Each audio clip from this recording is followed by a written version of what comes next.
Chapter 786. The negotiation was not successful, so Fang Yan was still in a heavy mood. He couldn't go back for the time being. At least, he needed to make some efforts. It was still early, so Fang Yan didn't go back to Qinitian's villa directly. When Fang Yan went downstairs, Muing was already waiting for him at the door. Fang Yan asked Muing to walk him to the door of the red wall. Muing didn't ask any questions and nodded. In the luxury car, Fang Yan sat in the back seat, thinking about something. This result was somewhat out of Fang Yan's expectation. He had thought that the woman of the Qin family would agree to help. After all, she was a smart person and knew what choice was best for the Qin family. Of course, he had also thought that the woman would refuse. The Jiang family had already offered them such great benefits, and the voices within the Qin family were so strong. If they didn't want to shed all pretense of cordiality with the Jiang family, or didn't want to enter a vicious battle of life and death with the Jiang family, then she would refuse without hesitation. However, he didn't expect that Li Xinyan would propose such a deal. It sounded ridiculous, and it didn't sound like something a woman of her level would do. The marriage with Qinitian was indeed beneficial to Fang Yan, and it could solve the dilemma between Fang Yan and the Jiang family. It sounded tempting. However, since Fang Yan already had Yi Rou and had to be responsible for Lu Chaoga, how could he dare to mess with the little princess of the Qin family?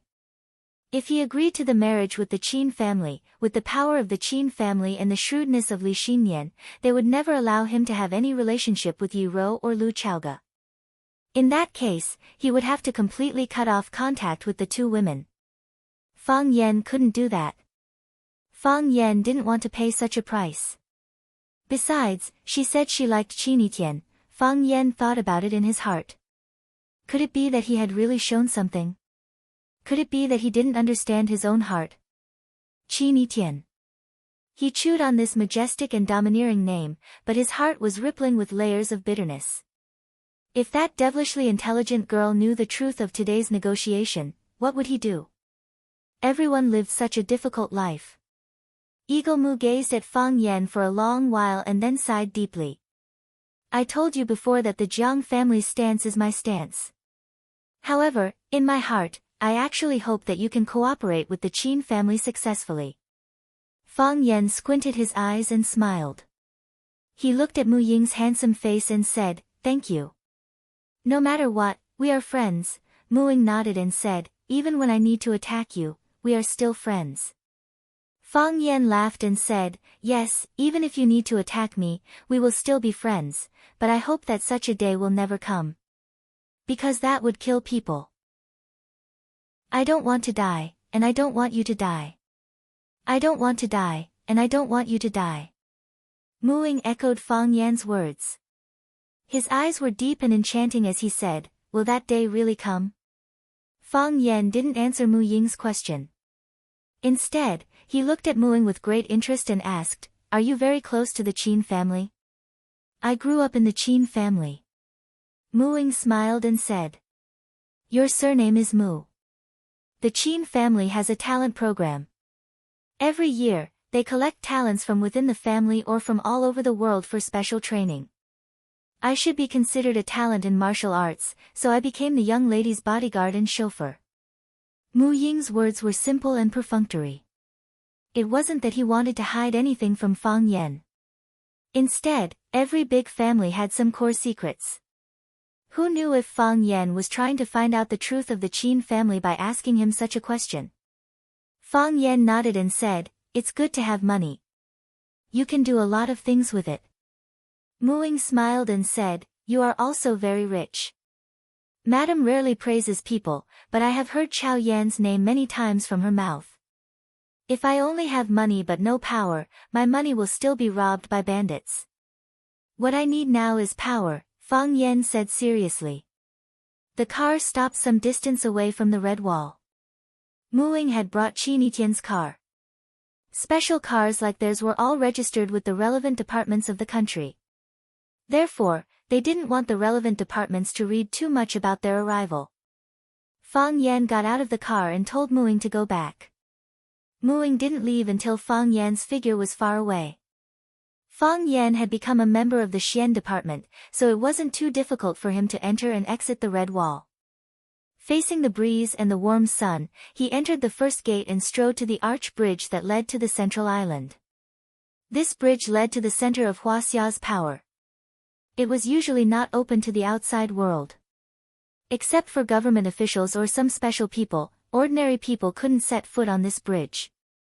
In other words, anyone who could set foot on this bridge was not an ordinary person.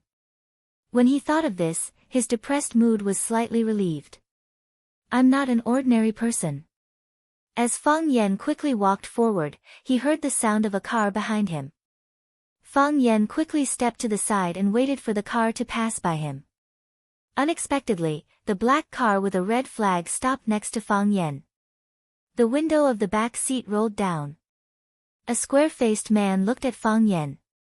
Fang Yan? The square-faced man asked in a low voice. Although he was wearing glasses, it couldn't hide the sharpness in his eyes. Fang Yan was secretly on guard. He could feel that this man was very hostile towards him. It's me, Fang Yan said. You are? Jiang Yunong, the square-faced man said. Fang Yan immediately understood. So he was from the Jiang family. The Jiang family was hostile towards him and wanted nothing more than to kill him. However, when the Jiang family was about to crush him, an important person from the Jiang family stopped to greet him. What was the reason? It's not convenient to talk here. If you don't mind, I can give you a ride, Jiang Yunong said expressionlessly. Fang Yan thought for a bit, then opened the door to the back seat and got in. Fang Yan sat next to Jiang Yunong, and he could feel the imposing aura of authority from Jiang Yunong. Jiang Yunong was also looking at Fang Yan and said, hearing about you is not as good as seeing you in person, you really are a young hero, thank you. Fang Yan's thanks were not sincere at all. It's said that the Jiang family is strict and has many heroes, I've also admired it for a long time. The sharpness in Jiang Yunong's eyes disappeared, the corner of his mouth had a faint smile, and said, if it's someone else saying this, we can listen to it half truthfully and half falsely. But when these words come from your mouth, there is not the slightest hint of admiration in them. The General Ling was banished from his home because of you, and the General Xing has suffered several times in a row because of you. Even my own younger brother died at your hands. Fang Yan hurriedly denied it, saying, you can't say something like that without any evidence. The general's order was his own sin, he had courted his own death. The Jiang family had great ambitions but little talent, they only wanted to prove their abilities, but the more they tried, the more useless they became. As for your brother, I don't even know who your brother is, so how can you say that I killed your brother? Fortunately, I didn't record it. If I did, I would be able to sue you for slander based on what you said just now. Jiang Yunong smiled and said, if I needed to send you to prison, I would need evidence for those things. I don't need to do that, so I don't need evidence for a lot of things, I understand your style and means of doing things. Fang Yan said with a smile. When you don't want to use the law to solve problems, it proves that you want to use violence to solve problems privately, these are both things you are good at. Fang Yan, you didn't have a good talk with the Qin family, did you? How is that possible? Fang Yan retorted with a sneer. If you have a spy in the Qin family, you should know that Teacher Li specially invited me to have breakfast and coffee with her this morning. Oh, yes, I call her Teacher Li because I was a teacher in the past, so I feel very close to her identity as a teacher. We had a good talk and chatted for more than an hour. Originally, she wanted me to stay for lunch, but I received an emergency call, so I had to end it early. However, Teacher Li still asked Mu Ying, the bodyguard of the Qin family, to drive me here personally. Didn't you see Mu Ying's car just now? So it seems that your negotiation has been successful? The ridicule on Jiang Yunong's face was very obvious. Of course. Fang Yan was like a dead pig that was not afraid of boiling water. He completely ignored Jiang Yunong's expression and said, the Jiang family will face the joint attack of me and the Qin family. Jiang Yunong pushed up the glasses on the bridge of his nose and said, Fang Yan, I finally understand why you can succeed. A person like you is indeed very likable. When we first met, I felt that you were very different from other people, you have a spirit. There was a rebellious spirit in him. No matter who the opponent is, no matter what kind of situation you face, you can fight back shamelessly. This time, I really want to thank you for your appreciation of me, Fang Yan said with a smile. If it wasn't for this spirit, I would have been trampled to death by Jiang Junling a long time ago. I would have become a pile of mud, a pile of weeds. I would still be Fang Yan, but no one would know who Fang Yan is. But, are you ready? Are you ready for a bigger storm? I study Tai Chi, and there is a saying in the core theory of Tai Chi that I think is very reasonable. Now, I will take it out and encourage you. If he is strong, let him be strong. I will *ck your mother. Chapter 787. Let him be strong, I'll *ck your mother. This was a very undignified curse. Fang Yan was a descendant of an ancient martial arts family and could be considered a real martial artist. However, he also inherited his mother Lu Wan's scholarly family's etiquette. He rarely cursed when he was with people, and he rarely said anything that hurt people's self-esteem, unless he especially hated people. Those who said things like *ck and lousy would never become the main characters in reality or novels. They were just villains who were stepped on by others. However, the Jiang family's fierce attacks wave after wave, Li Ya's disappearance and Du Qing's imprisonment, the result of the negotiations with the Jiang family, and the messy relationship with Yi Rou, Lu Chaoge and even Qin Tian, caused his anger to rise, and finally caused him to lose control of his emotions. He was really annoyed. To compete with a giant like the Jiang family, it was not possible to win by being good at scheming. It was a competition of resources, connections, capital operation, hundreds of responses at a single call, and hundreds of years of heritage. Moreover, the Jiang family could casually enter and exit the Red Wall, which could also bring pressure to Fang Yan. Whoever he came to meet, that person might stand behind the Jiang family and become their strong support. Fang Yan, even if he was a genius with extraordinary intelligence, he was still a young man in his 20s. He had no family to rely on, no elders to consult, and had to bear all the heavy responsibilities by himself. He would also feel annoyed and tired. He even often thought that it would be better if nothing had happened, and that he was just an ordinary young man from Swallow Dock or a slightly talented Rosefinch secondary language teacher. He liked that kind of life, and also yearned for that kind of life. The many days of suppressed emotions finally exploded in the face of Jiang Yunong's aggressiveness. The Jiang family was the root cause of all this. He hated them to the core. Click, a black handgun's safety was pulled, and the pitch-black muzzle was aimed at Fang Yan's head. It was the bodyguard in the passenger seat, a young man who looked quiet but had a pair of blood-red eyes when he was angry. His hand holding the gun was very steady. Even when the car was moving, it did not shake at all. It seemed that his marksmanship must be very good. "You deserve to die," the man in the black suit said fiercely. "Shoot." Fang Yan moved his head closer to the muzzle of the gun. His voice was cold, and there was a mocking smile on his face. "Shoot." The man in black's knuckles twitched, and his eyes turned even redder. His fingers exerted a little more force, and with just a little more force, he could pull the trigger. "Shoot me." Fang Yan stared into the eyes of the man in black. He seemed to be crazy, but he kept his voice very low. "Doesn't your Jiang family hate me? Haven't your Jiang clan tried to kill me time and time again? Shoot here. If you pull the trigger, I'll die in front of you." The man in black licked his lips as if he had made a final decision. "Shoot me," Fang Yan screamed.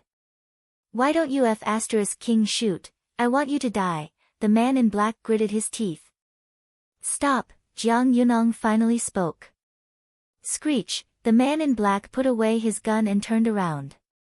He stared at Fang Yan through the rearview mirror like a vicious wolf staring at its prey. "Coward," Fang Yan sneered and spat at the man in black. The veins on the man's forehead were popping out as if he was about to explode. "Jiang Yunong, don't fall for it," Jiang Yunong reminded him. The man in black looked up to see that the car they were in had already entered the Red Wall. If he had shot Fang Yan just now, the Jiang family would have suffered a devastating blow. No one could bear the consequences of shooting someone in a place like this, even if the person behind him was the Jiang family. If he couldn't kill, then he wouldn't look. The man in black turned his eyes away to avoid looking at Fang Yan. This was a mad dog. A mad dog that had been driven mad. Why should I stoop to the level of a mad dog? What's the point of killing a mad dog? I'll kill him eventually, but not now, not here. Without the boss' permission, the driver didn't drive the car into the red wall to verify it, but instead drove the car into the parking lot on the side. Jiang Yunong looked at Fang Yan and said, "You're angry. Feeling the pressure?" "Yeah. I'm feeling a lot of pressure, can't you say fuck you again?" The muscles on Jiang Yunong's face twitched as he said, "I used to think that you were an opponent worthy of respect, now you think that I'm a stepfather worthy of respect?" "Fang Yan, you're angry, you feel the pressure. Tell me, aren't you being a jerk? I didn't offend anyone, yet you invited me into the car.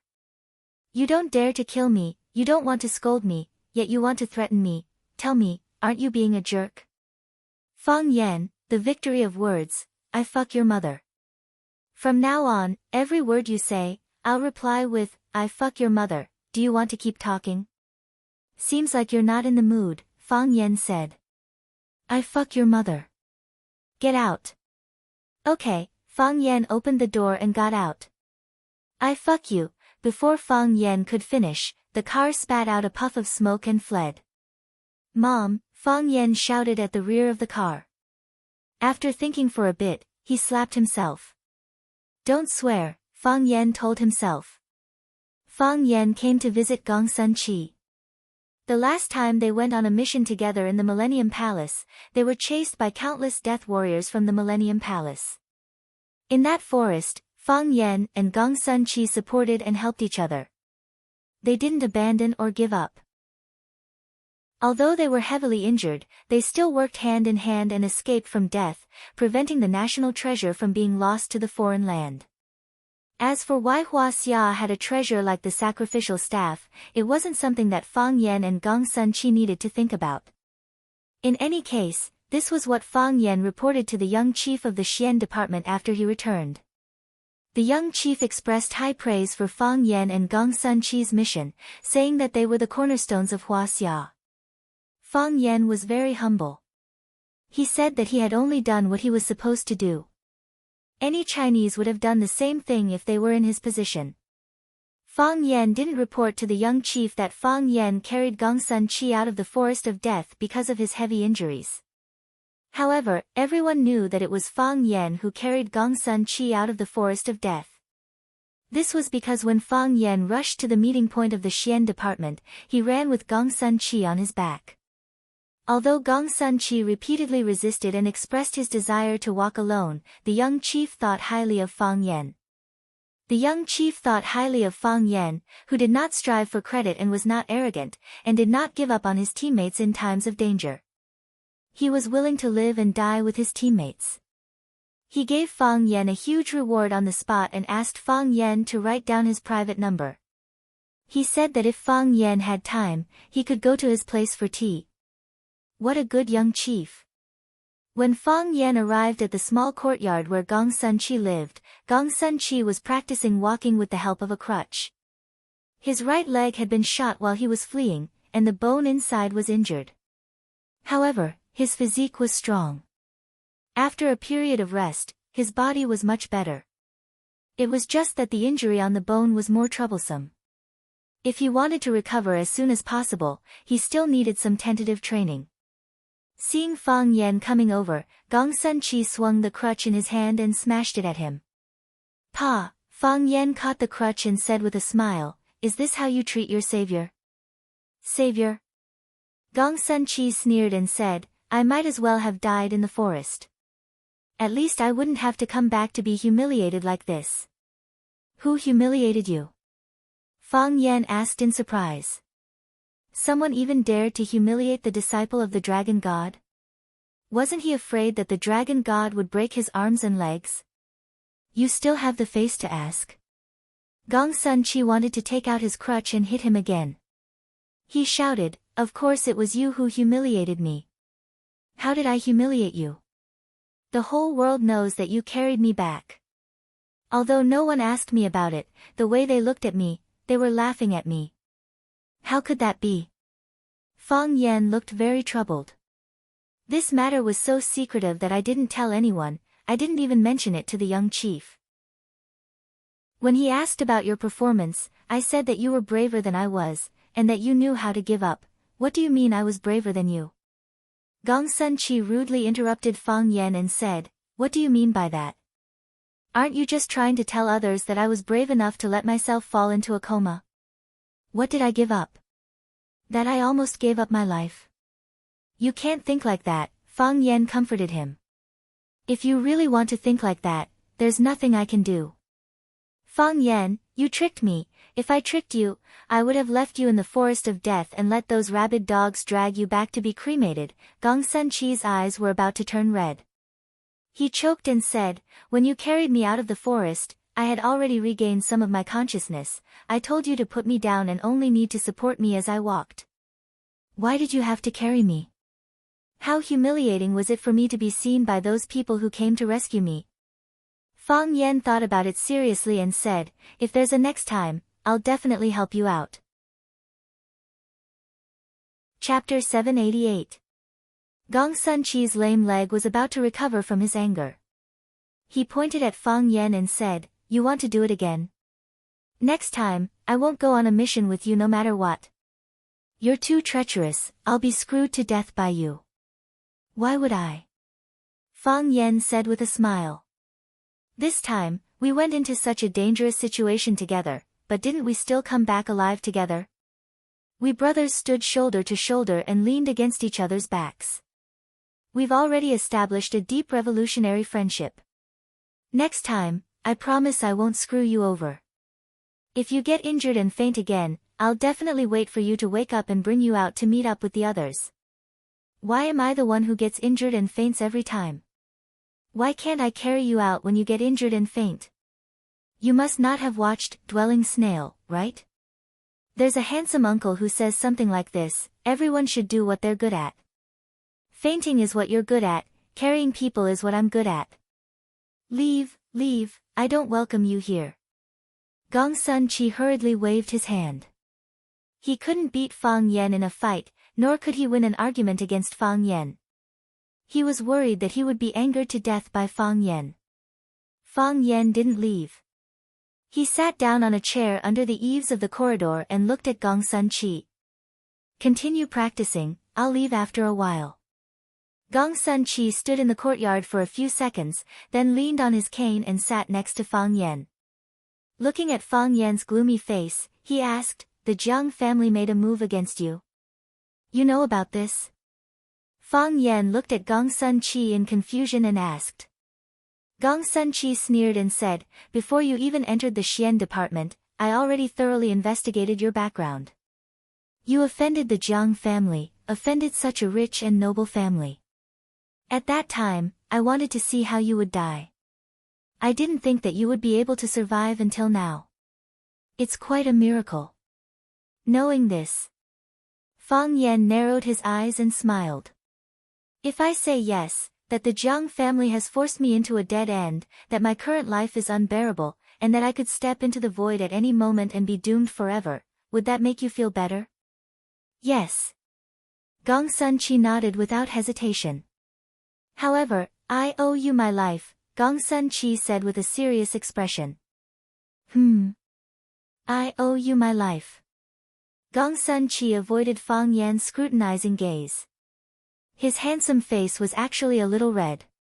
Saying such words made him, who was so proud and arrogant, feel really embarrassed.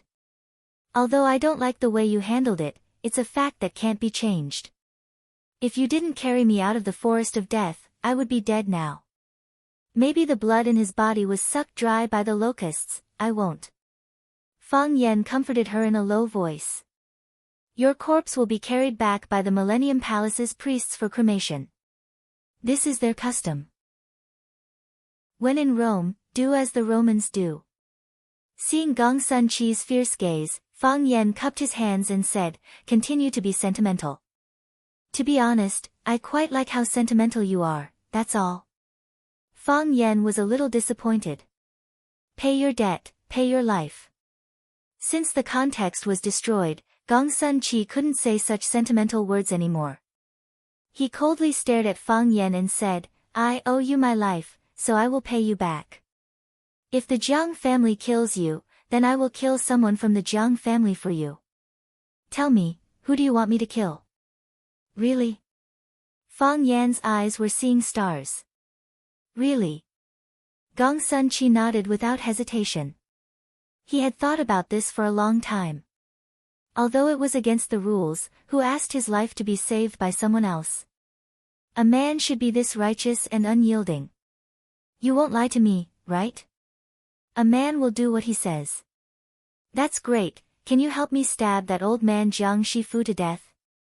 That old man is too pretentious, I can't get along with him. The dumplings he makes are so disgusting, I almost died from the saltiness." Gong Sun Chi's face twitched, looking like he was in a lot of pain. "Is there a problem?"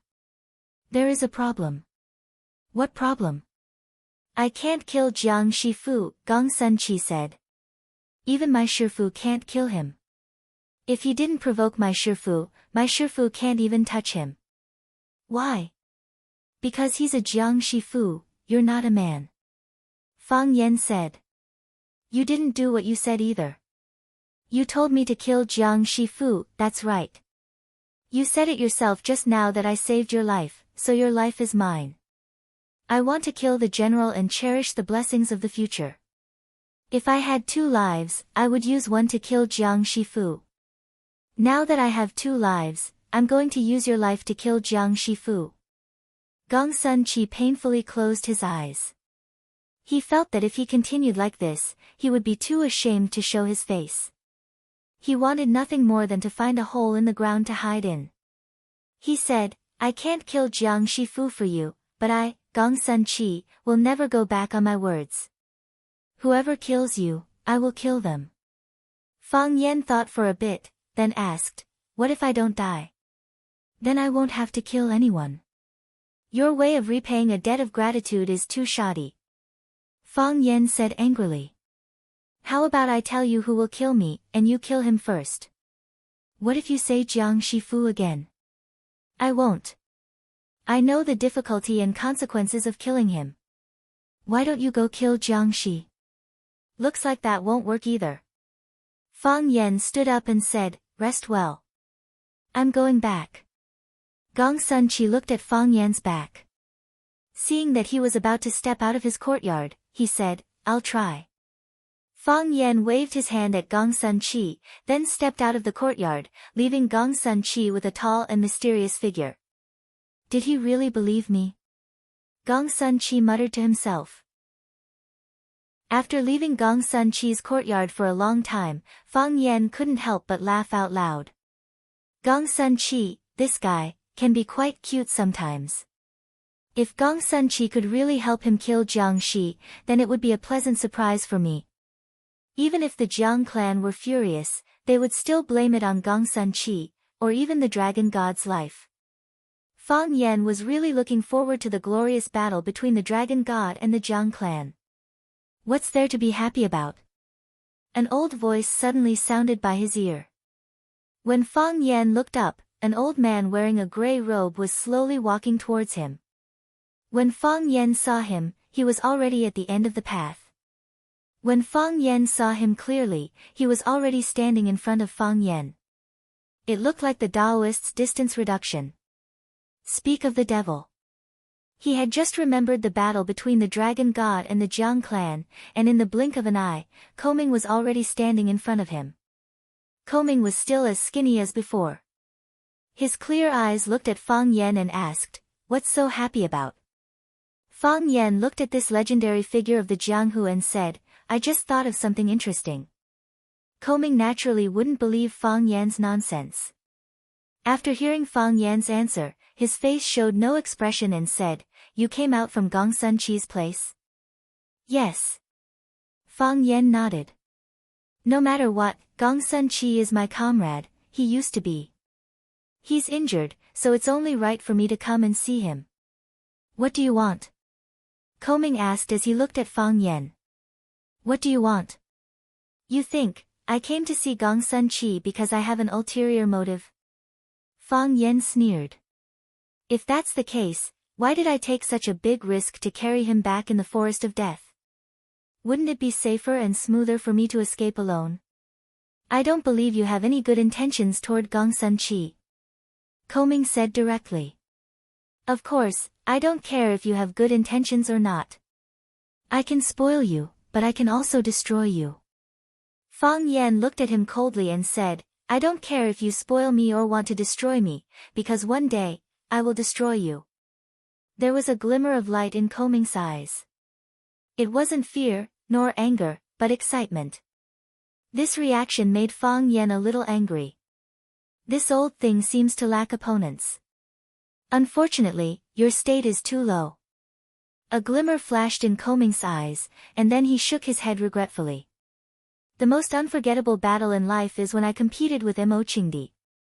Unfortunately, decades have passed in a flash, and I can't find such a talented master anymore. The rest can't even withstand a single blow. I won't let you down. Fang Yan looked straight into Coming's eyes and said in a very serious tone. Coming looked at Fang Yan's eyes and temples, and said, It seems that you still haven't crossed that threshold. Wait until you have crossed that threshold, then come and say this to me. It's immoral to give people high expectations for nothing. After saying this, Coming didn't have any intention to talk to Fang Yan anymore. He passed through Fang Yan's body and walked toward Gongsun Chi's courtyard. After a few steps, Coming turned back and looked at Fang Yan. If Mo Qingdi returns, please come and inform me. Fang Yan's eyes turned cold, and he said, Don't worry about this, as long as the old drunkard returns, I will inform you first. Coming smiled and said, I hope you can understand. It's hard to find an opponent. Fang Yan wanted to go back and discuss with Gongsun Chi again. If Gongsun Chi stabbed his master to death, then the debt of saving his life in the forest of death would be even. Would Fang Yan agree? Chapter 789. Fang Yan felt that his mood was like a boat sailing in the sea, going up and down. He was in a bad mood after being ambushed by the Jiang family in Huacheng. After coming to Beijing, Qin Yitian warmly welcomed him and accompanied him to a hot spring bath. Although he didn't see anything, his mood was still better. He was upset again after failing to negotiate with the Qin family. Outside the Red Wall, he met Jiang Yunong of the Jiang family and vented his frustrations on him, improving his mood again. Seeing Gongsun Chi feel his true feelings, Fang Yan was in a good mood. When he walked out the door and met Gongsun Chi's master, Undying Divine Dragon, Fang Yan's mood turned gloomy again. Against an opponent like the Jiang family, Fang Yan was still struggling to resist. However, when he met a heavenly Dao realm expert like Ting Ming, he couldn't even utter a threatening word. This was because everyone knew that he posed no threat to him. He also knew all of this, so there was no need for him to say it out in front of others. When Fang Yan entered the Red Wall, he got Muing to bring the car back. Now that he was out of the Red Wall and there was no car waiting for him, he planned on walking around the corner. It was still early, and it was unlikely that Qin Yitian had returned from her mother's place. He needed to stay behind and think of a way to get some information. It would be best if he could hear news that Gongsun Chi had suddenly wiped out the Jiang family. Thinking of how Gongsun Chi's leg injury had yet to recover, the possibility of that happening was slim.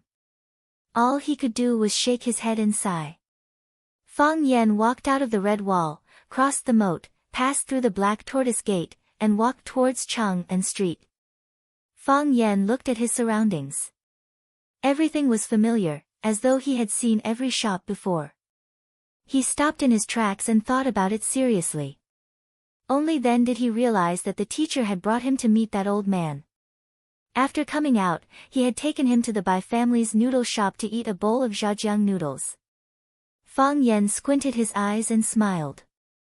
He never expected that his thoughts would lead him back to the path he had taken before. It was already noon, and he planned to find a nearby restaurant to eat something.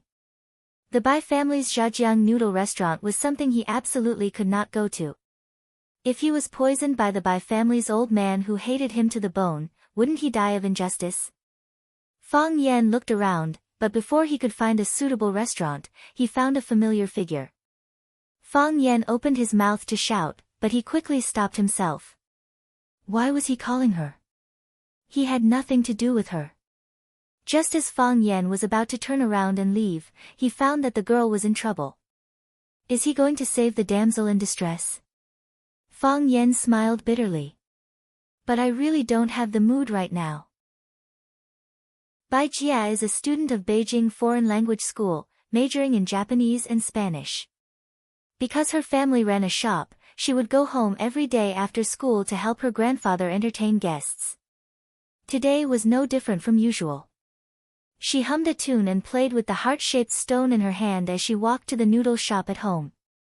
Suddenly, she was blocked by a group of people. 3 girls and 2 boys, all of them were Bai Jia's classmates. They were considered as students of the same school. Bai Jia looked at them in surprise and asked, "What do you want?" "Bai Jia, you shameless bitch, how dare you steal my boyfriend?" The leader of the group was a girl with short hair. She was wearing a black leather outfit and carrying a black, fashionable backpack. She looked cold and cool. When she pointed at Bai Jia, a scorpion tattoo was revealed on the back of her hand. "Zhou Lin, what are you talking about? When did I steal your boyfriend?" Bai Jia frowned and said. Her personality was gentle and sunny, but it didn't mean that she was weak. Her classmates called her a shameless bitch, which made it hard for her to accept. She was very angry. "You still have the face to deny it? Where did you go with Li Yifeng last night?" "Li Yifeng?" Bai Jia thought for a moment and said, "The school was holding a New Year's Eve party. Li Yifeng and I were the hosts, and he asked me to go to the library to exchange words." "Exchange words?" Zhou Lin sneered. "Everyone, listen carefully. These educated bitches are really different.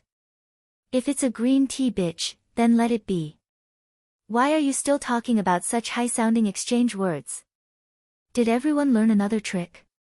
Wang Xiaola, if you sleep with someone's girlfriend in the future, just say that you took her to exchange words. Do you think her boyfriend will believe you?" The boy named Wang Xiaola giggled and said, "How can I do that? I can't do such a shameless thing." Look, even a shameless person like Wang Xiaola said he wouldn't do such a shameless thing. "Bai Jia, how could you do it?" Zhou Lin's attitude towards Bai Jia became even more vile, and her words became even more unpleasant. "You always pretend to be a pure white lotus, but deep down, you're actually a lewd woman. Do you want to try it if you're a man? Zhou Lin, I want you to apologize to me immediately." Bai Jia was so angry that her body was trembling. Her delicate face was tense. She pointed at Zhou Lin and said, "Nothing happened between me and Li Yifeng. Apologize to me immediately." "Bai Jia, you still don't know, right?" Zhou Lin sneered. "You don't want to say it, but those men who have tasted the sweetness won't keep such a secret. Do you know how I know about this? When I went to find Li Yifeng, he was bragging to his buddies that he had already taken you last night. He said that you were still a virgin before him. Bai Jia, do you still want to pretend?" "I didn't." He lied. Bai Jia's eyes were red because of her anger. She tried hard not to cry. "Nothing happened between me and him. We just exchanged words together. He confessed to me, but I rejected him. I don't like him at all." "You don't like him? Who are you lying to? Li Feng is our school's most handsome boy and the basketball captain. How can you not like him? Which girl in the school doesn't like him? He even confessed to you. TSK, TSK, TSK. So cold. Li Feng confessed to you, but you rejected him. Bai Jia, are you trying to tell us that you are more outstanding than all the girls who like Li Feng? I didn't mean it that way. I just don't like him." "You didn't like him. You only spent one night with him. You exchanged words with him when you didn't like him. Bai Jia, don't you think you've gone overboard? Do you think that I won't be able to deal with you if you don't admit it? Do you believe that I won't tear your clothes and let you run naked on the streets? You lunatic. I'm not a lunatic. You're a whore. Bai Jia, quickly admit it. I didn't do it. I have nothing to do with him. A dead duck still refuses to admit it. I hate green tea bitches like you the most. Come, everyone, tear her clothes for me. A group of people rushed over and surrounded Bai Jia's frail body. Zhou Lin reached out to pull the buttons on Bai Jia's dress, preparing to tear her clothes off. Let go. Let go of me. Bai Jia hugged her chest tightly to prevent her dress from being torn off. Tear her clothes off. I'm going to take a photo. I'm going to send her nude photos to every male student in the school. I want to see how she can maintain her image as a little white flower in the future. Let go of me. Bai Jia cried. The situation was too dangerous, and the consequences were too serious. Some conflicts between students were sometimes even more filthy and disgusting than the methods used by adults. They were easily angered and violent, and they didn't care about the consequences. Wang Xiaola, use your F***king strength. Is she your girlfriend or your biological mother? You're standing there like a dead person. Make sure you don't block my angle, I'm going to take a photo. Hurry. The phone that Zhou Lin was using to take a photo was slapped away. The white iPhone fell to the ground and shattered into pieces. On the screen, Bai Jia's tearful face was sliced into countless pieces. Zhou Lin was furious. She turned around and glared fiercely at the man who hit her phone and scolded, "Your mother is dead, and you're here to interfere?" Zhou Lin received a slap on her face. King dare. Zhou Lin received another slap on her face. After a few consecutive slaps, Zhou Lin was completely dumbfounded. She stared at the smiling man with her eyes wide open, as if she was looking at a devil smiling at her. What kind of person was this man? You. Who are you? Wang Xiaola asked. Wang Xiaola received a slap on his face. Because he used too much strength, his body fell backward and his butt landed on the hard concrete floor. Who are you? How can you hit someone? The girl who pulled Bai Jia's hair received a slap on her face. Blood flowed from the corner of her mouth, and her eyes were filled with horror as she looked at the man who was slapping her without saying a word. The students were finally afraid. They let go of Bai Jia's arm, let go of her clothes, and carefully approached Zhou Lin. Their faces were filled with anger, and their hearts were filled with humiliation. However, they didn't dare to fight back because they knew they were no match for this man. Who are you to her? Zhou Lin covered her face. It was hard for her to accept being slapped several times in front of Bai Jia. Her lungs were about to explode from anger. Leave your name, this isn't over. Zhou Lin received another slap on her face. The man looked at the students who were desperately retreating and asked, anything else? Chapter 790. We often see this kind of school violence. A group of boys beat up another boy, causing him to be hospitalized. A group of girls beat up another girl, tearing her clothes, taking nude photos and posting them on the internet. Senior students blackmailing junior students. Don't leave after school has become a widely circulated and funny saying. Sometimes, you can't help but wonder, why are the children in school so violent and murderous? Of course, it's not like there isn't a better solution. Some time ago, the media reported a kidnapping case that shocked China and America. A group of Huaxia students kidnapped their compatriot and forced the girl to kneel in the cafeteria for 20 minutes. Their brutal crimes included stripping her clothes, burning her breasts with cigarette butts, lighting her hair with a lighter, forcing her to lie on the ground to eat sand, shaving her hair, and forcing her to eat it. The brutality of the crime was outrageous. If this kind of thing happened in China. Of course, it wasn't uncommon in China. Those offenders would always easily forgive them because they were still a group of children or because of the law protecting minors. They would either go back to reflect for a few days or write a so-called self-reflection essay or record a demerit. It looked like there was no punishment at all. However, when those offenders thought that it was just house play between children, American law would send them to prison and punish them with sky-high bonds. Children have the right to make mistakes, but children don't have the right to break the law. If they didn't pay a heavy price, such things would continue to happen in a holy and noble place like school. Fang Yan used to be a teacher. He hoped that his students could be simpler, more tolerant, more relaxed, and more enjoyable. Whether it was Zhao Guodong and the others he taught before or Zhou Lin and the others he met today, their behavior had crossed the line. This wasn't a joke between students, but a destructive attack on a person's life.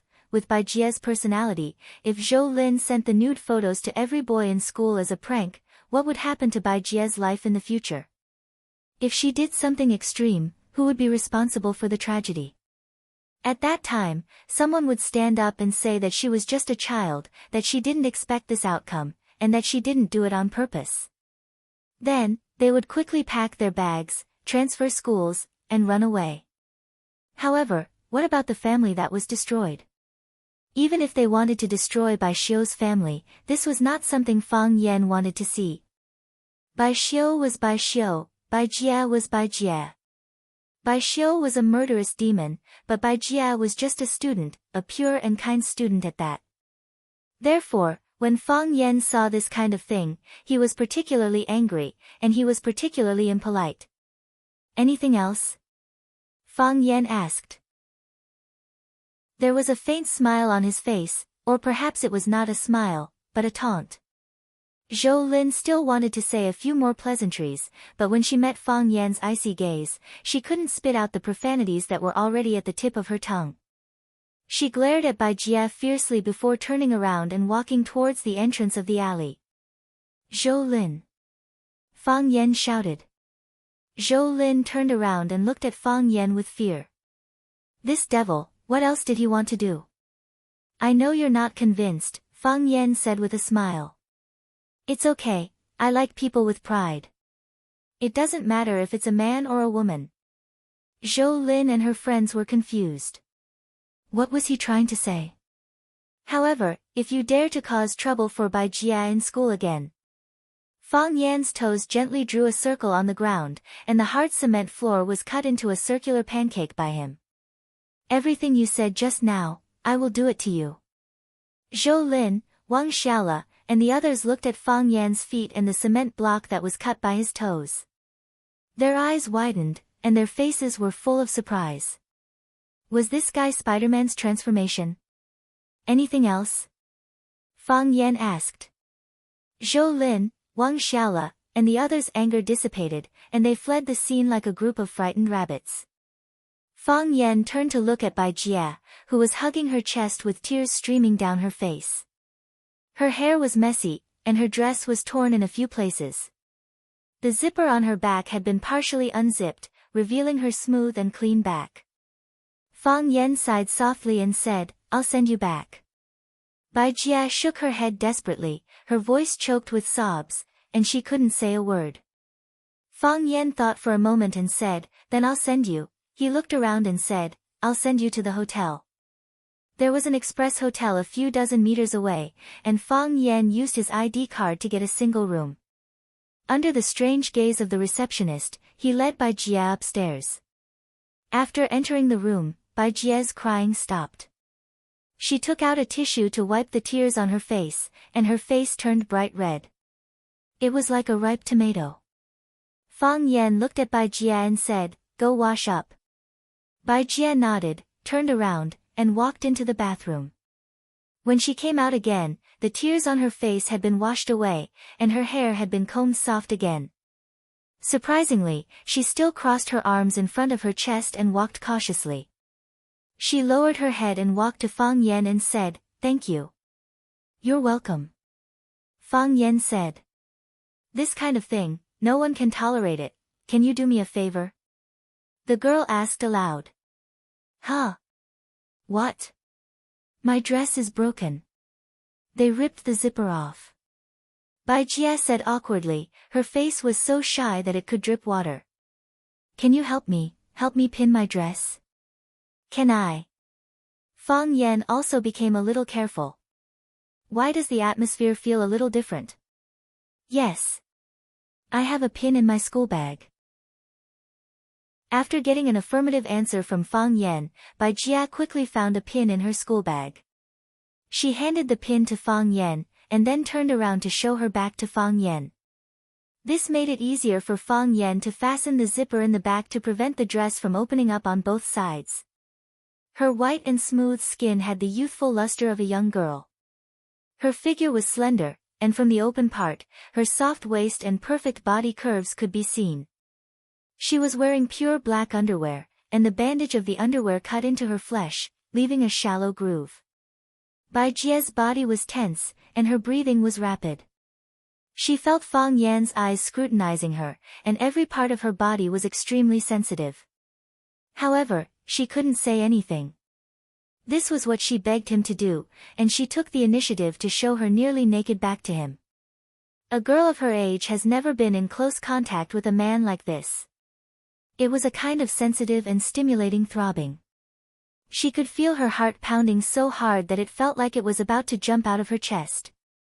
Is it done? Bai Jia's mouth was dry, and her body was trembling. She felt that she had to say something. Anything would be good. It hasn't started yet. Fang Yan said with a smile. Bai Jia nodded. She didn't know why she had such a reaction. She didn't know what was the point of this. Maybe she just wanted to prove to him that she was still sober and not nervous at all. Fang Yan took the pin and fastened the two pieces of the dress that were uncontrollably lifted to both sides, and said, "There is still one missing." "Ah. Then I will find another one." Bai Jia hurriedly jumped away and rummaged through her bag. Fang Yan smiled and said, "I lied to you. It's already been fastened. Your dress won't fall down again." Bai Jia was stunned for a while, then she zipped up the bag, turned around and said coquettishly, "You bad guy." Bai Jia's mood was much better now that she didn't have to worry about the dress falling down at any time. She looked at Fang Yan and said, "Are you going to stay here today?"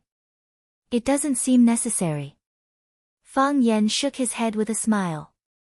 "Anyway, the room is already open." Bai Jia said. "I will make you a cup of tea." Bai Jia had been a helper in the noodle house for a long time, so she was quick to work.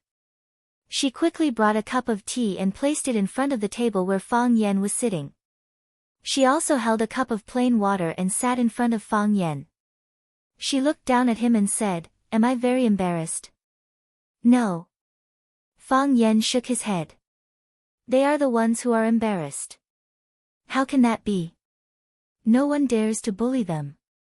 Bai Jia naturally didn't believe Fang Yan's comforting words. Perhaps they haven't realized it yet, but in the future, they will feel ashamed of what they have done today. Furthermore, if they don't change their ways, they will eventually pay the price for their actions. Fang Yan said with a serious expression on his face. This time, he wasn't comforting her. He really thought so in his heart. "You didn't do anything wrong, but you were attacked like this. How can it be embarrassing? I just think I shouldn't cry." Bai Jia said. "Actually, I didn't want to cry. But when I saw you appear, I couldn't help but cry. I suddenly thought of my brother. If my brother was here, they wouldn't dare to bully me like this. My brother wouldn't allow others to bully me like this. I haven't seen my brother for a long time. I don't know how he is now." "Of course." Fang Yan nodded firmly and said, "If your brother was here, they wouldn't dare to bully you like this. He wouldn't allow them to bully you like this." At the entrance of the Express Hotel, a man wearing a black felt hat and a scarf around his neck stared at the lobby of the hotel as if he was hesitating whether to rush up and catch the adulterer. Chapter 791. I didn't seduce her boyfriend. Bai Jia held a cup of water and sat in front of Fang Yan. Her head was lowered, and her face was full of melancholy. It seemed that she hadn't fully recovered from the blow just now. She was a very simple girl. Compared to many girls who said, F***CKU, and, grab your breasts, she even hesitated to say the word, seduce. She didn't know why, but she wanted to explain to Fang Yan. Perhaps she wanted to explain that she wasn't the kind of woman they said she was? Fang Yan smiled and drank his tea, waiting for Bai Jia to continue. Actually, I don't like Li Yifeng at all. I think he's too frivolous. Relying on his good looks, other than Zhou Lin, he has several girlfriends. Seeing Fang Yan looking at her with a smile, Bai Jia hurriedly explained, actually, I don't think he's handsome either. He's not as handsome as my brother. Fang Yan nodded. Putting aside his selfishness, Fang Yan had to admit that Bai Xiu was indeed a rare handsome guy. In Swallow Dock, other than himself, Li Xiaotian and Zhu Zaidan couldn't suppress his limelight. The school is holding a New Year's Eve party. Li Yifeng and I are the two hosts. Originally, we have to rehearse our lines before the event. Li Yifeng said to get a room at the school gate or a private room at a cafe. I didn't think it was good, so I said to go to the library. He confessed to me, but I refused. I didn't expect him to say such things behind my back. You really don't understand, guys. Fang Yan said with a smile, I mean, you don't understand the psychology of scumbags. You just look at him, and he has already stripped your clothes off countless times in his heart. Ah. Bai Jia's mouth opened wide. She thought to herself, how many guys have I looked at? I'm not talking about all the guys. Fang Yan said gloomily. I mean, guys like Li Yifeng shouldn't be given any chance. What are you going to do next? I don't want Grandpa to worry. I can't tell him about this. Fang Yan nodded. As long as you don't say anything, they won't know. When I go back, I will resign from my position as a host. I won't have any contact with Li Yifeng anymore. That's fine too. Fang Yan nodded. Those things didn't have much meaning in the first place. Bai Jia looked up at Fang Yan and said, I really have to thank you this time. If it weren't for you, I might have. It's just a bite from a dog. What's the big deal? Bai Jia blushed as she nodded and asked, when did you arrive in Beijing? Last night, Fang Yan said with a smile. Ah. What a coincidence. You came back yesterday and we met today. Bai Jia looked very happy and said, have you eaten? How about I treat you to some noodles? Fang Yan shook his head and said, no need. Let me treat you. I will personally cook noodles for you. My noodles are very delicious. Bai Jia extended an invitation with a sincere look. Otherwise, I don't know how to repay you. Fang Yan smiled and said, you don't have to repay me. You just need to live a good life. That's the best repayment for me. Bai Jia looked at Fang Yan thoughtfully and asked, you must be very good friends with my brother, right? It must be so. Bai Jia looked very sure and said proudly, it's not convenient for my brother to meet us, so I have to trouble you to take care of us from behind, right? Seeing that Fang Yan was silent, Bai Jia was even happier and said, I guessed it right? It must be so. When Grandpa Long took you there last time, I had already guessed it. This time I encountered trouble and you helped me solve it. Fang Yan, you have been protecting me from behind, right? Actually, it's not like that. Don't lie. I know it must be so. The last time those hooligans went to the noodle house to make trouble, you happened to appear. This time, the bad students in the school came to find trouble with me, you happened to appear. If that's not the case, how could you happen to appear in front of me every time? This is really a coincidence. I don't believe it. Bai Jia shook her head. Big brother Fang Yan, can you tell me? What happened to my brother? Your brother. Fang Yan regretted jumping out to be a hero to save the beauty. The following plot was completely beyond his expectations. How could he answer such a question? Seeing Fang Yan's hesitant expression, Bai Jie's tears rolled down and she said, "My brother, is he no longer here? He should still be, right? Big brother Fang Yan, don't lie to me. Tell me the truth, I can bear it. I know you want to hide it from my grandfather, afraid that the old man can't bear the blow. Don't worry, I won't let him know."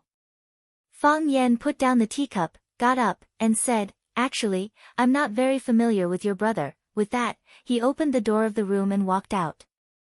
Bai Jie looked at Fang Yan's back and cried even more sadly. Her brother must have met with an accident. Bai Jie felt that her life was so bitter. The most bitter thing was, why did she have to be called Bai Jie? Fang Yan found a Xiangxi crock soup shop on the roadside and went in to drink a bowl of bitter gourd soup to calm himself down.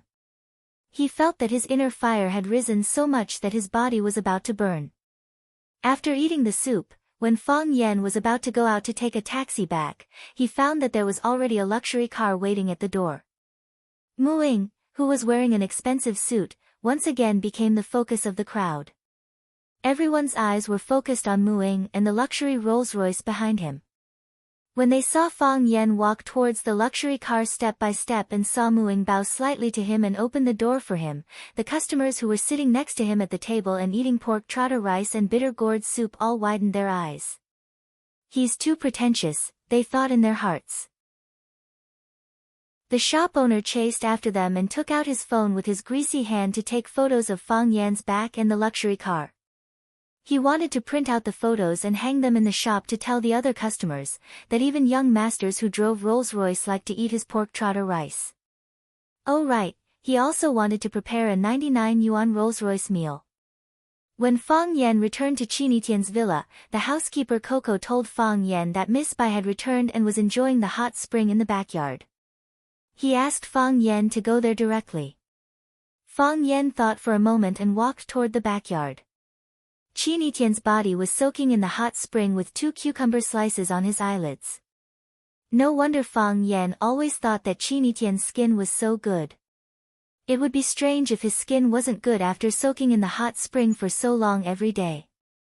Qinitian seemed to be resting with his eyes closed. Hearing Fang Yan's footsteps, he said, "Come in and soak for a while. You must be tired today." Fang Yan sat beside the chair and didn't want to go into the hot spring. "Whenever I feel stressed or in a bad mood, I like to come in and soak for a while. When I get out of the hot spring, I'll find myself full of energy again. I'll be a new me. At that time, maybe I'll find some new ideas. At that time, it proves that you're not anxious. Because when you're really anxious, you can't even soak in the hot spring," Fang Yan said with a smile. That's true. Qinitian didn't deny Fang Yan's statement. "I've never experienced something like gambling my life. I have 100 yuan, but I'll only take out 30 or 50 yuan to gamble every time. I won't bet 80 or 100 yuan. So, no matter when, I have a chance to win back. I want to do that too, but someone forced me to bet everything." Fang Yan said aloud. "Do you know the result of today's negotiation? If I said that I was standing behind the curtain when you negotiated with her, would you blame me?" Qinitian took off the cucumber slices on his eyelids and opened his beautiful eyes to look at Fang Yan. "No." Fang Yan said. "What does this have to do with you? She made such a proposal without discussing it with you. I didn't expect her to express herself so directly." Qinitian looked at Fang Yan, her long eyelashes fluttering, and she looked a little embarrassed. "Yes, a little bit. I thought she would be more reserved. But, are you really not going to think about it?" Qinitian squinted his eyes and smiled. "If you agree to her request, the threat to the family will be solved. Unless the Jiang family wants a war of the century, or they won't use my man as an example. Besides, the Qin family's property is very rich. With our ability, we can completely hold everything in our hands. Those brothers and sisters at home, if they talk to us nicely, we can give them some benefits. If they play some tricks and stab us in the back, they won't even get a hair." Qin Tian splashed water on his face with his arm and said, I don't look ugly, do I? Fang Yan's throat moved, and he said, You've heard my answer. I heard it, I heard every word you said, every sigh. But I can't help but want to hear it again. I'll ask you face to face, and then I'll see you refuse me face to face. Qin Tian said with a smile. This way. I can give up even more. Chapter 792. This kind of question was too heavy, and it always made Fang Yan speechless. Someone said, Please give me a girl when I'm 18 years old. Fang Yan's problem was that God gave him too many girls at once. God, in arranging his fate, must have shaken his hands so badly when he tipped out the bottle of the girl, that the whole bottle of the girl fell on his head. Otherwise, how could he have encountered such a love calamity? Fang Yan didn't want to talk about beauty's kindness. He really couldn't accept Qin Tian's feelings after having Yi Rou. Or, he could give up Yi Rou and accept Qin Tian's feelings alone. Looking at the fairy-like beautiful woman soaking in the water, Fang Yan said in a low voice, You know, this is really difficult for me. I know. Qin Tian said with a smile. I know it's difficult for you. So, I'm just saying it. That's all I can say. When she proposed this kind of deal, I already knew your answer. How could you accept it? If you accept, then you're not the Fang Yan I like. But, if you reject her, what will you do in the future? Face the Jiang family alone. The Jiang family is a giant. If they attack, even the Qin family will find it hard to resist. If, and I'm saying if, because of your rejection, she is inclined to cooperate with the Jiang family, and keeps silent on this matter, or directly accepts all kinds of benefits from the Jiang family, then at that time, you'll face a situation where you'll be surrounded by enemies. Have you thought about all of this? I have. Fang Yan nodded. This is the worst-case scenario. What we've built up with difficulty may be quickly destroyed by them. What we've worked hard for may also be completely taken away by others. I may lose everything, and I don't even know if I'll be able to keep my life at that time. You came to Beijing to negotiate with the Qin family because you didn't make enough preparations. Yes. Fang Yan nodded. Against an opponent like the Jiang family, no one dares to say that they have made sufficient preparations. I am the victim, and the Jiang family is the attacker. I didn't have the ability to call a truce, so I could only grit my teeth and continue to fight. Perhaps we will die this way, but in the eyes of the outside world, in your eyes, will that be more dignified? Qin Tian pondered for a long time and then said in a deep voice, I have an idea. What is it? Voila!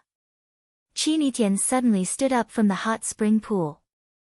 Her black hair flowed like swimming ink, and her skin was as white as the first snow. Her breasts rose and fell like mountains, and her face was as beautiful as a goddess coming out of the bath. She was completely naked, revealing the most precious part of a young girl in front of Fang Yan. She was not timid, nor would she dodge. She just stood there with her back straight, as though it was a matter of course, yet unscrupulous. Her figure did not make people feel erotic. Instead, it gave people a pure and holy feeling. Her eyes were like the sun in the sky, and the blazing light made it difficult for people to look directly at her. Qin Tian looked at Fang Yan expressionlessly and said, You've seen my body, so I'm sure she won't make things too difficult for you. After all, she can't be sure if I will become your woman in the end.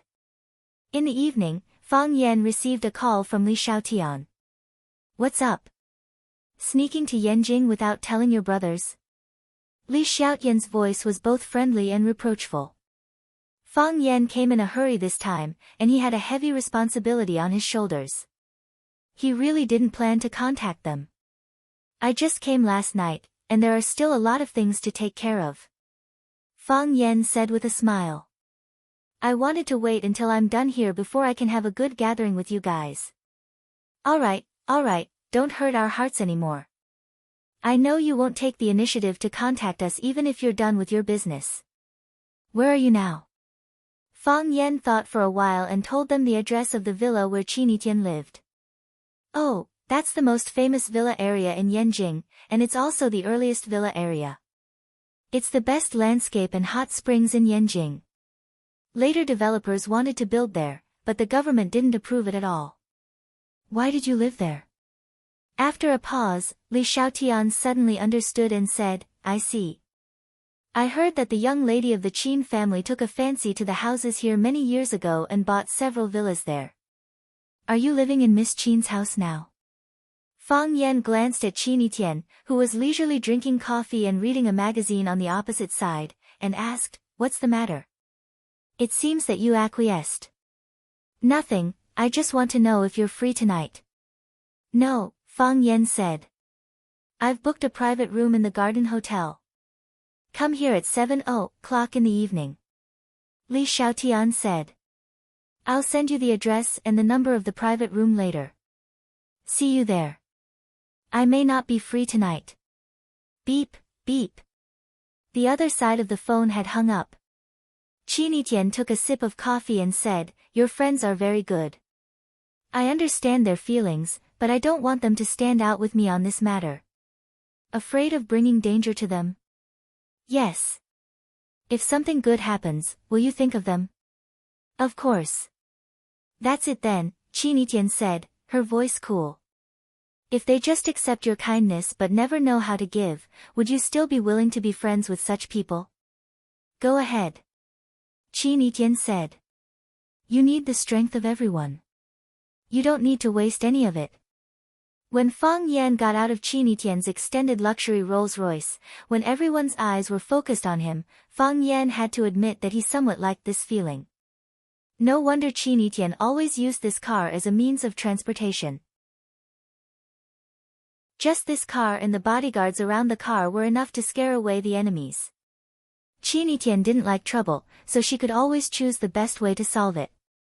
Of course, that was except for suddenly standing up from the hot spring pool.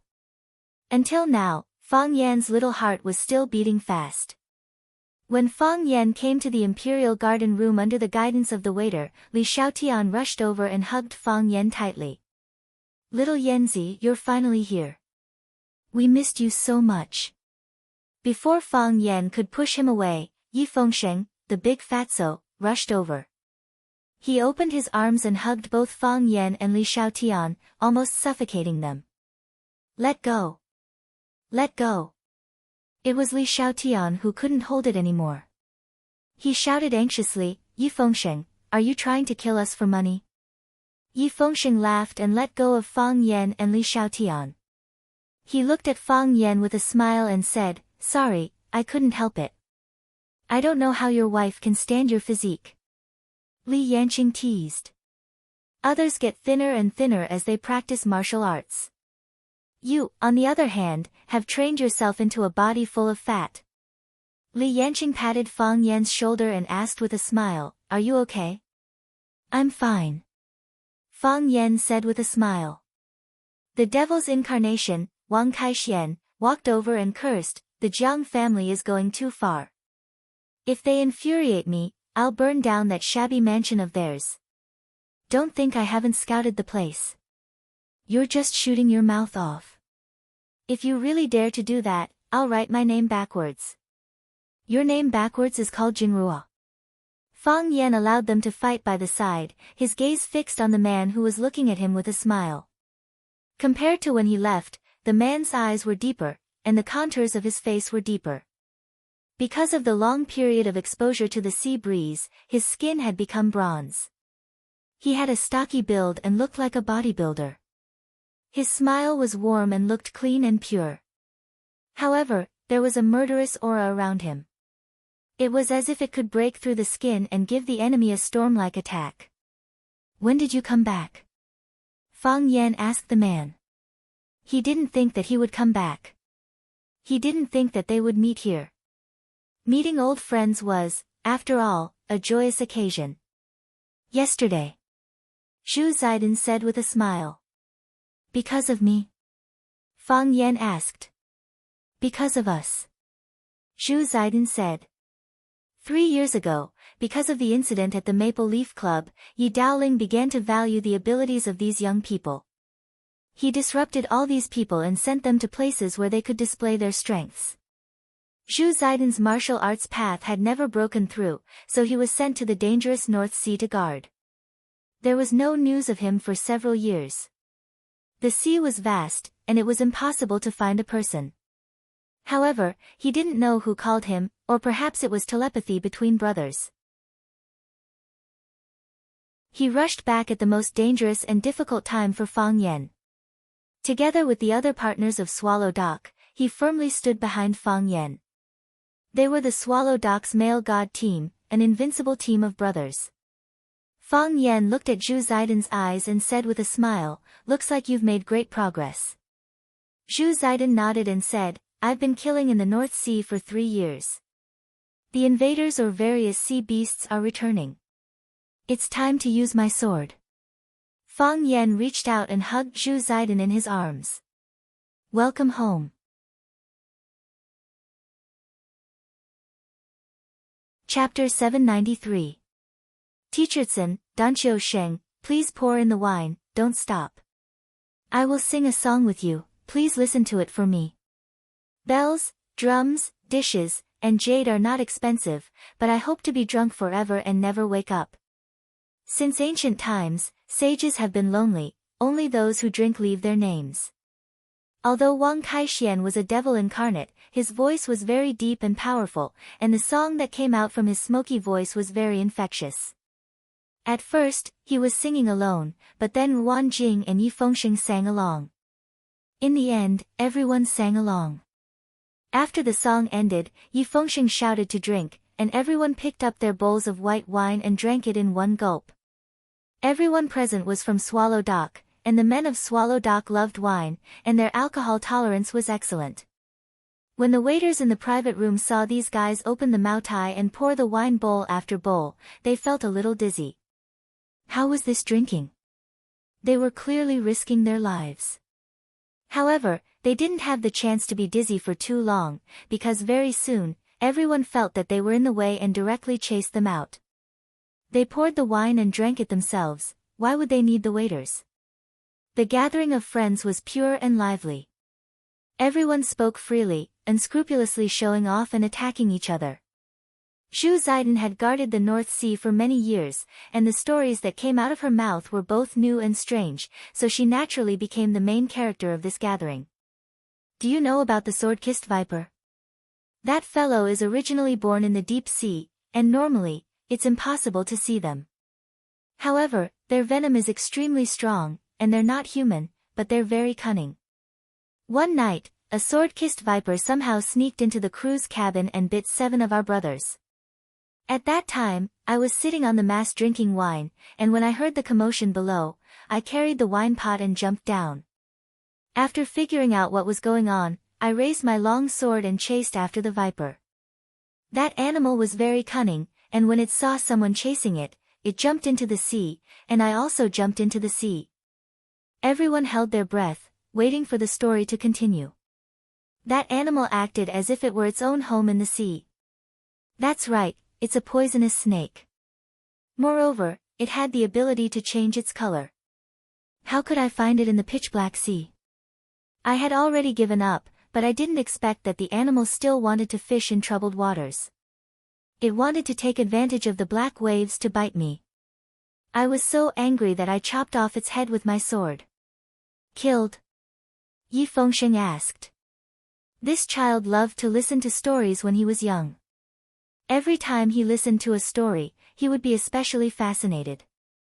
It was easy to put himself in the shoes of others. Kill him. Zhu Zaidan nodded. What about those who were bitten by poisonous snakes? 3 died, the rest were saved by Shi Qing. Since Shi Qing is here, why didn't she save the other 3? Yi Fengsheng asked. Zhu Zaidan glanced at Yi Fengsheng, lowered her head and drank a big bowl of wine. She said in a sorrowful voice, not enough snake purity. The doctor said that the snake Qing of the sword-kissed poisonous snake was not enough and could only save 4 people. Therefore, the 3 of them committed suicide. Our brothers guarding the North Sea all had one of those snakes in their mouths. They were worried that they would be captured alive during a mission and leak some secret. If we didn't stop them in time, the other 4 would have committed suicide as well. The private room was dead silent. Everyone's expression was so gloomy that it was somewhat scary. Living is not easy, but sometimes death is even harder. Our ancient people often told the story of 2 peaches killing 3 soldiers. Because it was difficult to distribute the benefits, everyone fought to the death. However, in the sea area that we are unfamiliar with, there is still a group of people who chose to die when faced with the possibility of living. It's not that they didn't cherish their lives, but because they knew how precious life was, they were willing to give this precious chance to live to their brothers and comrades. They didn't die from the sword-kissed poisonous snake's attack. They died from suicide. Zhu Zidin said in a hoarse voice. Her face was filled with deep sorrow. Come, let's toast them. Fang Yan raised his bowl. Although we don't know his name.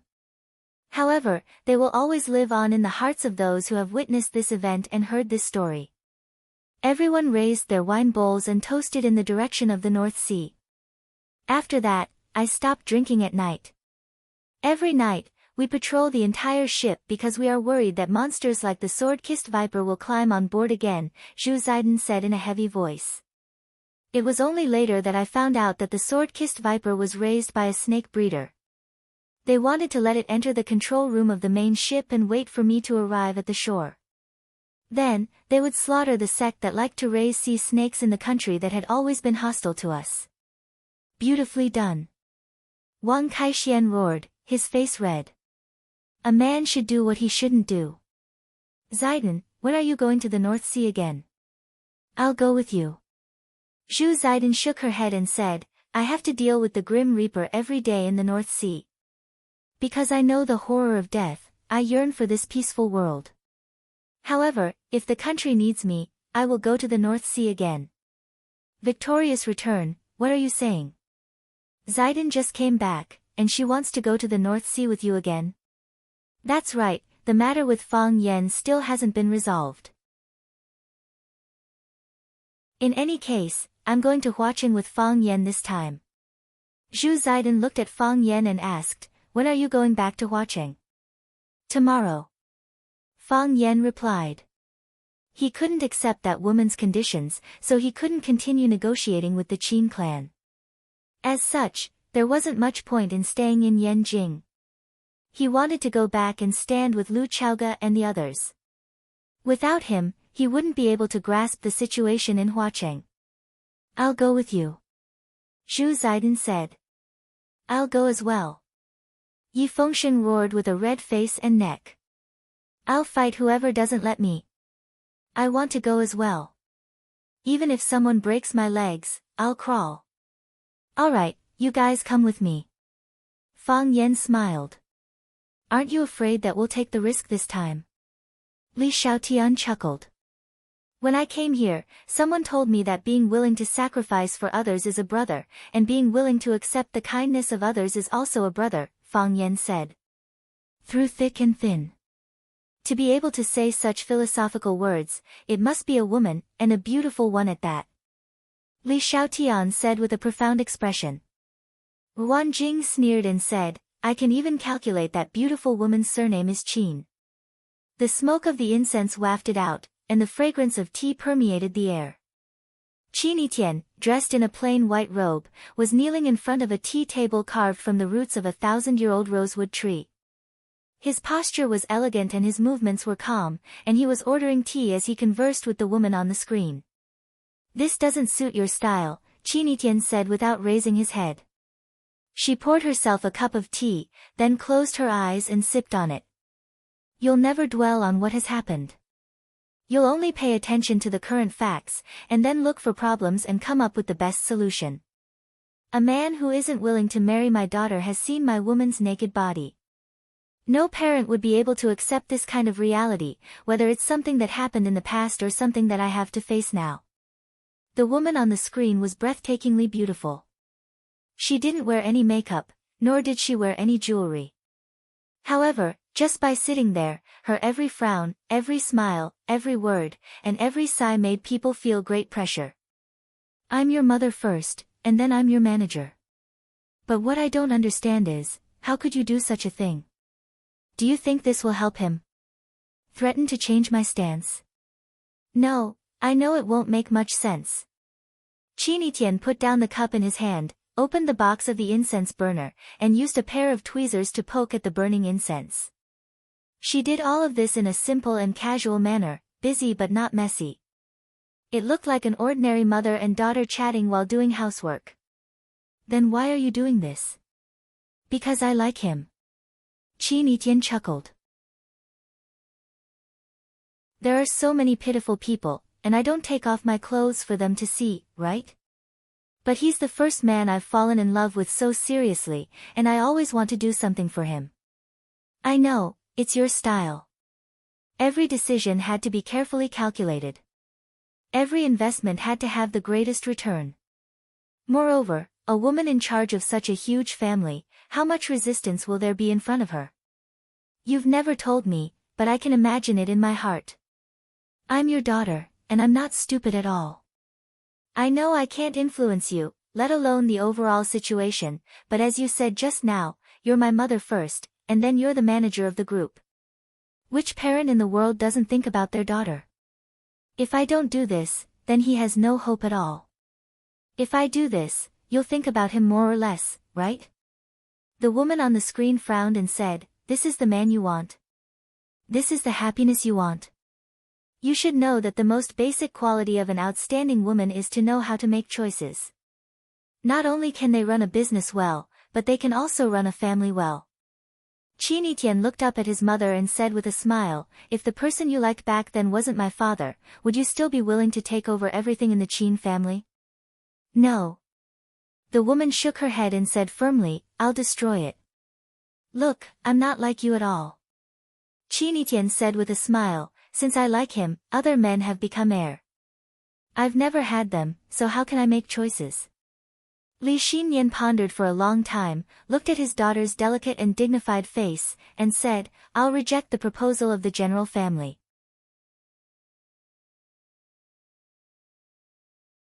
Chapter 794. After eating and drinking to their heart's content, they bade farewell to their friends at the entrance of the garden restaurant. Mu Ying, a competent driver and bodyguard, was already waiting at the entrance of the restaurant. Seeing Mu Ying's aura, Fang Yan's friends were envious. Chen Yanqing looked at Fang Yan and said jokingly, "If you and the Qin family's Missy are together, would the Jiang family dare to bully you?" Yi Fengsheng widened his eyes and said angrily, "Chen Yanqing, what are you talking about? If Fang Yan is the kind of person who fawns on the rich, would we be willing to be friends with such a person? He would abandon his purest and most precious love for a little immediate benefit. This kind of person is the modern Qin Shimi. He can abandon love and friendship. We don't even know when he will sell us out." After a pause, he continued, "Besides, if Fang Yan and the Qin family's Missy get together, what will happen to my sister? My sister got together with Fang Yan first. If he abandons my sister, she will chop him into hundreds of pieces and feed him to the dogs." Thinking of Yi Ro's notoriety and her previous actions, Chen Yanqing realized that she had made a serious mistake. She quickly explained, "I'm joking. I'm worried about Fang Yan's situation. Actually, I've always supported Fang Yan and your sister being together. Think about it, we are all from Swallow Dock. We are childhood sweethearts and know each other very well. One of us has the heart of Taiji, and the other is likely to become the youngest Heavenly Dao realm expert in Swallow Dock. Fang Yan and Wen Rou are a match made in heaven. Why are you pulling me along?"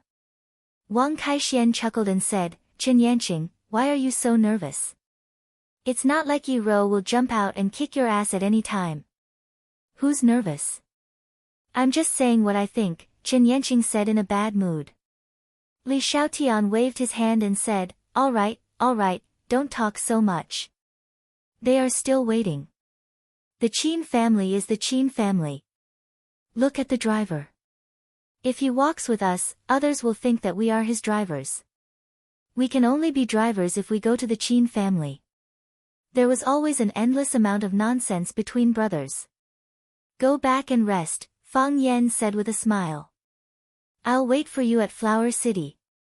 Everyone agreed on a time to gather at Huacheng and then dispersed. When Fang Yan was about to get into the car, a blue sports car honked not far away.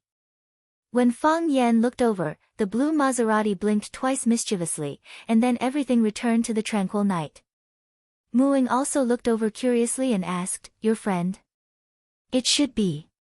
Fang Yan nodded and said, You go back first. I'll go back by myself later. Muing grinned and said, You want me to go back and tell Miss that you were taken away by another beautiful lady? How do you know it's a beautiful lady? Are there any unattractive ladies around you?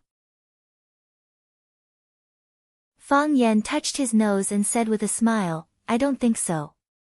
After Muing drove away, Fang Yan walked toward the Maserati in the corner of the hotel parking lot that was full of rumors.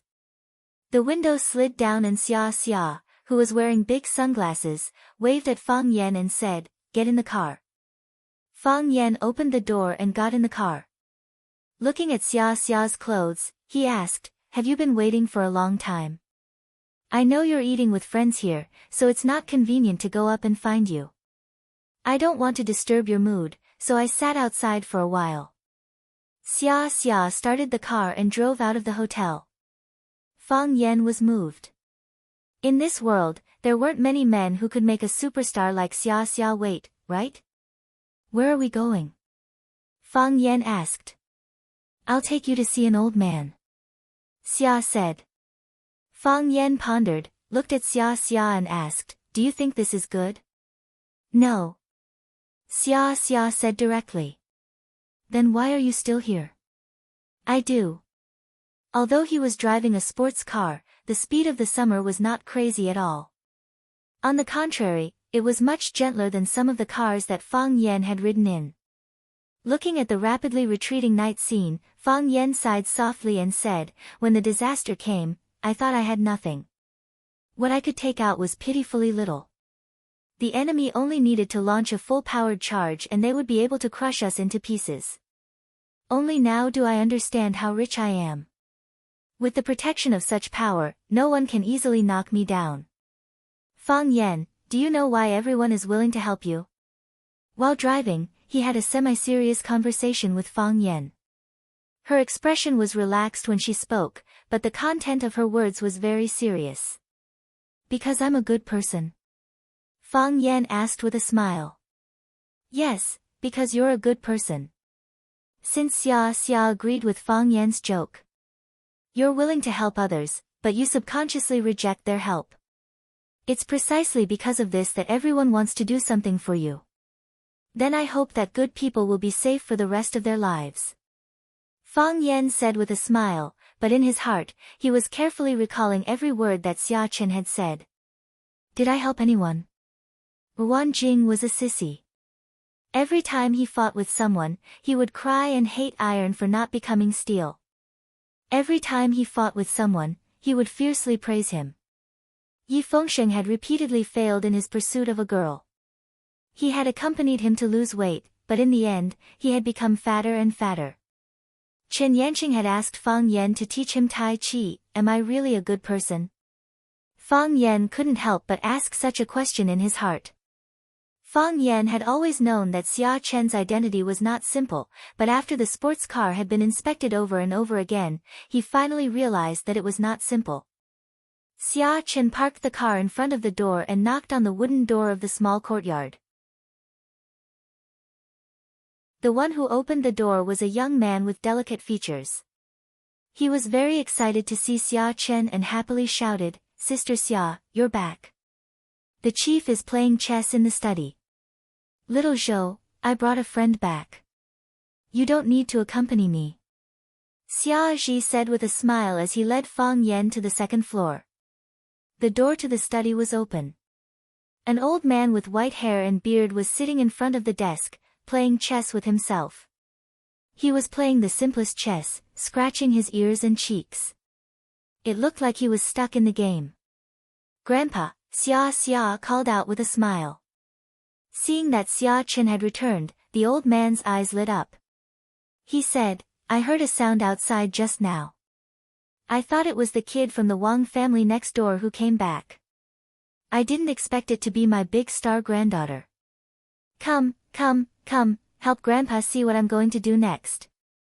Xia Chen walked over to look at the chessboard and said, Grandfather, you've forced yourself into a corner. From now on, we'll each hold one side and fight. Good.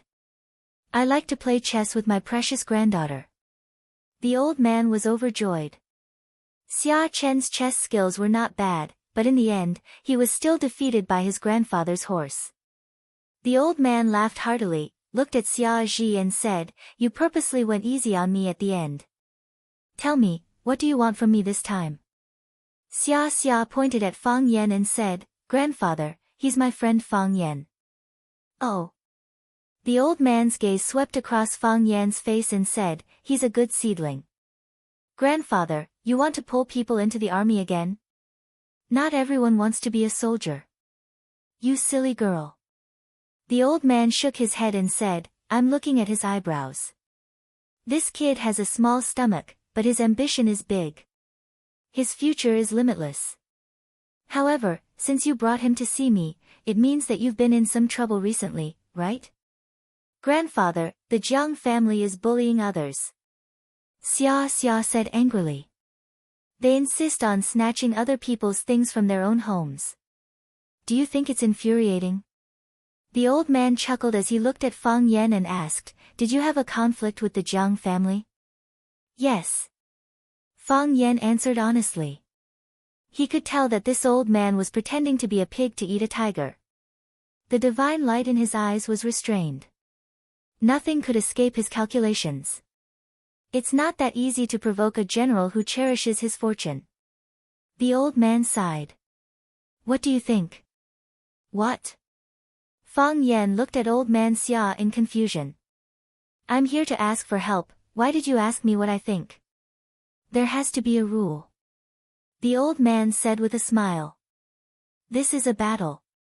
How can there be no rules in a battle? The soldiers are incompetent, and the 3 armies are exhausted.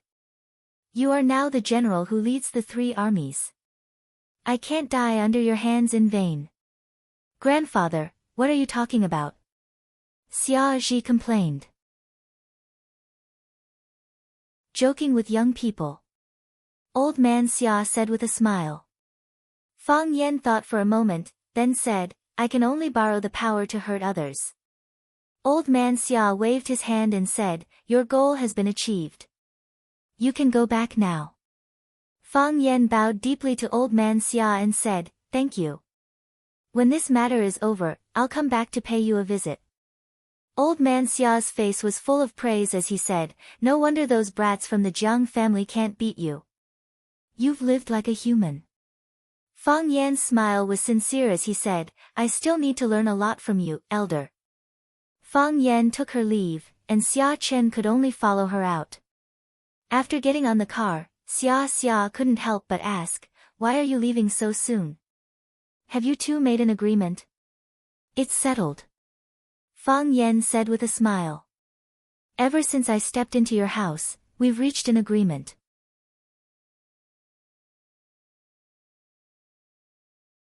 Chapter 795. Borrowing power to hurt people, whose power to borrow? Borrowing the power of the Qin family, borrowing the power of the Xia family, borrowing the power of all the people that could be borrowed. No matter the outcome of the negotiation between the Fang Yan and the Qin family, Fang Yan had to show that our negotiation went smoothly. The Qin family is on our side, don't bully me, or my big brother will trample you to death at any moment. Besides, Fang Yan was now living in the private villa of the Qin family's eldest daughter, Qin Yitian. With Qin Yitian's high reputation and influence in Beijing, this matter had probably fallen into the eyes of people with ulterior motives on the first day Fang Yan arrived in Beijing. It was unknown whether it was intentional or not, but this matter itself could give people unlimited imagination. If it was intentional, then it proved that Qin Yitian treated Fang Yan with good intentions. She did not hesitate to sacrifice her reputation in order to create momentum and prestige for Fang Yan in the outside world. There was another possibility. Perhaps Qin Etian had already had a premonition that Fang Yan's request for help would fail before Fang Yan set foot on the land of Yanjing, so he had placed such a chess piece in advance.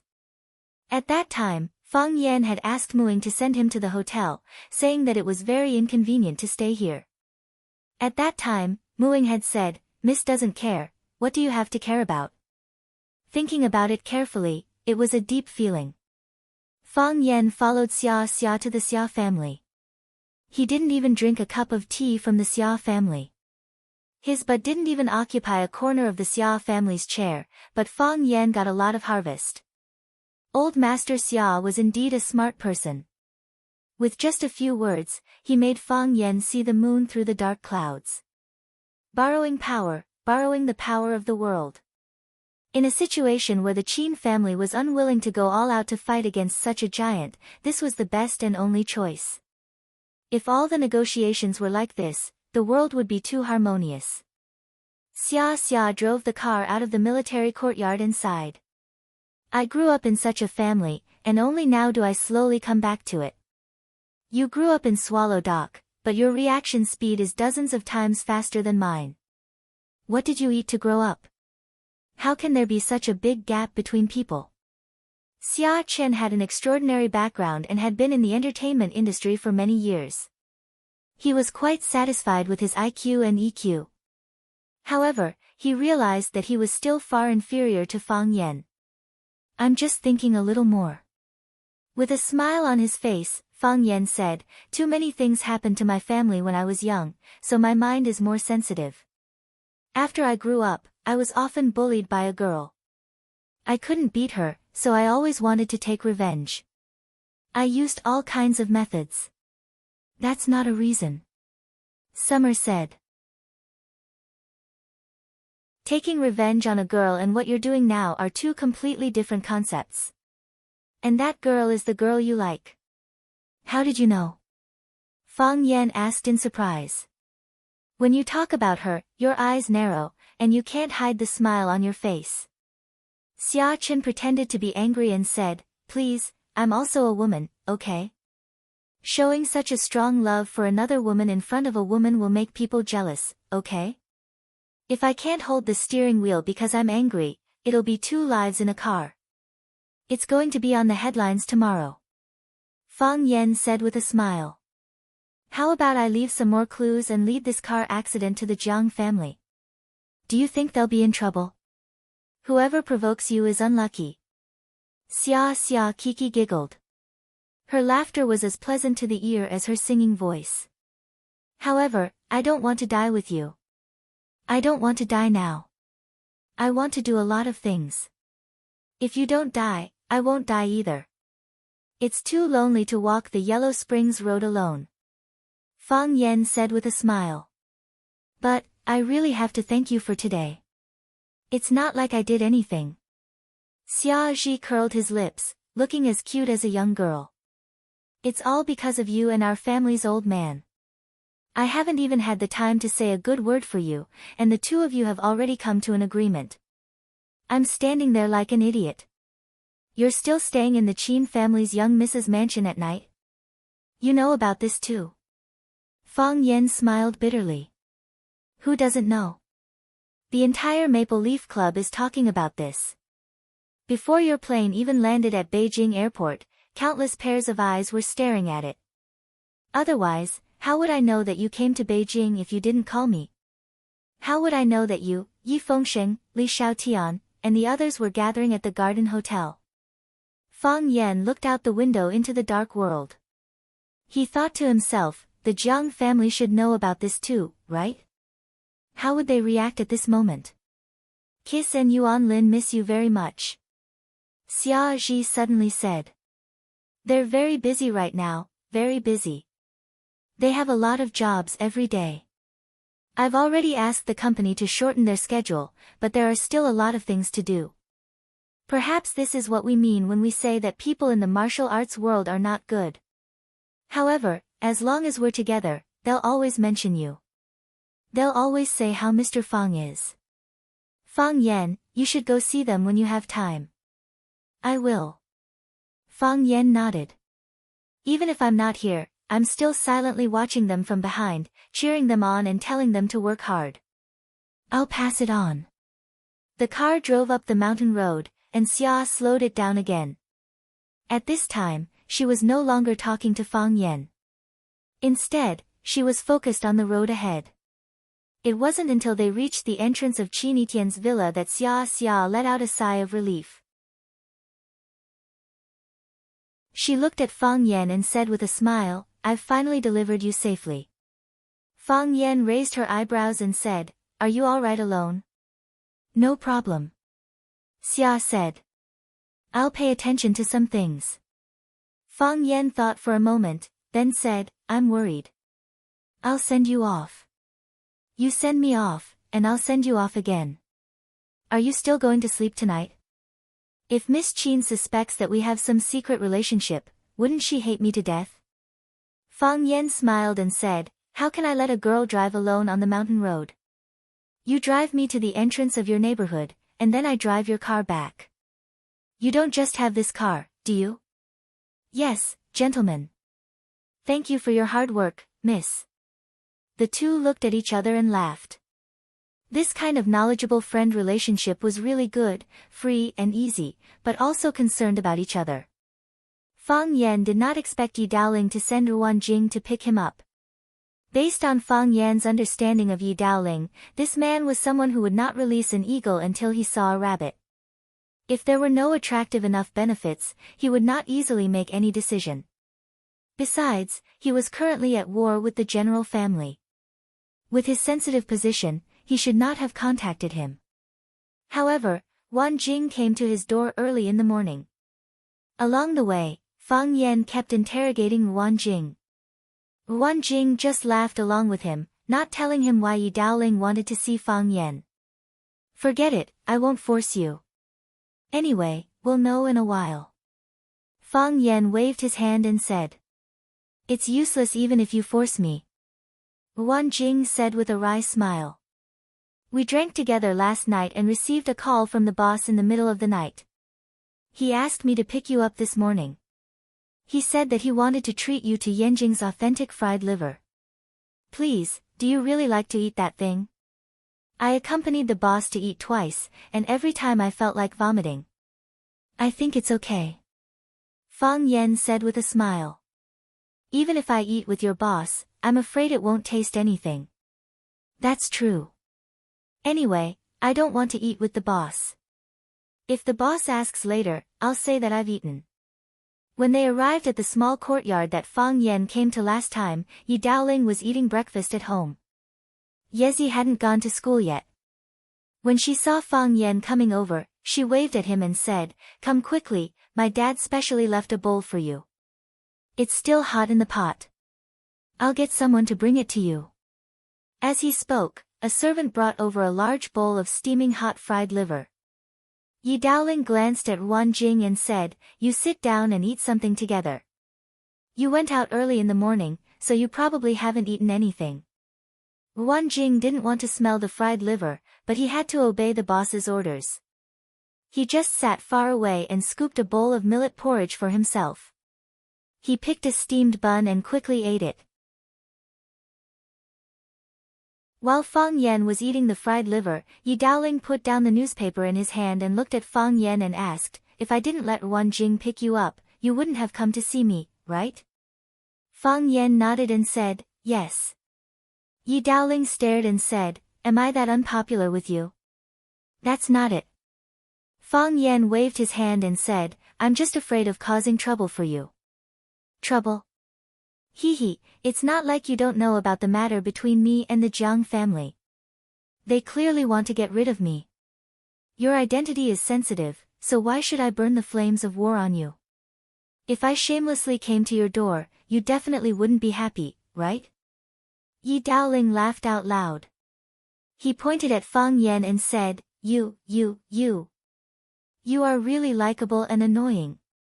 Fang Yan wiped his mouth with a tissue and said, "It's just that I speak too straightforwardly. This is one of my few shortcomings, and I don't want to change it. A person who is too perfect will be envied by others." Yezi giggled and said, "Fang Yan, don't you have any shame? I don't want it, Fang Yan said. I'm going to lose my life. What's the use of shame? Yezi, eat less, you'll get fat.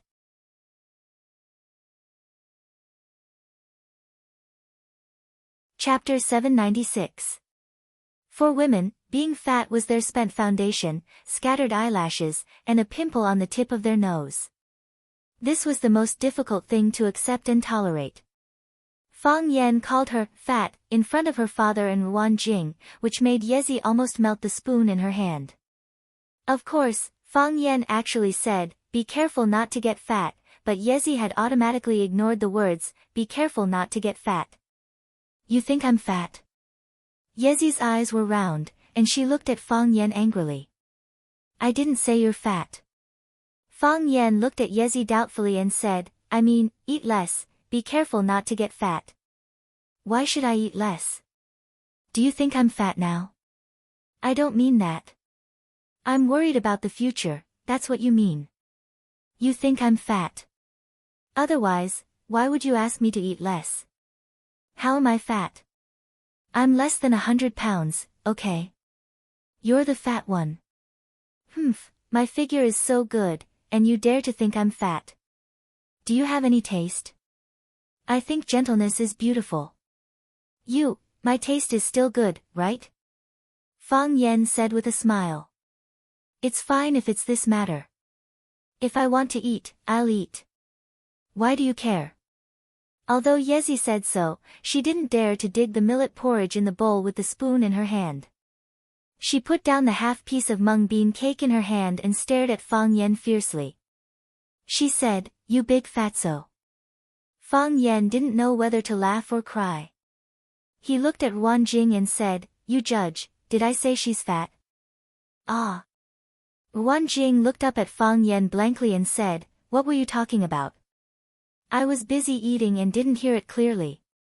Okay. Yi Daoling waved his hand, looked at his baby daughter and said, Yezi, are you going to school? No, I'm not in the mood. Yezi's eyes were still staring at Fang Yan. She said, I'm going to practice. Lose weight. Fang Yan didn't say you were fat. Yi Daoling said to uphold justice. He did. He just said it clearly, but you still favor him. Yi Zi was also dissatisfied with her father. He thinks your daughter is ugly, but you still speak up for him. Are you really my father or not? In the eyes of women, fat was ugly. This had already risen to the level of a personal attack by Fang Yan. All right. Yi Daoling raised his hand in surrender. I'll give Fang Yan a good scolding later. Hurry up and go to school. Yezi looked at Fang Yan and said, I won't go. I want to stay and see how you criticize him. Yi Daoling was helpless. He looked at Fang Yan and said, You're usually quite good at talking. What's wrong with you today? Can you say that girls are fat? I didn't say that. Fang Yan felt even more wronged. I'm just giving you a friendly reminder. Isn't scolding people with good intentions? Isn't it illegal to kill someone with good intentions? Yi retorted. Yi Daoling looked at Fang Yan and asked, How's your talk with the Qin family? It's pretty good. Fang Yan said with a smile, They value me quite a bit. Is it the Qin family that values you, or the Qin family's eldest daughter, Qin Etian, that values you? Yi Daoling squinted his eyes and smiled as he asked. Is there a difference? Yi Daoling pointed at Fang Yan with his finger and said, You brat, you don't even say a word of truth in front of third uncle. Fang Yan laughed and said, My grandfather asked me this question, and this is the only answer I have. Also, they really treat me very well. Yi Daoling looked at Fang Yan with burning eyes and asked, Did they put forward any conditions? Li Xinyan is a very powerful woman. She's the smartest woman I've ever seen. People like her can't be casually dismissed. She will definitely put forward all kinds of conditions to you. It's said that the Jiang family is prepared to give her the entire Chao Yan. What can you give her? I can give her loyalty and a better future for Chao Yan. Fang Yan said with a smile. She's a smart woman. She should know how to choose. Fang Yan, this war came too early. Yi Daoling sighed softly. Obviously, he didn't think that Fang Yan and his companions had any chance of winning against a century-old clan like the Jiang family. Then, why did you invite me to eat fried liver? Fang Yan put down his chopsticks and wiped his mouth with a napkin. We all came from Swallow Dock. What's wrong with me inviting you to a meal? Does the people outside still have an opinion on this matter? Many people like you are willing to invite me to a meal. The Jiang family will reevaluate my value and power. They will think about what they can gain by fighting someone like me. Or rather, what they will lose. If the loss is greater than the value of the gain, I'm sure they will reconsider this matter. Yi Daoling nodded and said, I don't have any power, but I can ride the sword. The way to borrow power is very important. You should grasp it well. Many people are like me. They are willing to invite you to a meal, but they are also like me. They don't want to mess with you. I understand. Fang Yan looked like he had learned something and said, I'm already very grateful. Have you seen Sir? No. Fang Yan said. You should see Sir. Yi Daoling said. Fang Yan thought for a moment and nodded. I was negligent. It's not too late. After breakfast, Yi Daoling had to go to work. He asked Yi Zi if she wanted to go to school. He could give her a ride. Yi Zi shook her head. She wouldn't be in a good mood today. It would be a waste of time to go to school. Yi Daoling smiled and told Ruan Jing to accompany Fang Yan. He took his driver to work. Yi Daoling left, and there was no need for Fang Yan to stay. When he was about to get up and leave, Yi Zi shouted, Fang Yan. Fang Yan was shocked. He thought that this little girl wouldn't be looking for trouble, right? He looked at Yi Zi apologetically and said, I really didn't say you were fat, nor did I think you were ugly. I always thought that you and your sister are the most beautiful pair of twins in Swallow Dock. Even in the entire Yanjing, you can be ranked in the top 3. My sister and I are in the top 3. Who is in the top 3? Yi Zi blinked and asked. Fang Yan thought about it and said, then give it to Qinitian. No. Yi Zi said angrily. Although she is indeed very beautiful, I must stand on my sister's side. Fang Yan, why do you have to live in Qinitian's villa? Because I can't live there. Fang Yan said with a smile. Yi Zi thought about it and said with a red face, why don't you come to my house? Seeing that Fang Yan didn't speak, Yi Zi stamped her feet angrily and said, it's not like you haven't lived there before. How about next time? I'm going back to Huacheng. Fang Yan said. Yi Zi was still a little unhappy and said, then it's a deal. Next time you come to my house. You are not allowed to live in Qinitian's house. My sister is not here. I have to help her look after you. Fang Yan smiled bitterly and said, why are you looking at me? You should go to school quickly. Sitting in the car on the way back, Wan Jing suddenly asked, Fang Yan, do you like Yi Zi? Fang Yan was stunned and said, what are you thinking? I have nothing to do with Yi Zi.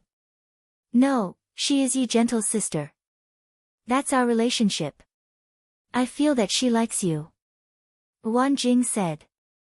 Fang Yan sneered and said, you don't even dare to fall in love. How can you say, I feel? Fang Yan first went home to visit his grandfather and mother. Seeing Fang Yan back, his mother was very happy and went out with a small basket. She said that she would go to the back mountain to pick some fruits and vegetables and cook something delicious for Fang Yan in the evening. Fang Hui's spirit was better than the last time Fang Yan came back, and his eyes were much brighter. After Lu Wan went out with the basket, Fang Hui waved to Fang Yan and said, Fang Yan, come to the ancestral hall with me. Okay, Grandpa. Fang Yan nodded and pushed Fang Hui's wheelchair to the ancestral hall. Because there were not many people in the Fang family, the ancestral hall was quite quiet. After Fang Yan went in, he cleaned the dust on the altar table and lit the incense in front of the ancestral tablets of the Fang family. Then he knelt on the cattail hassock on the ground and looked at the tablet of his father, Fang Yixing, in silence for a long time. "Talk to your father." Fang Hui sat next to him and said. "He can hear me." Fang Yan didn't respond. He looked at the black and white photo of his father on the tablet and fell into memory. The strict and gentle man, the man who was not good at expressing his feelings, the man who urged his wife to call him every time he missed his son, the man who loved painting but was despised by the people of Swallow Dock all his life, the man who would rather die than surrender and wanted to stop the murderer. He was gone. It became a scar in his heart, an emotional cancer that spread all over his body. No advanced equipment could remove it. "I know what you are doing and how dangerous it is." Fang Hui looked at the back of Fang Yan's head and said in a hoarse but sonorous voice. "I really want to tell you to give up and come back to Swallow Dock. But if the hatred has blossomed and borne fruit, even Swallow Dock can't protect us. Your father, he is a painful lesson. Our Fang family has only one son for many generations, and it is the same in your generation. If you are alive, the Fang family still has hope. If you are not alive, the Fang family will be cut off from now on. Fang Yan, I don't have any other request. I just hope you can come back safely."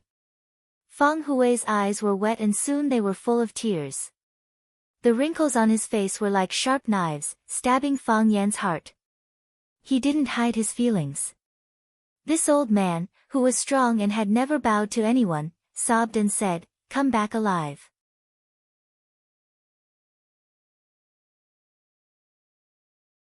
Chapter 797.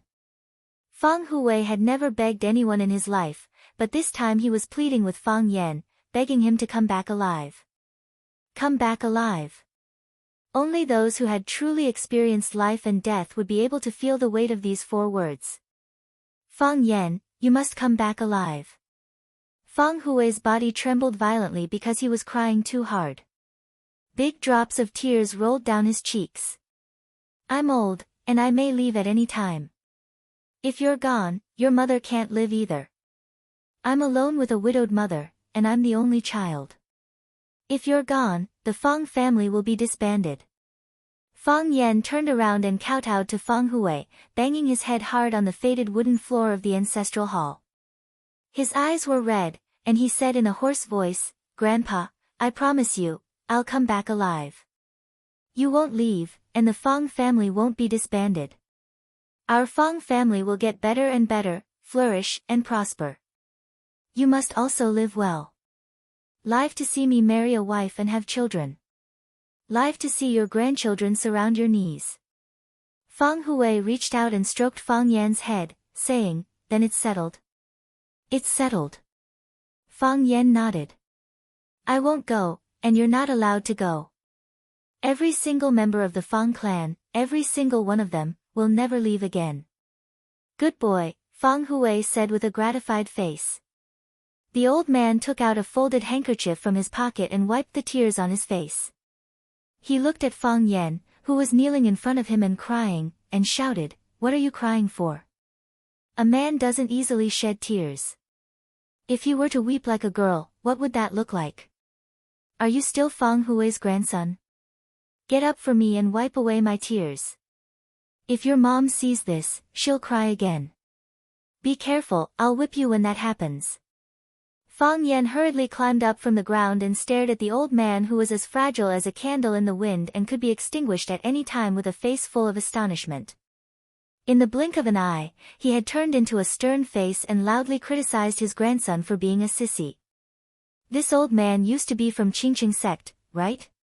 His main specialty was to learn the unique skill of changing faces.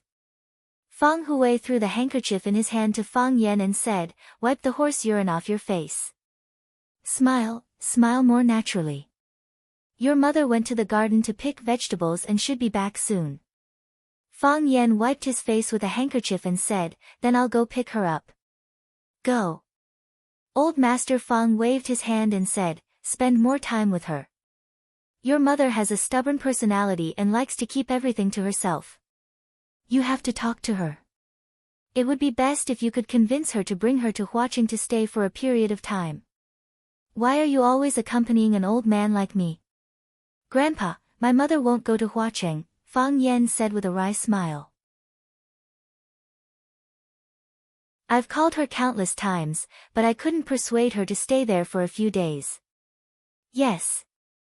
Fang Hui sighed. I'm not dead yet. If I die, she'll be free. Grandpa, didn't we agree just now?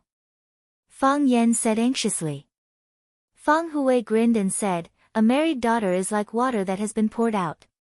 Lu Gang, that arrogant old man, wants to take his daughter back now, but there's no way.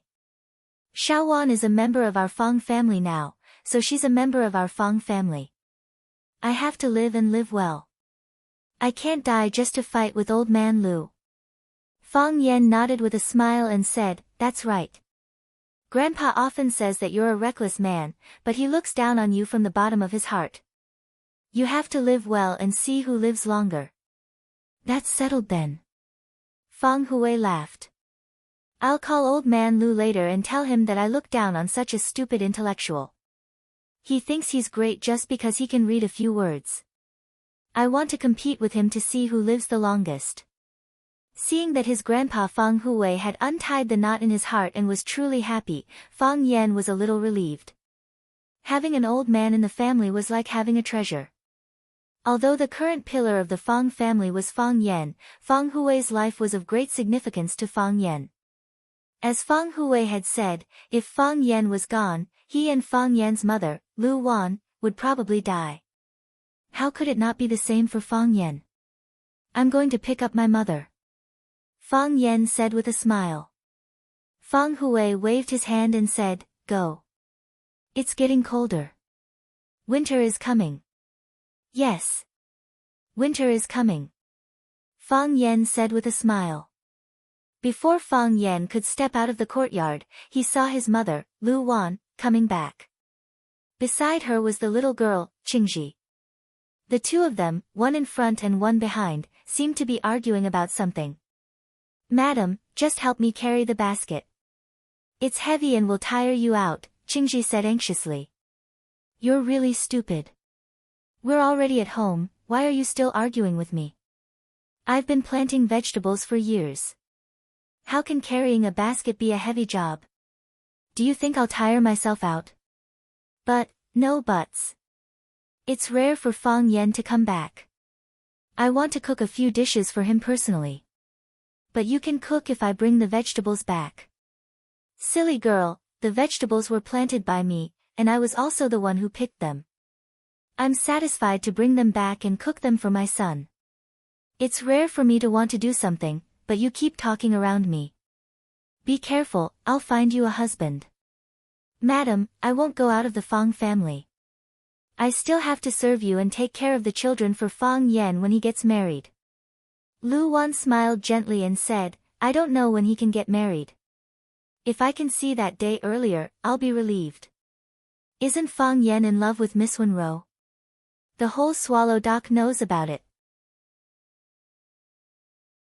Lu Wan sighed softly and said, with the current situation of the Fang family, I'm afraid that the Yi family will make things difficult for Fang Yan. Seeing Fang Yan standing in the yard, Lu Wan quickly changed the topic and said, Fang Yan, why are you standing here? Why don't you talk to Grandpa? When you're not at home, he keeps talking about you. Every day, he holds the mobile phone you gave him, but he refuses to call you. Fang Yan took the basket from his mother and said, Grandpa asked me to pick you up. He's afraid that you'll be tired. Qingji quickly explained, I'm going to help my mother carry the basket. Fang Yan looked at Qingji with a smile and said, I know. Qingji is a very considerate person. But my mother is right. It's time to find a husband for Qingji. Qingji blushed and ran to the yard first. She said, I'm going to the kitchen to cook. Fang Yan looked at Lu Wan's ruddy cheeks and asked, Mom, are you tired? Lu Wan shook her head and held Fang Yan's arm. She said, I'm cooking a meal for my son. How can I be tired?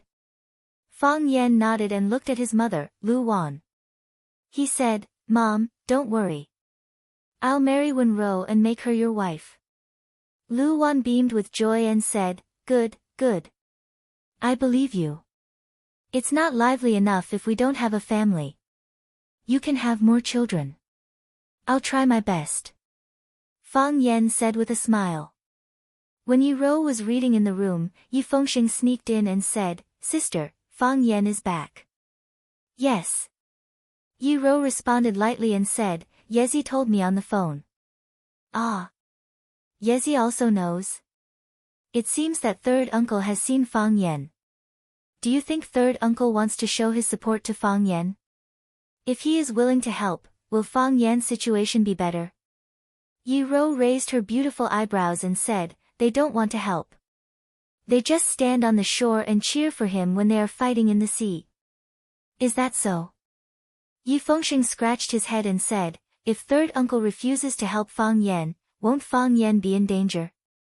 No. Yi Rou shook her head. Why not? Because I will help him. Ah.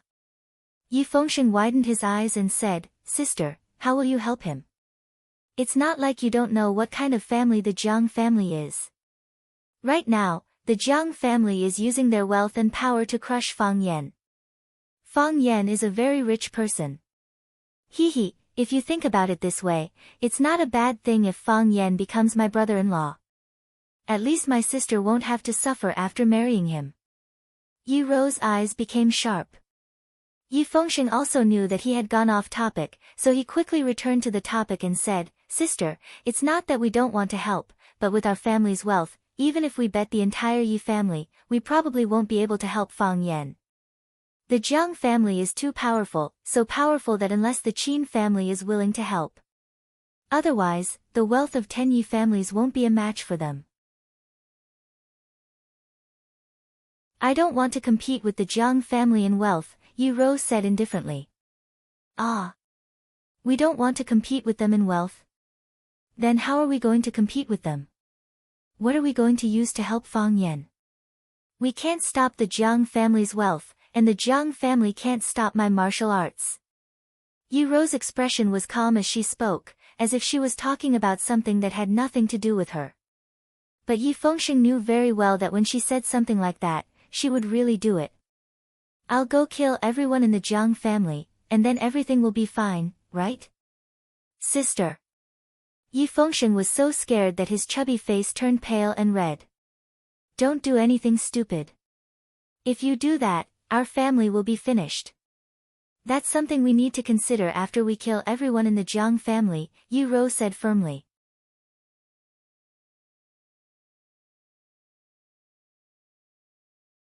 Chapter 798. Yi Fengxing and Fang Yan were good brothers, very, very good brothers. When Fang Yan was in danger, he was the first to stand up for him. He was willing to help him, and he was willing to fight for him, even to the point of dying in battle. However, he had never thought of using such an extreme method to drag the entire Yi family out to fight the Jiang family. This was the thought process of men and women. Men would consider the honor of their family, the continuation of their bloodline, and the safety of their parents. They were willing to sacrifice themselves, but they would never drag their entire family down with them. However, women only needed to consider one thing, whether it was worth doing, and whether they should do it. Yi Rou was very angry that someone bullied Fang Yan, so she wanted to punish those bad people who bullied her man. How could they not be bad people if they bullied her man? Yi Rou was at the heavenly Tao realm. If she wanted to do such a thing, it was very likely that she would really do it. The world was huge, but there were very few heavenly Tao realm experts. Unless the divine dragon personally interfered, or no one could stop Yi Rou. It was because he knew his cousin's character that she definitely wasn't joking. It was also because he knew her abilities that although Yi Fengxing didn't know that Yi Rou had successfully climbed the heavenly Tao, it was still easy for her to succeed with her current abilities. When that happened, Yi Rou's actions would be a devastating blow to the Yi family that had just risen in power. No country or person would allow such force to do such a thing. Sis, can you stop joking? Yi Fengsheng's face was filled with horror. How can you say that it's something to be considered later? If you really kill everyone in the Jiang family, our Yi family will be destroyed as well. Yi Rou glanced at Yi Fengsheng and said, I can choose not to do it. Ah. As long as they stop attacking Fang Yan, Yi Rou said. You can bring my words to the Jiang family. Or you can find someone to bring my words to the Jiang family. Sis, others will think we're crazy. Crazy? Yi Rou flipped open the book she was reading again and said with her head lowered, women are much more terrifying than crazy. Yi Fengsheng was thinking about how to persuade his sister to give up on this idea when he heard the sound of a car horn outside. Soon, it was noisy outside the courtyard. Yi Fengsheng greeted Yi Rou and said, Sister, someone might be back. I'll go out and have a look. Yi Rou looked up at him and then buried her eyes in the book in her hands again. Yi Fengsheng didn't come back, but after a while, a servant came to ask Yi Rou to go out for dinner. Yi Rou closed the book and looked out of the window. Winter came, and the plants withered. However, the 2 frangipani he planted were lush and would carry a delicate fragrance with the breeze. Who will come? Yi Rou thought to herself. When there were no family members at home, they would eat in the small dining room. But when there were guests at home, they would eat in the hall. Today, they were having dinner in the living room, which proved that there were indeed guests at home. Yi Rou rarely paid attention to this matter. Most of the time, she just asked someone to send food to her room. But for some reason, her mind was exceptionally sensitive today. When Yi Rou walked to the door of the living room, she was stunned. There were no guests, but almost all the direct descendants of the Yi family were present. The patriarch sat at the head of the table, and beside him sat a few members of the Yi family's grandparents' generation. Father, Yi Daowen, second uncle, Yi Daoling, third uncle, Yi Daoxian, were all present. There were also Yi Fengsheng and a few juniors sitting at another table. Second uncle was busy with work and seldom came home. Third uncle, Yi Daoxian, was busy improving the Yi family style so that it could be promoted and tested in the military special forces.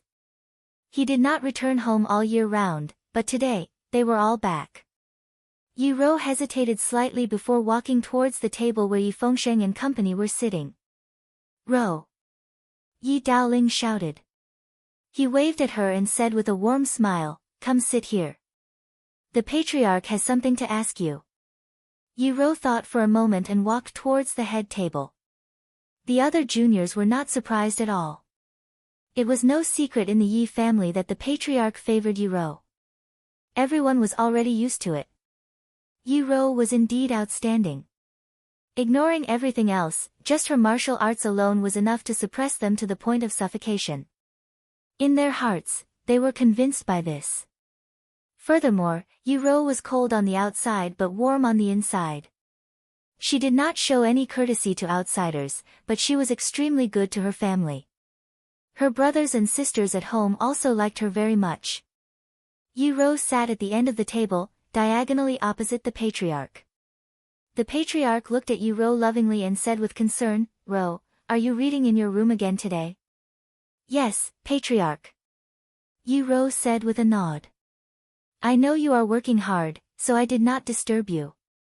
I got someone to send some fruits over. You didn't forget to eat them, right? I ate them. That's good.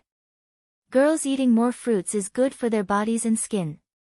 Although we Rou practice martial arts, our skin is more delicate than those rich young ladies who do not touch the sun. This is our capital as a woman. Patriarch. Yi Daoling had no choice but to interrupt the patriarch's concern. If she was allowed to continue developing, there was probably no need to eat today's meal.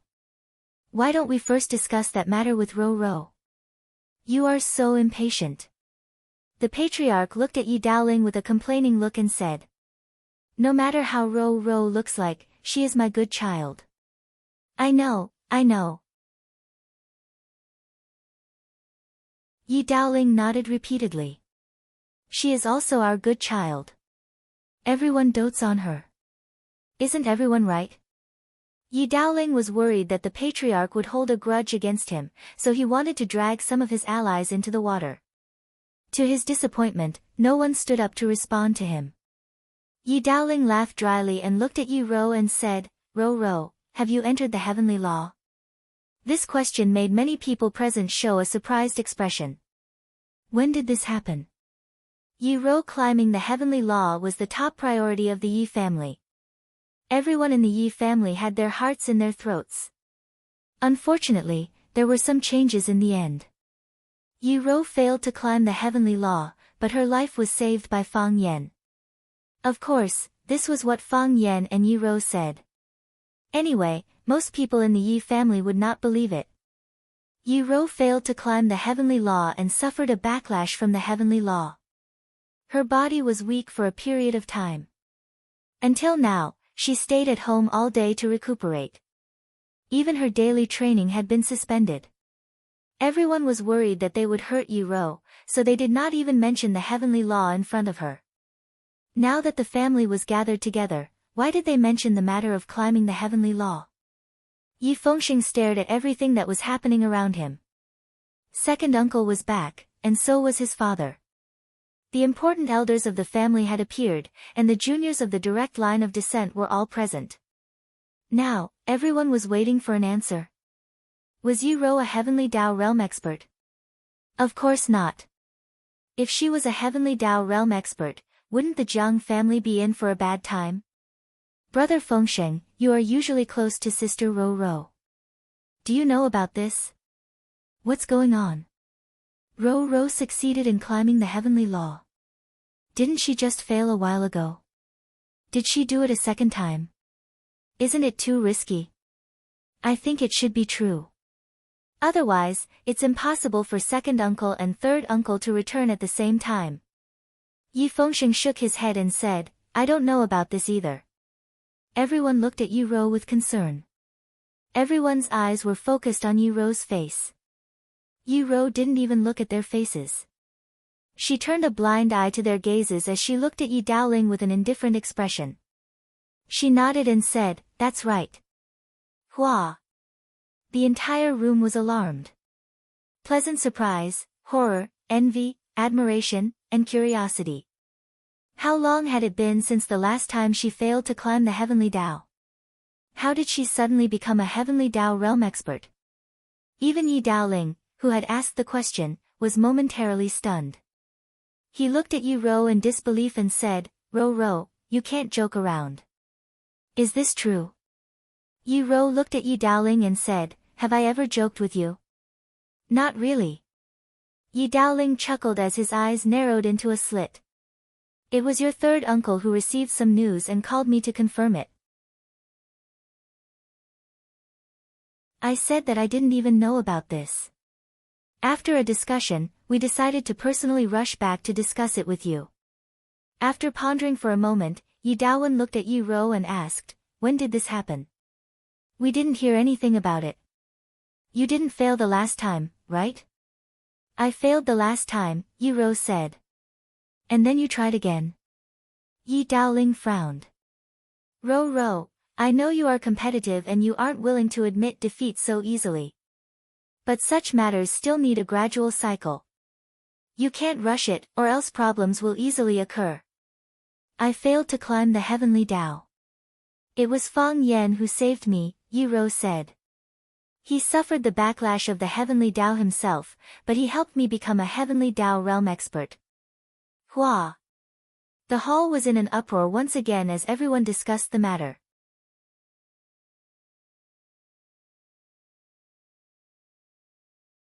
Chapter 799. Cowhide couldn't wrap up the awesome, and paper couldn't wrap up Fang Huahua. The fact that Yi Ro had become a heavenly Dao master was known by others. Even after the death of Tao Addict's song transplanting, both parties wanted to hide it. It was originally a fierce battle in the forest, and not many people knew about it. Fang Yan and Yi Ro wanted to preserve their strength to prevent the Yi family from setting up more obstacles between them. So after Yi Ro broke through the obstacle and became a heavenly Dao master, they still didn't persuade the Yi family. They only said that Yi Rou failed to break through and suffered a huge backlash from the heavenly Tao and needed to rest. Bailey Lu was Fang Yan's partner. He naturally wouldn't tell others what Fang Yan didn't want to say. Jiang Junling wouldn't say it to others. It was a great shame to be expelled by the family. His master, who he relied on as a shield, was also killed by Yi Rou. Yes, although his master was shot to death by Fang Yan, he still subconsciously thought that his master was killed by Yi Rou. This was because Fang Yan was a shameless B******. With his mediocre martial arts, how could he possibly lay a finger on his master? The most unacceptable thing was that Song Transplanting was killed by Fang Yan with a gun. People often said that the person who raised the eagle was pecked blind by the eagle. However, this was already a great honor in the eyes of Jiang Junling. If he was like his master, who pursued martial arts all his life and pursued the peak power in the world, but was killed by a rogue with a gun, wouldn't it be a joke? The death of Tao addict Song Transplanting seedlings was a fatal blow to the side of General Ling. They didn't want such a secret to spread. The poor Tao addict Song Transplanting was a scum of a generation. After his death, no one knew about it. Because he was too excited, Yi Daoling almost stood up from his chair. He looked at Yi Rou in surprise and said, "Why didn't you say such a big thing earlier?" "That's right. Why didn't you say such an important thing?" Yi Daowen was shocked at first, and now he was ecstatic. His daughter had become a Heavenly Tao Realm expert, so he had become a Heavenly Tao Realm expert. Her father, he felt like he was much more powerful than a Heavenly Tao Realm expert. The last time you failed to climb the heavenly axiom, everyone's hearts were hanging in suspense for you. Recently, no one in the family has talked about that matter, for fear of touching your sore spot. Tang, this kind of thing should not be hidden. This is the honor of our Yi family, and also the honor of our Swallow Dock. Apart from Mo Qingdi from decades ago, another Heavenly Tao Realm expert has appeared in our Swallow Dock. Furthermore, it's a Heavenly Tao Realm expert who's even younger than Mo Qingdi from back then. How can we keep it a secret? I don't want to say it. Yi Rou looked at everyone's probing eyes expressionlessly. She didn't intend to explain seriously. Why don't you want to talk about it? Yi Daowen still wanted to say something, but the great ancestor could no longer listen. He angrily interrupted his reprimand and said, Wen said that she doesn't want to say it. Why are you forcing her? She was a Heavenly Tao Realm expert, so it was a joyous matter. Just because she's not a Heavenly Tao Realm expert, does that mean she's not your daughter? Great ancestor, that's not what I meant. I just felt that this matter should be made known so that everyone can have some fun. Yi Daowen hurriedly apologized and said, you also know that Wen failed to climb the heavenly axiom the last time. Everyone was burdened with immense pressure because of her. The Yi family was also mocked by others, saying that we don't know the immensity of the world, why bother with the gossip of others? Does our Yi family need others to point fingers at us when we do things? The great ancestor's tone turned more impatient as he said, the next time someone dares to do such a thing, just go up and smack him in the face. He doesn't know how to live up to expectations and doesn't properly practice his martial arts. Instead, he makes sarcastic remarks about the hard work of others. Such people won't amount to much their entire lives. Yes, Yi Daowen replied respectfully. Yi Daoxian was from the military, and he had the deepest and most unyielding features among the three brothers. He sat there like a handsome statue, and in terms of bearing, he was much better than his son. Yi Daoxian looked at Yi Wen with bright eyes and asked, you said that Fang Yan helped you withstand the backlash of the heavenly axiom? What's going on? Yi Wen didn't respond. She had already recounted what had happened, so she didn't wish to repeat it again. Yi Daoling understood Yi Wen's character, so he hurriedly explained, Wen encountered a heavenly tribulation when she was climbing the heavenly axiom. That stage was originally impossible to cross. Touching the power of the heavenly axiom, if one isn't able to kick down the door and cross it, one would be punished by the power of the heavenly axiom. Wen's situation was very dangerous back then, and that punk, Fang Yan, ran over noisily to find Wen.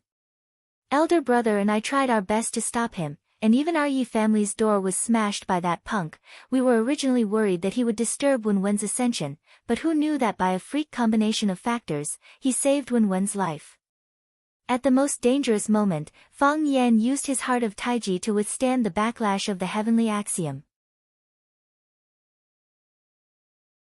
It's said that even now, that punk's heart of Taiji can't be used normally. For this, the Yi family's patriarch often came to our house to have a chat with our patriarch, saying that their Fang family risked their lives for our Yi family, so our Yi family can't do such heartless things. Yi Daoxian nodded, but his gaze was still on Yi Wen's face. He asked, can the backlash of the heavenly axiom be endured by someone else? Yes. Yi Wen nodded. He knew that this uncle was discussing this problem with him from a scholarly point of view.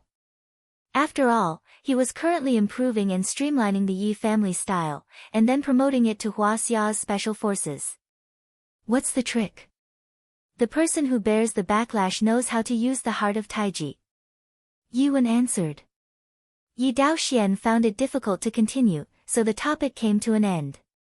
Yi Daoling looked at Yi Wen in delight and said, Wen has become a heavenly Dao realm expert. Our Yi family also has a heavenly Dao realm expert. This matter needs to be celebrated. Patriarch, don't you think so? Yes, it needs to be celebrated. Yi Daoling echoed his elder brother's actions. This is a joyous occasion. Not stealing or robbing, but relying on one's own hard work and talent to climb the heavenly axiom at such a young age. The entire Swallow Fort should celebrate this matter for 3 days. Elder brother, communicate with Mr. about this matter. I believe Mr. will be happy to see the rise of an outstanding young man. That's right. Back then, when Mo Qingdi succeeded in climbing the heavenly axiom, Mr. had the entire village celebrate for 3 days. Our Wenwen can't lose to Mo Qingdi's procession back then, right? A white-haired old man beside the patriarch said. This matter will quickly spread to Beijing, and then to the entire country. The patriarch looked worriedly at Yi Wenwen and asked, Wenwen, what do you think? Yi Wenwen understood the patriarch's concern as she looked at him with a gentle voice and said, let them like it. All right. Only then did the patriarch feel relieved. Seeing the person in question, Yi Wenwen, agree to the matter. Everyone in the room laughed. Everyone felt joyous and joyous. Yi Daoxian looked at Yi Wenwen and said, has Fang Yan returned? I heard that he has returned. Yi Xiaojun, who was beside Yi Fengsheng, said, someone saw him pushing Grandpa for a stroll by Stone River. Yes. Yi Daoxian frowned and said, I heard that Fang Yan and the general family are fighting intensely. To the death. Yi Daoling gave an appropriate evaluation. He said, the last time Mr. brought Fang Yan to visit the general family, it was to denounce Fang Yan, and also to put an end to this matter on Fang Yan's behalf. However, the general family's old patriarch would rather banish the offending grandson from the family than let the matter rest. This time, the general family attacked in anger, naturally with the intention of not stopping until one side is dead. Yi Daoxian shook his head lightly and said, the general family, they have a lot of business. Although Fang Yan has some talent, he has just started out and will most likely die in this battle. I don't think he will win. After a pause, Yi Daoxian looked at Yi Wenwen and said, Wenwen, I know that Fang Yan has helped you before, and I've heard some things between the two of you. However, you cannot get involved in this matter. If possible, you must keep your distance from Fang Yan. This matter is no longer just a fight between Fang Yan and a junior of the general family, but a fight against the entire general family corporation. We need to focus on our own development. There is no need to fight against that group of people. Yi Daowen deeply agreed and said, Wenwen, your uncle is right. Fang Yan is a good child and a very talented martial artist, but the two of you are not suited for each other. Since it is fated that you will not be able to be together in the future, then it is better to sever this relationship as soon as possible. In the future, Daddy will find you someone more suitable. Is that all right? Yi Daoling smiled without a word, but his eyes were paying attention to the changes in Yi Wenwen's expression. Yi Wenwen's expression did not change at all. She looked at her father before looking at Yi Daoxian and said, "There is no such thing as compatibility. If I like him, then he is suitable. If I don't like him, then he is not suitable." "You child," Yi Daowen was somewhat angry. To have his own words rebutted by his daughter in front of so many people, it did not look good on him either. "I will marry Fang Yan. I want to marry him." Yi Wenwen's voice was gentle and firm, but her tone had an unquestionable power. "No. That's impossible, Yi Wenwen." The voices came from different members of the Yi family, as though every member of the Yi family had a reason to strongly oppose this matter. Yi Fengsheng's heart was about to leap to his throat, as though he could spit it out with a burp. "I will not allow this to happen," Yi Daowen said with an overbearing attitude. "You are so silly," Yi Wenwen said as she looked at her father. "In the past, you could not stop me. Now that I am a heavenly Dao realm expert, how can you stop me?"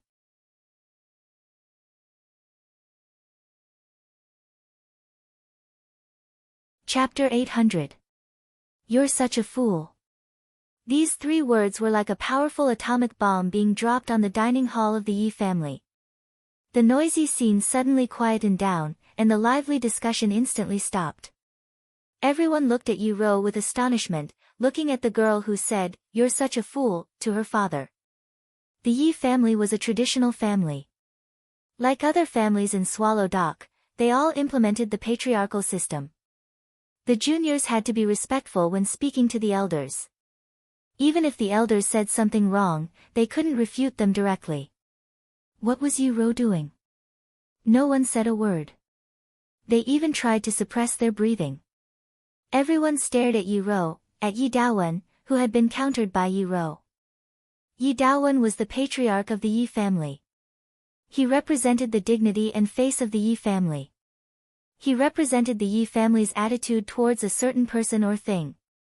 Now, what kind of punishment was he going to give to Yi Ro, who had disobeyed him? Yi Daowen's expression was extremely gloomy. Because of his anger, the veins on his fists bulged.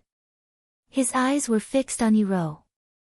He stared at the daughter he had always treated as a treasure. Just now, what did she say to him? Yi Daowen wasn't a man who hadn't experienced many trials and tribulations, and because of his long years of practicing martial arts, his temperament and self-restraint could be considered first class. However, being slapped in the face by his own daughter in front of so many people, he still had a hard time accepting it. How did that sentence come about? Only the person you love can hurt you the most. That was exactly what he was feeling at this moment. Yi Ro. Yi Daowen tried hard to calm the anger in his heart. He tried his best to make his voice dignified and gentle. "What did you mean by those words just now?" "I'm saying that you can't stop me." Yi Ro's expression didn't change at all. On the contrary, one could see her calmness and sincerity in her eyes. She wasn't hypocritical, and she hated hypocrisy. She thought of this and said it directly. "In the past, you couldn't stop me. Even if I wasn't a heavenly Dao realm expert back then, when I wanted to marry Fang Yan, I would definitely marry Fang Yan. As long as he was willing to marry me. Now, I'm a heavenly Dao realm expert. I have greater power and autonomy. If I want to marry Fang Yan, I will marry Fang Yan." This was following his own temperament and obeying the rules of the heavenly Dao. "Even the heavens won't stop me, let alone you. I'm your father, and you don't consider my attitude at all?" "I've thought about it and I've been troubled by it.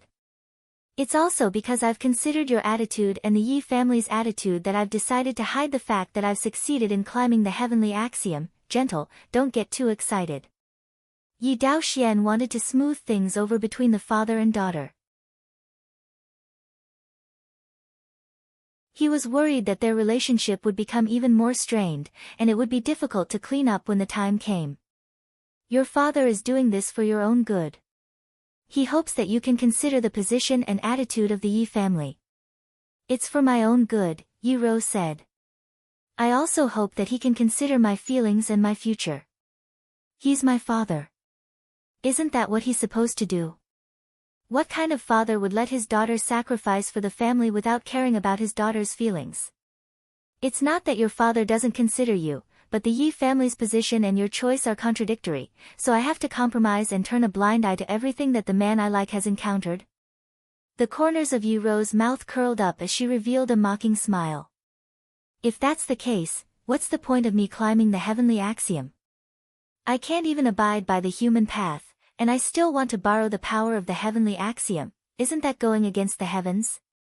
Yi Daoling understood Yi Ruru's character. He knew that there was no way to discuss this matter today. He smiled and said, okay. Ruru has her own considerations.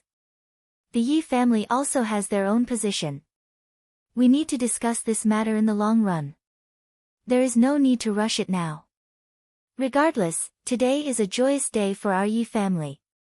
Ro has succeeded in climbing the heavenly axiom, and she's the youngest heavenly axiom expert in Swallow Dock and even the entire Huaxia. Our Yi family has a reason to celebrate. Yi Daoling looked at the patriarch and said, Patriarch, shall we have dinner? The patriarch didn't wish to see the family's internal strife either, so he nodded and said, let's have dinner. All sorts of exotic delicacies surged onto the dining table like flowing water. Jar after jar of shadaozi were broken, emitting a rich fragrance of alcohol. The atmosphere in the hall turned lively once again, but everyone felt that the atmosphere was a little off. Qin Cheng sat in the middle of the Qin family's juniors. He raised the teacup in front of him and said with a smile, Brothers, have you ever gone back and told your parents that the Qin family can't save Fang Yan this time? Who is Fang Yan? He has nothing to do with our Qin family, so why would our Qin family risk our lives for an insignificant person? Can we not say it? But it's useless even if we say it. That woman rejected the Jiang family's settlement agreement. She's clearly helping that punk. You can't say that the punk has nothing to do with our Qin family. He's the man Qin Etienne likes. Qin Etienne usually puts on a cold face in front of us. She doesn't think anything of us brothers, but she's dead set on a wild man outside. She clearly knows that he already has a girlfriend, yet she's willing to be his mistress. Doesn't she have any shame? Qin Cheng waited for everyone to vent for a while before he rubbed the rim of his teacup and analyzed the situation. This is a huge matter. It's a matter of life and death for our Qin family. I've asked around at the Jiang family's side. They are bent on killing Fang Yan this time. And I heard that it was personally decided by the Jiang family's patriarch, and it was handed over to the Jiang family, who has been in the limelight recently. Tell me, for our Qin family to wrestle with them at this moment, if we don't control it well, the two families will end up in a life-and-death situation. Why? For benefits. But even if we get rid of the Jiang family, how much benefits can we get? Who knows, at that time, our Qin family's strength will be greatly damaged, and the Huang family, Li family, and Chen family will take advantage of us. We and the Jiang family usually mind our own business. It's not that we don't have small fights, but that's only courtesy demands reciprocity. This time, the seriousness of the matter is extraordinary. If the Qin family really goes to war with the Jiang family, those two women will be the sinners of the Qin family. But at that time, will it be too late for us to complain? We can only stop it before it happens. Qin Cheng had 10,000 reasons to hate Fang Yan. Of course, he hated Li Xinyan and Qin Etienne who stood behind Fang Yan even more. The conflict with Jun Shipu last time was actually a flashpoint of his dissatisfaction with the two women who controlled the Qin family's power. Whether it was Li Xinyan or the new generation of Qin Etienne, they were both rare business prodigies that only appeared once in 100 years. Because of this, some people even joked that because the Qin family's women took advantage of the Qin family's feng shui, the men of the Qin family were all idiots. In all honesty, was Qin Cheng an idiot? Take a closer look, how could he be an idiot? This time, Li Xinyan refused the gift from the Jiang family, causing a huge split within the Qin family. Qin Cheng and the other like-minded people saw the opportunity and wanted to make a big move. It would be best if they could push down Li Xinyan and Qin Etienne. Qin Cheng, you have the most ideas among us. Tell us what to do, we'll all follow you. Qin Yi shouted. That's right. We don't have much strength. We can't even say a few words before the elders in the family scolded us. I think we should stick together. Qin Guan echoed. In any case, I don't want to go to war with the Jiang family, and I don't want to go to war with the Jiang family for an outsider. Qin Cheng waved his hand. It's not that there's no way. But as Qin Guan said, we don't have the strength to fight alone. As you all know, the Qin family is divided into two factions. One is for peace, and they agree to the Jiang family's agreement in exchange for all of Chao Yan's benefits. The other faction is for war. Although they didn't explicitly say that they want to go to war with the Jiang family, the Qin family rejected the Jiang family's offer. Isn't it clear that they want to go to war? Under the control and influence of those two women, my father is currently contacting the uncles in the family, as well as some of the direct descendants of the family who hold important positions in various businesses. He's prepared to force the Jiang family to abdicate. Force that woman to abdicate. As long as she abdicates, the conflict between the Qin family and the Jiang family will be easily resolved. I support you. Qin Guan nodded. I'll also convince my father and grandfather to support you. I support you as well. Let the woman go back to nursing her child. If Qin Etienne really likes Fang Yan, he can marry into the Fang family. It's time for the men of the Qin family to stand up and take responsibility. The vision of women is still too shallow. Qin Cheng smiled vaguely as he looked at his companions in the family who had been incited by him. Fang Yan, you're just an insignificant target. Our true targets are those two women. Their existence is too dazzling, and we're too embarrassed. As a man of a family like the Qin family, you should be able to understand our situation, right? But, who told them to like you? Many times, liking someone is a mistake.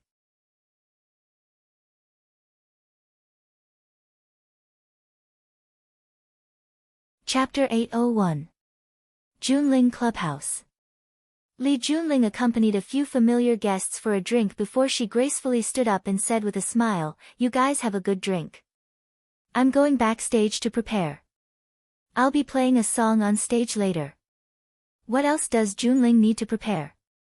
Your piano skills are so high. If we talk about a single instrument, even that music addict who's been playing it to perfection isn't as good as you, right? Chen Shuang said with a smile. Go do what you need to do. We'll take care of ourselves. I'll treat your place like my own home. If music addicts fans hear this, they won't let me off easily. Li Junling said with a smile. She patted her best friend Chen Shuang's hand and said, "See you in a bit." See you in a bit. Li Junling warmly greeted every friend she met and nodded to those who were a bit further away. Elegant and graceful, yet dignified. The style of the piano goddess is indeed extraordinary. It's a pity that she's going to marry the one from the Qin family. He's really not much, it's just a pile of sh*t.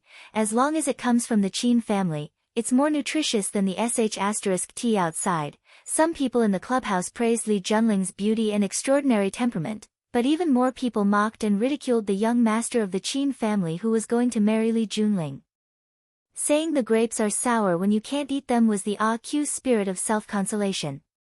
Li Junling didn't know what others were saying and didn't care. After she told the bodyguard at the door, she pushed open the wooden door of her private resting room. Near the window of the room stood a stalwart man in a white shirt. His facial expression couldn't be seen clearly, but just the side profile was enough to make people feel that he was extraordinarily handsome. Broad shoulders, thin waist, slender legs. His body proportion was comparable to that of a top male model. Li Junling's heart was filled with sweetness. She walked forward and hugged the man's waist from behind. She pressed her face against the man's strong back and said, "You've been so busy recently, how do you have time to come here?" "I missed you, so I came to see you," the man said in a teasing voice. Li Junling hugged the man even tighter and said, "I've always wanted to contact you, but when I found out that you went to Huacheng and heard that you were doing something so important, I resisted the urge. Besides, with our relationship, I'm not in a position to take care of you and care about you. Many times, I want to do something for you, but I don't know where to start." The man was silent for a moment and said, "The wedding is getting closer, right?" "They said it was before the new year," Li Junling said in a low voice. "There are only a few good days before the new year." No matter which one he chose, it would only take him a few days. In the past, he always felt that time passed too slowly, and every day felt extremely long. But now, I realize that time has passed too quickly. Before I could properly appreciate the day, it had already slipped away with a whoosh. I can't even hold it back. The man fell silent again. After a long time, he seemed to have made some kind of decision and said, "How about I tell Grandpa?" Li Junling smiled in a low voice and said, "This is not your style. Do you really dare to tell your grandpa about this?" "It's indeed not my style," the man squinted his eyes and smiled. "But, for the woman I like, I should always be hot-blooded for once." What's the saying again? Who doesn't have hot-blooded youth? I've never been young, and I haven't done too many hot-blooded things. But for you, I'm willing to take a risk. Li Junling was moved to tears, hugging the man's body tightly and said, "I know you have this kind of intention, and I'm already very satisfied. Our family and the Qin family are too closely tied together. Qin Cheng and I have already been engaged for a long time, and now we're at the last step. If you stand out at this time, how would they see you? How would your Jiang family see you?" "It's a bit difficult," the man's face was full of sorrow. "If I tell Grandpa about this, he'll definitely scold me for not being able to control my crotch, for not being able to take on such a heavy responsibility. The Qin family will also think that this is a great humiliation." Originally, they would have watched the dispute between our Jiang family and Fang Yan with cold eyes. After this, I'm afraid they have no choice but to come out and help Fang Yan fight against our Jiang family. I know everything," Li Junling nodded and said. "That's why I don't want to make things difficult for you. You're a very capable man, and it wasn't easy for you to get to this point. I don't want you to waste all your efforts because of me. I know very well how much effort you've put in to get to this point. But, I still have to give you an explanation." The man sighed softly and said, "How many years have we known each other?" 7 years. Li Junling didn't hesitate to say the correct date. 7 years ago, we met at a Xiangshan charity banquet. Although we didn't say a word to each other at the banquet, when we left, we walked out one after another. We took a walk in Xiangshan, from halfway up the mountain all the way to Yanjing City. I didn't ask you where you came from, and you didn't ask me who I was. Then, we walked until now. There was a gentle smile on the man's lips. He reached out to hold the back of Li Junling's hand and said, "Yes. 7 years, from that night until now, it's been 7 years, so, it's because of this that I can't let you go so easily. You're my woman, in the past, and in the future. I won't allow other men to touch you, and I won't allow you to fall into the arms of other men. I can't accept it." "But, no buts." There was a cold smile on the man's lips. He said, "Time, I just need a little time. After I take down Fang Yan and consolidate my position in the Jiang family, I'll bring up this matter to the old man. I want to marry you, everything will take its course. If the Qin family isn't afraid of both sides suffering, I won't hesitate to fight with them." Jun Xing, the man suddenly turned around and hugged Li Junling's thin body in his arms. Before Li Junling could say anything, her mouth was already covered by the man's. Soon, the room was filled with pleasurable yet extremely repressed moans. Outside the room, the bodyguard standing at the door was pale, and sweat appeared on his forehead. He looked at a corner in horror, as if there was an ugly monster hiding there. Fang Yan finally saw Yuro. At that time, Fang Yan was chatting with his grandfather in the yard and heard the voices of his mother and Yuro talking in the front yard. The old man, Fang Hui, looked at Fang Yan meaningfully and said, Ro is a filial child. She will come to see your mother and me, although she doesn't talk much. it's easy to feel her sincerity. She even brought gifts many times. The fire fox blanket I'm wearing is a gift from her. She said that the weather is getting colder and colder, and she needs a blanket to avoid getting cold. I heard that Yi Daoling brought it back from Yanjing and gave it to his ancestor, but she sent it to me. Have you talked to Ro Ro about that? Not yet. Fang Yan shook his head. You have to find a way to solve this shameful thing yourself. I only have one request, you can't deceive Ro Ro, Fang Hui said seriously. I know.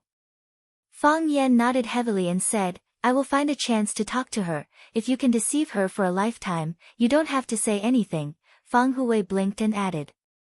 Anyway, I want a grandson, or a granddaughter. The Fang family is short of people. Not so fast. It's as easy for other people's children to give birth like a hen laying eggs. Yi Fengsheng won the girl of the Bailey family without a word, and the wedding will be held on New Year's Day. He said that he already has a child. Why is it so difficult for you? Are you? Fang Hui's eyes swept over Fang Yan's body and asked, what's the problem? While the grandfather and grandson were talking, Yi Ro had already walked over from the front yard. She glanced at Fang Yan, then took the initiative to greet Fang Hui. She handed over the basket of pastries in her hand and said, I just made these today. I know you like them, so I packed a basket for you. Fang Hui laughed with the basket in his arms and said, I understand what Ro means. You're sending delicious food to shut Grandpa's mouth. Okay, I won't say anything. I'm going to my room to eat pastries. You two young people can go out and have a walk. Yi Ro didn't look shy. She looked at Fang Yan and said, let's go out for a walk. Fang Yan glanced at his grandfather and said, Grandpa, I'm going out with Ro Ro. I'll talk to you later when I come back. Go, go. Fang Hui chewed the delicious pastries and said, can I say no? Can't you see that my mouth has been blocked by the little girl? Beside the stone river, Fang Yan and Yi Ro walked side by side on the bank. Women carrying baskets of vegetables and old men carrying hoes came back from the fields. They greeted them and laughed kindly when they saw them. The news that Fang Yan and Yi Ro were in love had long been spread in Swallow Dock. I was going to see you early tomorrow morning. Fang Yan said with a smile. I know. Yi Ro nodded. But I can't wait. In the twilight, the green mountains in the distance looked like a long, ink-stained dragon. There was no bright moon in the sky, nor a star. However, Fang Yan clearly felt that his eyes were shining. The girl standing in front of him was the warmest sun in his heart.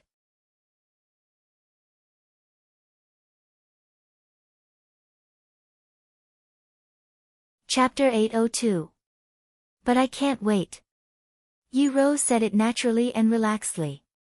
However, it was also this natural and relaxed attitude that revealed her true nature. One day seemed like 3 years. There were still several hours until tomorrow morning, but for some people, these hours were longer than 1 day, 1 month, or even 1 year. Yi Ro didn't want to wait. The man she liked lived next door.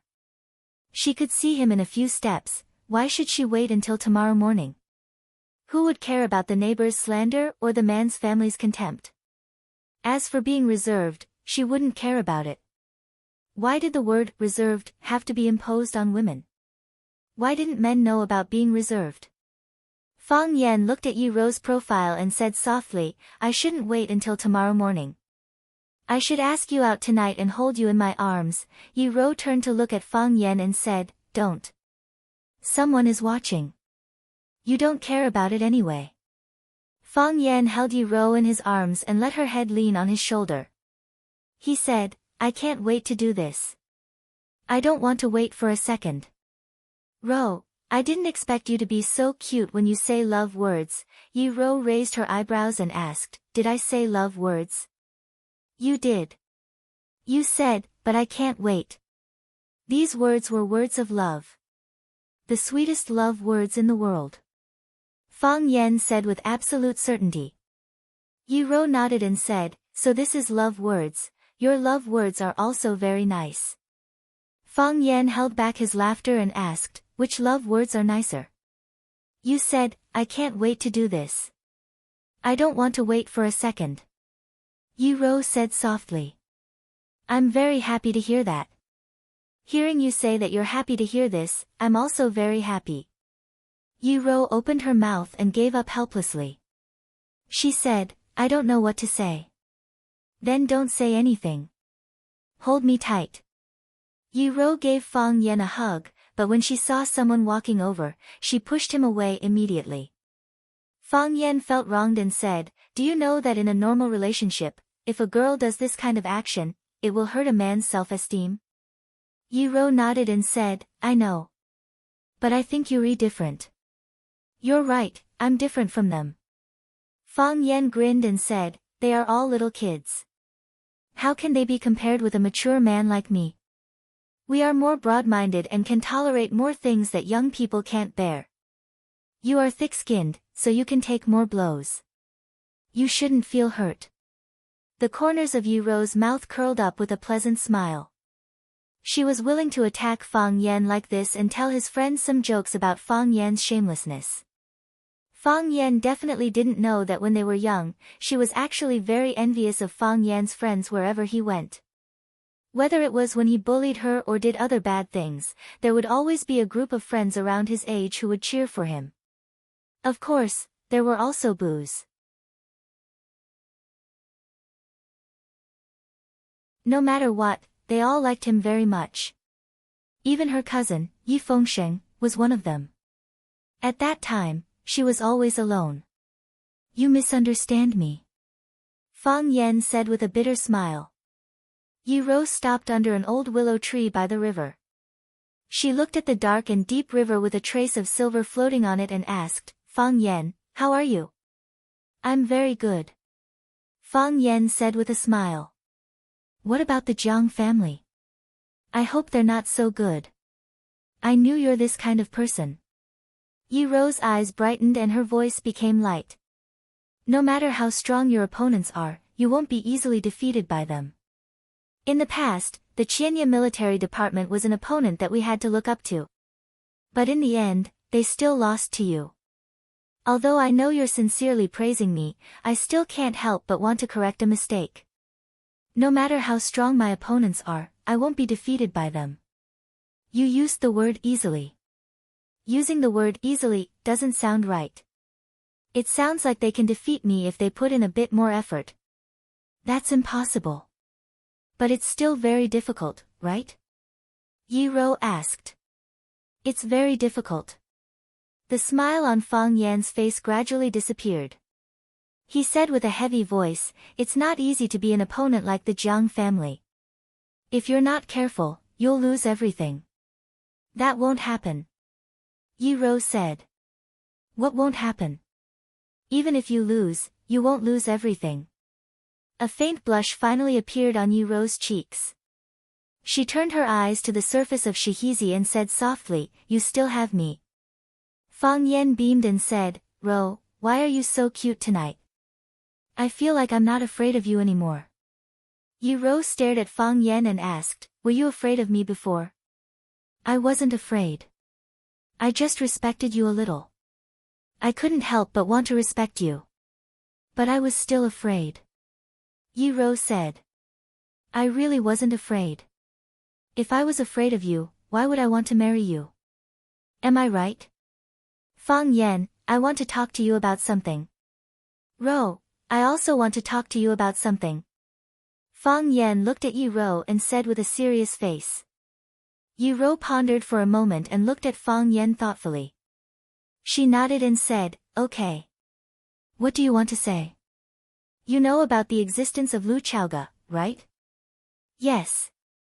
You two used to live together in Rosefinch. When Chiba challenged you in the Ministry of War, I saw her in the small courtyard where you lived. Yi Rou had a very good memory. She certainly wouldn't forget that she had seen Lu Chaoga before.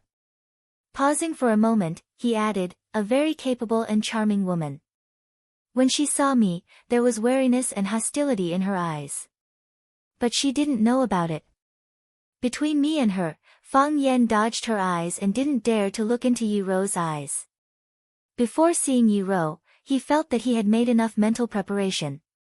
He felt that it was his fault and he had to bear the responsibility. He wanted to confess to Yi Rou.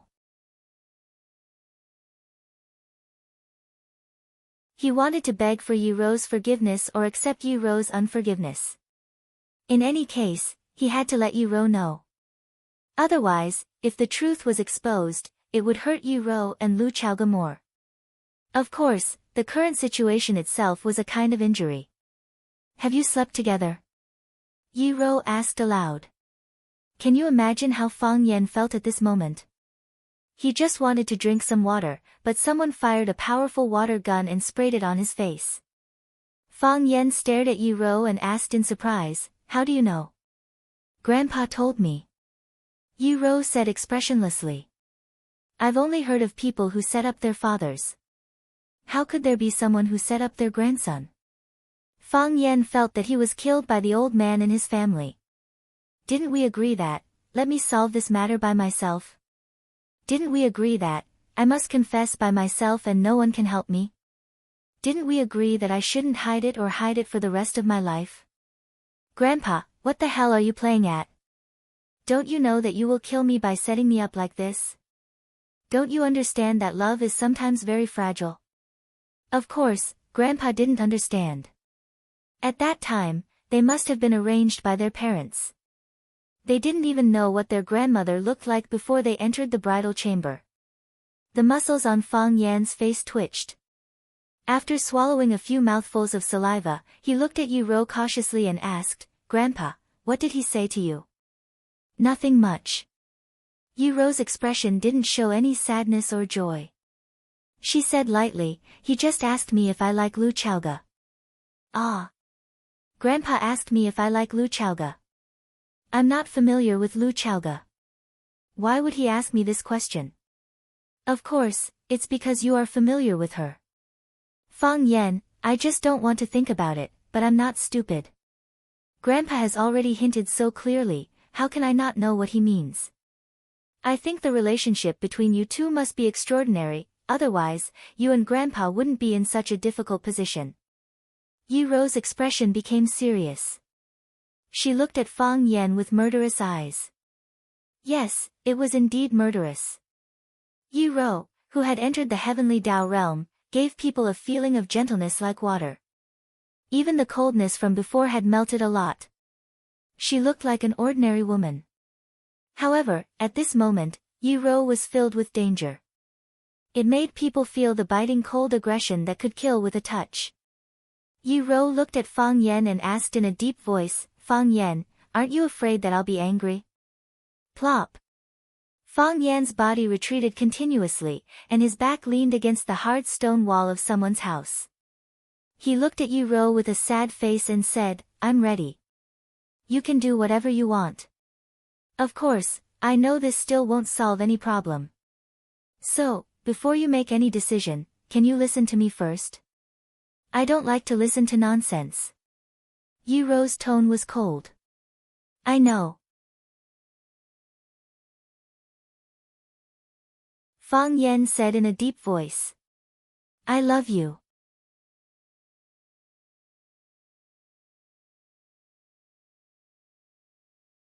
Chapter 803. I love you. For true lovers, these 3 words were worth a lot of gold. To a casual one-night stand couple, these 3 words were not much different from good morning or I want to take a dump. However, as for how to distinguish whether it was nonsense or not, that would depend on the benevolent and the wise. At that time, the sword was only 0.01 centimeters away from my throat. But after the time for a quarter of an incense stick, the owner of the sword would fall in love with me completely because I decided to tell a lie. Although I have told countless lies in my life, I think this one is the most perfect. Oh, sorry, I got the wrong line. There was no sword, only the strong killing intent emanating from Yi Rou's body. Yi Rou stared at Fang Yan coldly, as if she was staring at a lamb waiting to be slaughtered. Should she kill him first and castrate him or castrate him first and then kill him? This was a very illogical question, but how could a woman be logical? I love you, Fang Yan looked at Yi Ro and said. He thought his way of solving the problem was perfect, just like the way Joker answered Zixia Fairy in Journey to the West. A senior gambler once said that when a woman was angry, as long as she said the words, I love you, to her, she would instantly lose her mind or IQ. Once a woman lost the ability to think, she could only be led by a man to move forward. However, Yi Ro was obviously not that kind of woman. Yi Ro looked at Fang Yan's face and said, a move you often use? Do you think it will work on me? I know, you are the most difficult person in this matter. Fang Yan said with a red face. It was not only because of embarrassment, but also because of the timidity and guilt of facing Yi Ro. Things have happened, and the result has been determined. But such a fact is pushed in front of you and you have to choose whether to accept or reject it. This is a great injustice to you. I'm not a victim. From a man's standpoint, I'm the one who benefits the most. I should be responsible for everything I've done. I was very nervous at the time, but I had to pretend to be calm in front of the other woman because it wasn't her fault. I said that I would bear all the sins and consequences. I want to say the same to you. If you are angry, you vent. If you hate, you fight. But you can't kill me yet, because I still have important things to do. I have to live, at least for a while. I have to protect my grandfather and my mother. I have to make sure that they are safe and that no harm will befall them. At that time, I will be at your disposal. If you really did that, maybe I would feel better in my heart. You mean, I can't do anything to you now? Not really, why don't you scold me now? Fang Yan asked cautiously. Or you can beat me up, Fang Yan, I'm very angry. Yi Ro stared at Fang Yan and said. I know, Fang Yan said in a low voice. He slightly lowered his head, showing that he was admitting his guilt. You're sorry. Yi Ro's tone became even colder. Yes, I'm sorry, you have to compensate. Okay, I'll compensate, what? You have to marry me, Yi Ro said. Okay, I'll marry you. Fang Yan suddenly raised his head and looked at Yi Ro in surprise, asking, what did you just say? You have to marry me, Yi Ro said. You have to be responsible for me. I know, but, Fang Yan's head felt like it had been rained on for a whole night. He was in a daze and couldn't find the right direction. Just a moment ago, they were about to fight and kill each other. How did it turn into a romantic drama in the blink of an eye? The scene changed so fast that Fang Huahua couldn't react. I'm your girlfriend, Yi Ro said. Yes, you always have been. I'm also your boyfriend. Our family knows about us. Everyone in Swallow Dock knows about us. Many people in Yanjing also know about us. Mrs. Li and Uncle Zhang in the village just saw us hugging. Yes, they saw. Fang Yan nodded his head like a chick pecking rice. What does this woman want to say? Why did it feel like she was different from before? If I encountered such a thing in the past, I would directly rush up and beat her up. She would beat me up happily and I would suffer happily. It was straightforward and efficient, without any sloppiness, nor would it make people feel uneasy. What does she want to play? If you don't marry me, my reputation will be ruined, Yi Ro said. Ah. Accept or refuse? No, this matter, accept or refuse. Aren't you angry? I've done something wrong to you, the heartless and ungrateful kind, angry. So I asked you to marry me, accept or refuse? I accept. Good. Yi Ro nodded and said, go back and prepare the betrothal gift. After that, she turned around and walked back the way she came. Her back was soft and beautiful, and her two long legs were light and powerful as if she was stepping on the strings of a piano. Fang Yan was stunned on the spot and hadn't come to his senses until now. He knew that Yi Ro usually didn't talk much, but she had a very high IQ. Is it because she hates me so much that she wants to force me to marry her and then have a bunch of children and beat my children every day to get back at me? Thinking of this possibility, Fang Yan almost burst into tears. My children are so pitiful. These women are so scheming. Fang Yan walked back home in a daze. His grandfather, Fang Hui, was sitting in a chair and drinking tea. Seeing that Fang Yan had returned, he handed over the teacup in his hand and shouted, "Boy, go and pour me another cup of tea. The pastries given by the little girl Wen Yuan are delicious, but a little too sweet. I need to drink more water to get rid of the greasiness. Hey, why are you back so soon?" He sized up his grandson's body and asked in puzzlement, "You don't have any injuries? Didn't she break a leg or a few ribs or something?" Fang Yan poured a cup of warm water and handed it over, shaking his head and saying, "No. That's strange. It doesn't match that girl's character at all." Fang Hui's face was solemn. He looked at Fang Yan's face again and said, "Have you heard? That girl Yi Rou has entered the Heavenly Dao realm. She's the youngest Heavenly Dao realm expert in Swallow Dock, no, in the whole of Huaxia. I heard that the Yi family went to Sir and asked him to let Swallow Dock celebrate for 3 days. Sir agreed and engraved Yi Rou's name on a stone tablet at the village entrance. When was the last time a name was engraved on a stone tablet? It was when your eldest senior brother succeeded in ascending to the Heavenly Dao by underestimating his enemy. It's impossible to tell when a Heavenly Dao realm expert beats someone on the surface. I know you always suffer because you want to save face. If you're injured, quickly tell your family. Get someone to help you circulate your blood so that you can recover faster. Don't force yourself to bear with it. She didn't hit me." Fang Yan shook his head once again. "Oh. Is that so?" Fang Hui's face looked a little regretful. "Then she scolded you. It's fine even if she scolds you a little. I know that lass Ro. She doesn't hold back when she hits you, but she can't say anything harsh. Scolding you a little is already letting you off lightly." Fang Hui suddenly thought of something as his body trembled.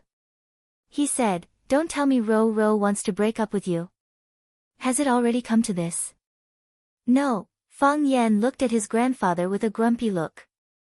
"Can't this old man think of something better? You sold me out secretly and pretended that nothing had happened. I haven't even settled the score with you yet. Then what on earth is going on?" Fang Hui couldn't drink the warm water anymore. He stared at Fang Yan anxiously. "She asked me to take responsibility," said Fang Yan. "Huh? Take responsibility? How?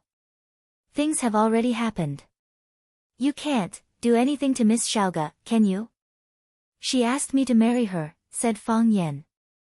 "She said that everyone in the village knows about us. If I don't marry her, it will be bad for her reputation. I'm very worried now," said Fang Yan. "Worried about what?" "Worried that your great-grandson will be bullied by his mother," said Fang Yan. "She doesn't want to get back at me, so she wants to get back at my son. When my son is born, he won't have a good life. Isn't that right?" Smack! The old man, Fang Hui, smashed a sandalwood stick at Fang Yan's head and scolded, "Are you possessed, boy? Yi Rou wants to get back at you, so she forced you to marry her to give birth to a son for you, and then bully your son? I'm just worried." Fang Yan touched his head and said with a wronged expression. "Your son is not her son. If she bullies your son, isn't she bullying her own son?" "That's true. Besides, Yi Rou is a Heavenly Dao realm expert. Why would a Heavenly Dao realm expert want to take revenge on a fickle man? If I were Rou, I would have smacked you to death. Kid, tell me quickly. Did Ro really ask you to marry her? Did you hear something wrong? Did she say when? Shouldn't our Fang family prepare something? She asked me to go back and prepare a betrothal gift. It's done." Fang Hui slapped his thigh and said, "I've already prepared the betrothal gift." Fang Hui said with an intoxicated look, "Yi Rou is a Heavenly Dao realm expert. She's the youngest Heavenly Dao realm expert. Although my grandson isn't very capable, my granddaughter-in-law is powerful. Let's see who dares to look down on our Fang family."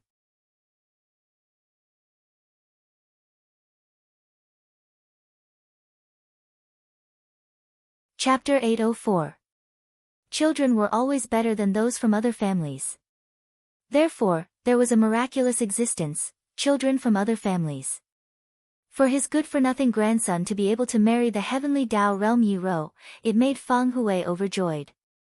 Feng Yan, our Feng family's feng shui is really good. It's extremely good. Think about it.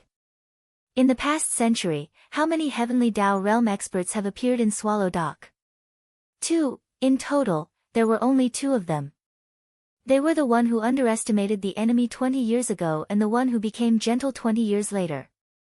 Both of them were members of the Feng family and had a close relationship with the Feng family.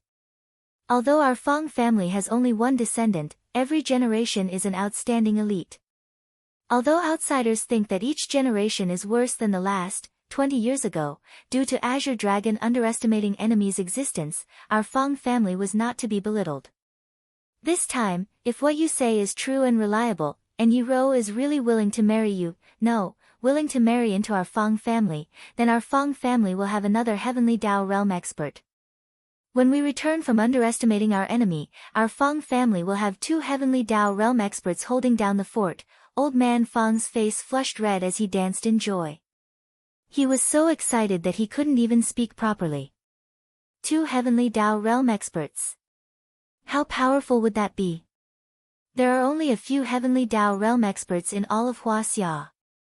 At that time, even if you were an idiot, no one would dare belittle you, Grandpa. Feng Yan was very displeased with the old man's words. Why did he become an idiot? Although his current martial strength was a little weak, and his heart of Taiji had yet to fully recover, he couldn't be considered an idiot, right? He still had a mind that was good at scheming, and he had the intelligence to devise strategies. He also had a handsome face and an outstanding bearing. How could he be an idiot? Old man Feng Hui completely ignored Feng Yan's displeasure and continued expressing his joy. Do you know what it means for Yi Rou, who is at the heavenly Tao realm, to marry into our Feng family? It means that our Feng family will rise again. It means that no one will dare to bully our Feng family again. It means that your battle with the general family, that bunch of bastards, will have to consider if they can withstand the revenge of our Feng family's women. Grandpa, you shut up. Feng Hui shouted. Fortunately, he's gentle, affectionate, righteous, and broad-minded. He doesn't care about what you've done outside. Otherwise, wouldn't this great marriage be ruined by you? Do you know how much effort I've put into making this marriage happen? Do you know how they treated me the first time I went to challenge the Yi family? She didn't care about you at all. If I didn't ask Yi Rou to beat you every year, and sometimes a few more times, how could you two have such a deep relationship? Can you get to where you are today and win the heart of a beauty? Behind every successful grandson, there must be a grandfather who silently contributes. Grandpa, go and call your mother over. Feng Hui waved his hand at Feng Yan and said, I have to discuss with her who to find as a matchmaker. I also have to ask Sir to help me find a good date to send the betrothal gifts. It would be best if he can calculate the date of the wedding. By the way, we also have to think of a good matchmaker. The Yi family is not an ordinary family now. The matchmaker must have some weight. Why are you still standing there? Go quickly. Grandpa, you have a granddaughter-in-law and you have forgotten your grandson. Besides, you haven't married your granddaughter-in-law yet. Only then did Feng Hui take a serious look at Feng Yan. He chuckled and said, I've told Wen Raoan that if you make that kind of emotional mistake again, she doesn't need to do anything. I'll punish you according to the family rules. Feng Yan went to call his mother Lu Wan. Lu Wan was very happy to hear that Yi Rou agreed to marry him. Yes, she did say so. Then she began to discuss with Feng Hui about who to find as a matchmaker, what betrothal gifts to send, and when to set the date of the engagement and the wedding. Feng Yan stood there for a long time and found that he was completely invisible. He was a little confused. Wasn't he the one who was going to get married? Why didn't anyone ask for his opinion? I might go back on my word, Feng Yan thought to himself. Soon, he shook his head and gave up the idea. I'm just being reserved. If I can marry Yi Ro, I'm willing to be beaten by her every day. Winter hadn't come yet, and the first snowflake was still far away. But Mr. Fong had already put on a thick gray robe, as if he couldn't stand the early cold in the hollow of Swallow Dock. Mr. Fong carried a dung basket on his back and a dung bag in his hand. He casually picked up the dung from the animals at the foot of the road while talking to Fong Yen. Ro is still ahead of you. There was a comfortable smile on Mr. Fong's face, which was a compliment to the outstanding achievements of the younger generation of Swallow Dock. People used to say that Yi Ro was a rare martial arts prodigy in Swallow Fort. That's right, but it's also wrong. Seeking for martial arts is a mysterious thing. Some people take the first 99 steps, but they get stuck at the last step, and it's hard for them to take the last step in their lifetime.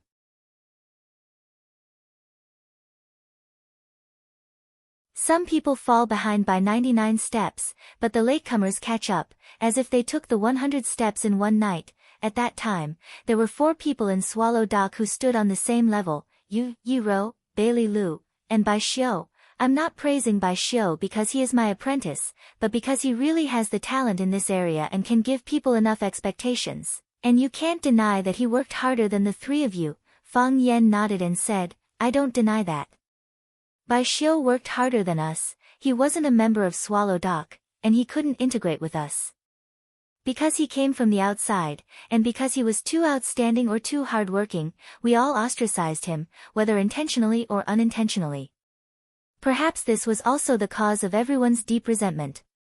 At that time, we were indeed too young and impetuous, and did a lot of things wrong. What choice did we have at that time? Mr. Fong shook his head and sighed. It's natural for young people to fight and quarrel. Even ordinary young children will quarrel for years and not speak. What's more, this is Swallow Dock. If you're not convinced, I won't admit defeat. Isn't that a very normal thing? It's still the mentality. If the mentality is crooked, the steps will also be crooked. Swallow Dock can't tolerate him.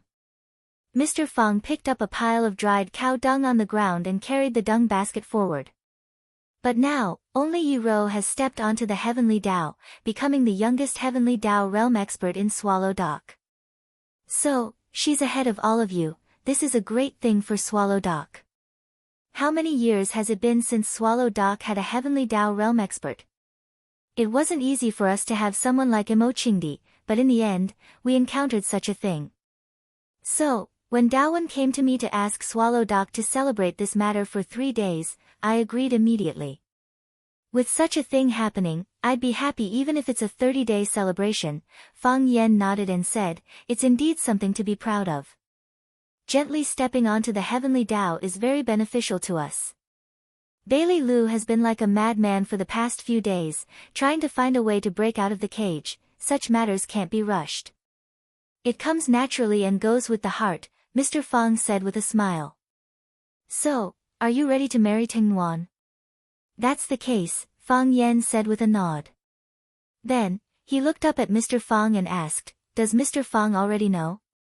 I knew a long time ago, Mr. Fong said.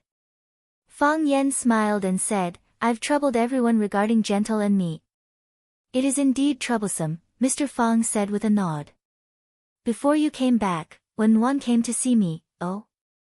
Fong Yen looked at Mr. Fong with a puzzled gaze and asked, what did Gentle look for you for? She said she wanted to marry you, Mr. Fong said. Back then, why did she look for you to say this? You should know what Gentle's ascension to the Heavenly Dao means to the Yi family, right?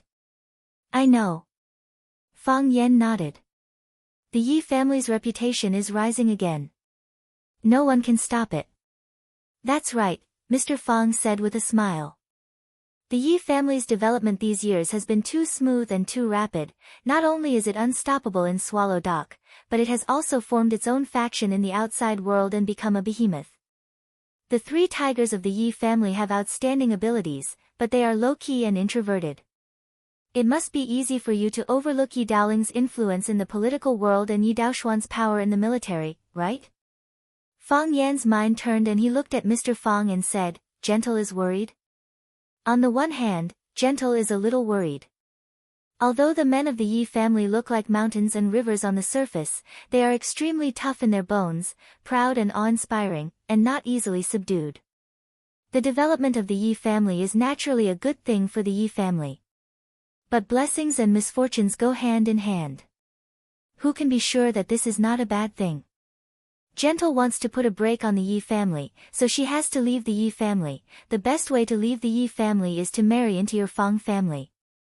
Mr. Fang looked at Fang Yan and said, the Fang family used to be glorious, especially during the period of don't underestimate the enemy. They even walked to the peak of glory. Unfortunately, underestimate the enemy fell due to injuries, and the Fang family once again fell to the low level. These years, the Fang family's luck has not been good. Yi Xing died in battle, and your heart of Tai Chi is also fluctuating and uncertain, so, at this time, Yi Gentle marrying into your Fang family is the best of both worlds. Mr. Fang Yan's face was burning with pain. He said, you mean, I'm a burden? You can't say that, Mr. Fang said as he strode forward with the manure basket. It's just luck. You don't have too much psychological pressure. Gentle is a good child. Even if she enters the Fang family's door, I'm sure she won't treat you too badly.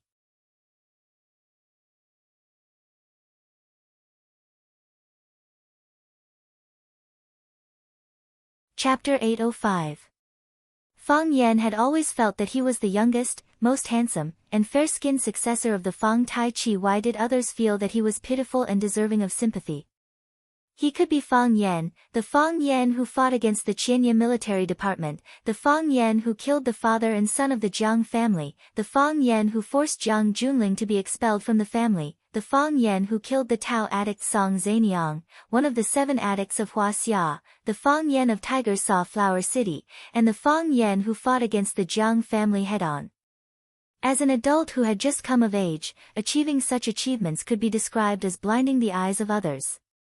Why was it that when it came out of everyone's mouths, they all seemed to despise it? Could it be that there was a man more outstanding than him in this world? Impossible. Fang Yan swallowed a few mouthfuls of saliva, then looked at the teacher and said, Sir, I think you have some misunderstandings about me. Walala. The teacher poured the feces in the basket into the manure pond in the backyard, then placed the basket in the corner of the wall. He rubbed his hands and pushed open the small wooden door. He washed his hands by the well in the yard, then took a black towel and wiped his face. Only then did he look at Fang Yan and ask, what misunderstanding? I think I'm quite powerful too, Fang Yan said. The teacher grinned and asked, how are you powerful? The Jiang family has always wanted to kill me, but they haven't been able to until now, so I'm very powerful. How many of the people the Jiang family wants to deal with are still alive and well? Fang Yan said with a serious expression. Moreover, I might not lose. Have you ever thought that the Jiang family might lose this time? If the Jiang family loses, what will the result be? How will other people look at this matter? What kind of expression will they use to look at me? The teacher rubbed his wrinkled old face and nodded. What you said is not impossible. I think you won't lose. Fang Yan was overjoyed and asked, do you think I will win? It's also hard to win, the teacher said. You're in a dilemma now. Fang Yan began to dislike Sir. He had changed. He had become very strange, almost like his 2 masters. If you have something to say, can't you just say it all at once? Why did they have to make it so complicated? The man didn't care about Fang Yan's disdainful look. He pushed open the door and walked in. He sat down on his old rattan chair as if his body was exhausted. He waved at Fang Yan and said, go pour me a cup of tea. Oh. Fang Yan responded. He saw a big teapot on the table and poured a big bowl of herbal tea from the teapot and handed it over. The teacher didn't take it and shouted angrily, you brat, you're too insensible. I'm already so old, and it's such a cold day, and you're giving me this kind of herbal tea.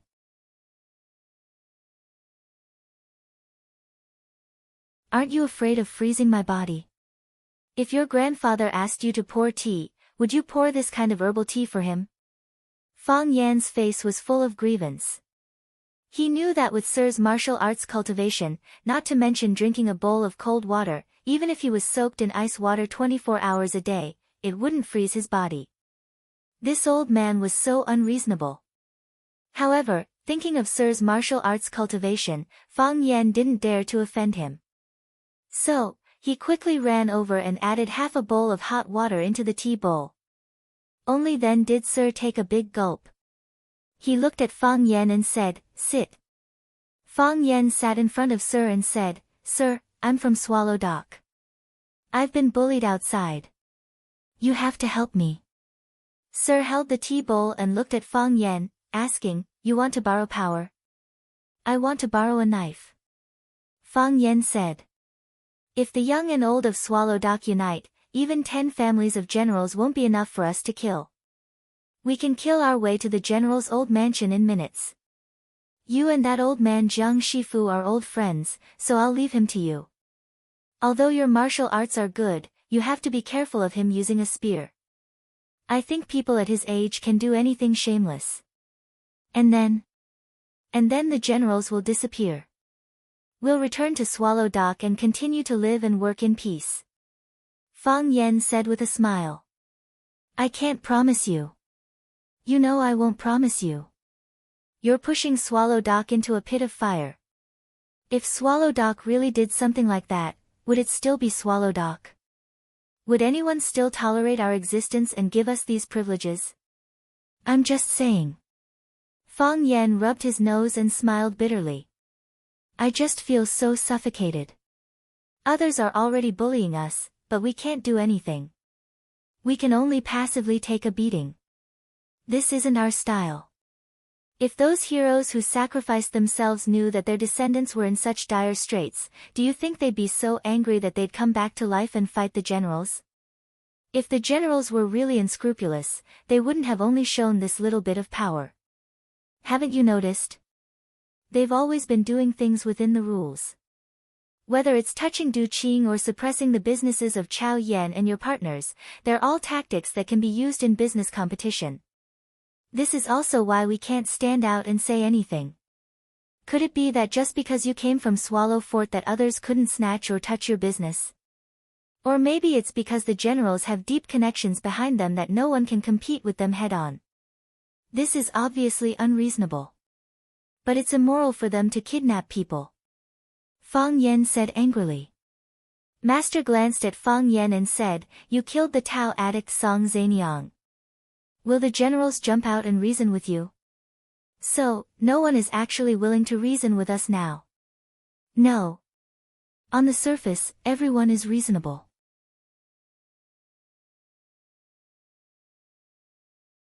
On the surface, they're not reasonable.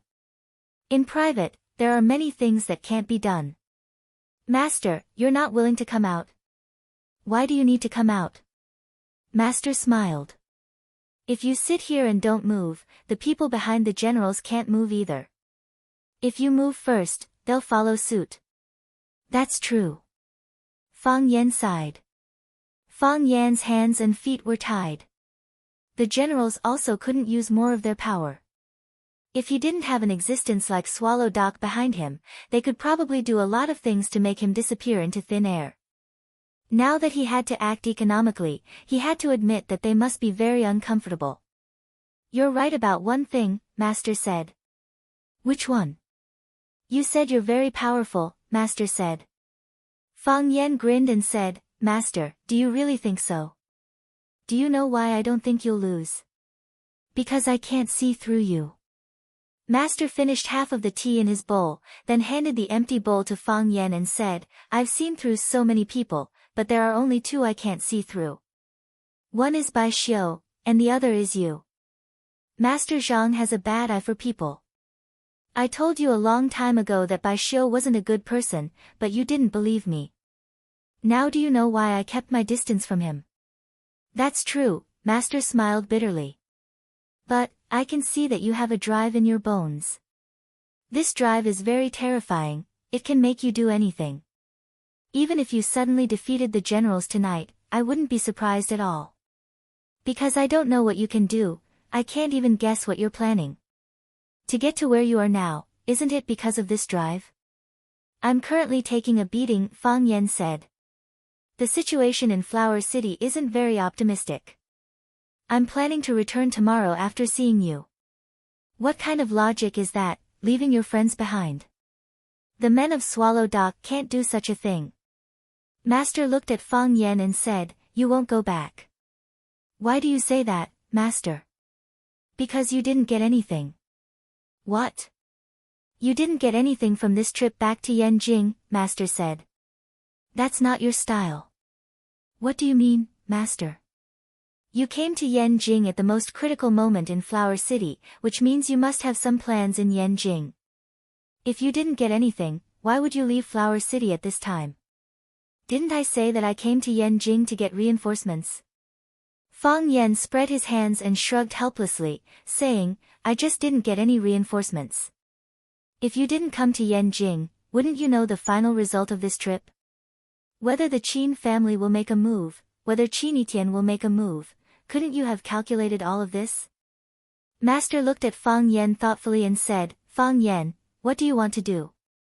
Fang Yan looked at Master for a long while, then got up and bowed to Master, saying, Thank you for your advice, Master. I know what to do.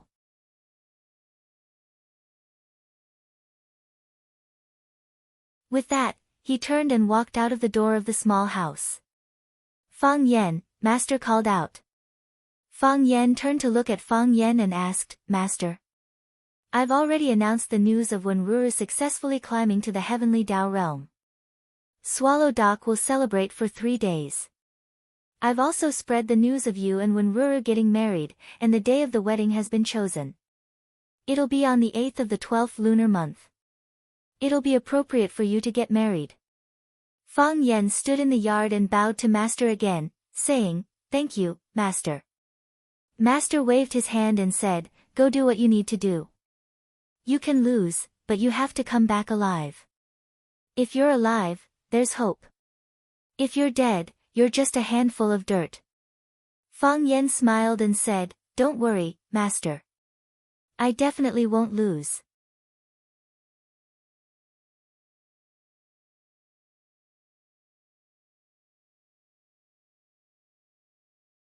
Chapter 806. Qin Chang was very busy these 2 days. He was busy contacting the direct descendants of the Qin family to form an anti-feminist alliance, helping each other and working hand in hand. Those who were strong would contribute, and those who were weak would fool their parents to contribute. No matter what, he had to overthrow the 2 mountains that were riding on the heads of the Qin family's males. Qin Chang was very busy, and it was worth it.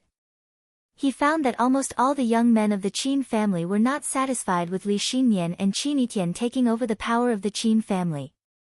They were all dignified 7-foot men. They had manners and were capable. How could they live with such a small amount of dividends every month? A real man should take over the power of the Qin family. No matter what, they had to drive the mother and daughter away this time.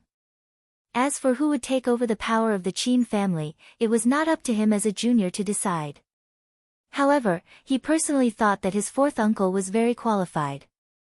He was his father's brother, and he had doted on him since he was a child. If 4th uncle were to take over, she would become the Qin Etienne she was now. Just thinking about it made her feel a little excited. Mansion number 1. In order to avoid being noticed, Qin Chang had arranged for everyone to gather there.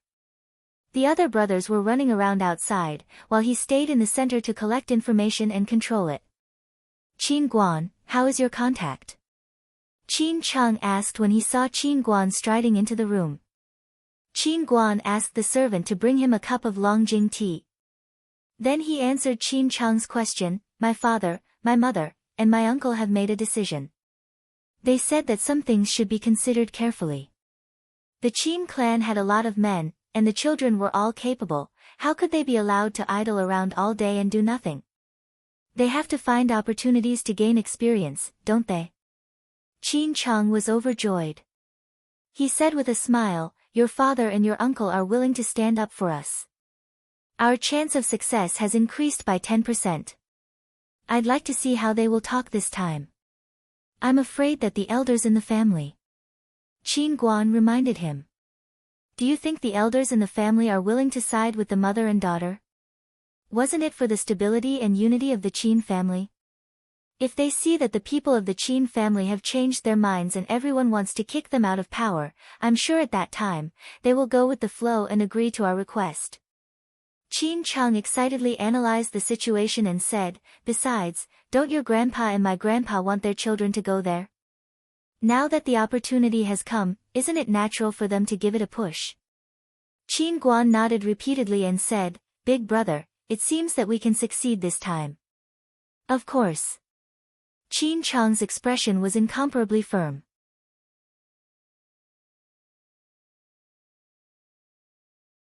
This is not only our thoughts, but also the thoughts of all the uncles in the family. Think about it, 2 women forcefully oppressing 2 generations of men in the Qin family. Who would feel good? Their current situation is our future. What we have to go through in the future, they have endured for many years. This is a war of justice. Anyway, I'll follow you. Qin Guan smiled and said, brother, your wedding date is approaching, right? Qin Cheng patted his head and said with annoyance, look at me, I almost forgot something important. We agreed to try on wedding dresses today, but I was so busy that I forgot it. Qin Guan was also anxious and said, Big brother, this kind of thing can't be delayed. Hurry up and get busy. Leave the rest to us. Qin Cheng patted Qin Guan's shoulder and said, let's keep in touch. After saying that, he got up and walked outside. When he walked downstairs, the driver was already waiting at the gate of the No. 1 mansion. Go to the imperial court, Qin Cheng said. The driver nodded and drove the car to the imperial court. The imperial court was the most famous wedding photography shop in Yanjing and even the whole country. It was famous for providing personalized customized services. Besides, it was only open to the public on Monday, Wednesday and Friday. The rest of the time, it was closed and only served some special guests. Sometimes, the entire imperial court would only decide on a plan for a couple. When Qin Cheng rushed over, Li Junling had already arrived. Li Junling was in the midst of choosing a wedding dress with the beautiful boss of the imperial court, Chen Mengyao, as well as the head designer, Mu Bai, and the others. When he saw Qin Cheng enter, he only glanced at him indifferently and smiled. I thought you forgot. How come? Qin Cheng walked quickly to Li Junling and said, I've been thinking about it. It's just that I didn't finish some things at hand, so I came a little late. Junling, don't mind it. Li Junling shook his head and said, why would I? Men have their own things to do. If I mind it, how can we live together in the future? Mr. Qin is gentle and considerate, and Miss Li is beautiful and generous. What an enviable couple. The beautiful boss of the imperial court, Chen Mengyao, complimented them. Qin Cheng nodded at her and said, any man who can spend a lifetime with a woman like Junling will take care of her in every possible way. I'm far from doing enough. Li Junling held Qin Cheng's hand and leaned into his embrace and said, I believe you. We will definitely be happy in the future. Do you think this dreamy princess dress that I chose looks good? Qin Cheng looked at the blue princess dress that was made from fairy tales and nodded, Junling is a princess. You will definitely look good in this wedding dress. You will be the most beautiful bride in the world, there are a few more in front. I think that angel white dress is also very good. Let's go take a look.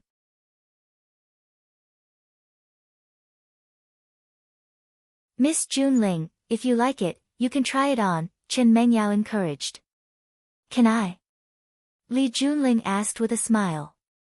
Of course, Chen Mengyao nodded. Li Junling looked at Qin Cheng and said, do you feel bored? Why would I? Qin Cheng had a doting expression. To me, nothing is more important than what we are doing today. Then let's try it, Li Junling said. The chief designer, Mu Bai, gave the order. A group of wedding dress store employees behind him immediately got busy. Li Junling went into the inner room to try on the wedding dress, while Chen Mengyao invited Qin Cheng to the rest area for tea. Because she knew Qin Chang's identity, Chen Mengyao tried her best to please him. She personally brewed a cup of tea for him and said with a smile, "Young Master Qin, you have to invite me to your wedding, let's go and bask in the happiness." Qin Chang was in a good mood that day. He immediately agreed to Chen Mengyao's request. He said to the bodyguard standing beside him, "Ming, remember this. You will personally deliver the invitation to Miss Chen." The bodyguard bowed in agreement, indicating that he would keep this matter in mind. At that moment, Qin Chang's phone rang in his pocket. He took out his cell phone and saw that it was Qin Guan's number. Qin Chang answered the phone and said with a smile, "Qin Guan, you are doing this on purpose, aren't you? You know that I have something important to do today, but you just had to call me at this time." "Brother, something happened." Qin Guan sounded a little impatient. "What happened?" Qin Chang tensed up. What could happen? Could it be that the two women found out about their secret contact? So what if they knew? Anyway, they had already contacted them, and it was obvious that they wanted to force them to step down. Or would the elders of the family stand up and stop them? That would be bad. At that time, should he continue or stop? "Brother, that," Qin Guan stammered on the other side of the phone. Qin Guan was angry and said, "Qin Guan, it's not a big deal. Things have been pushed to this point. Even if the two women know, what can they do? Don't tell me you don't have the courage to confront them after they shout at you. Look at you, don't you look like a man?" "Brother, it's not about that. If not this, then what is it?" "It's about you." "What's wrong with me?" Qin Guan was even more curious. Could it be that some kind of fire was burning him? Qin Guan sneered in his heart. It seemed that they had realized his importance and knew that he was the one behind it. If they wanted to shoot the bird that stood out, they had to find a way to kill him first. However, he had already established his power. They could not let him succeed with just a few words. Benefits, they had to give him enough benefits. Soon, they would come to his door and negotiate with him, wouldn't they? At that time, he would open his mouth like a lion and bite off a big piece of fat from them.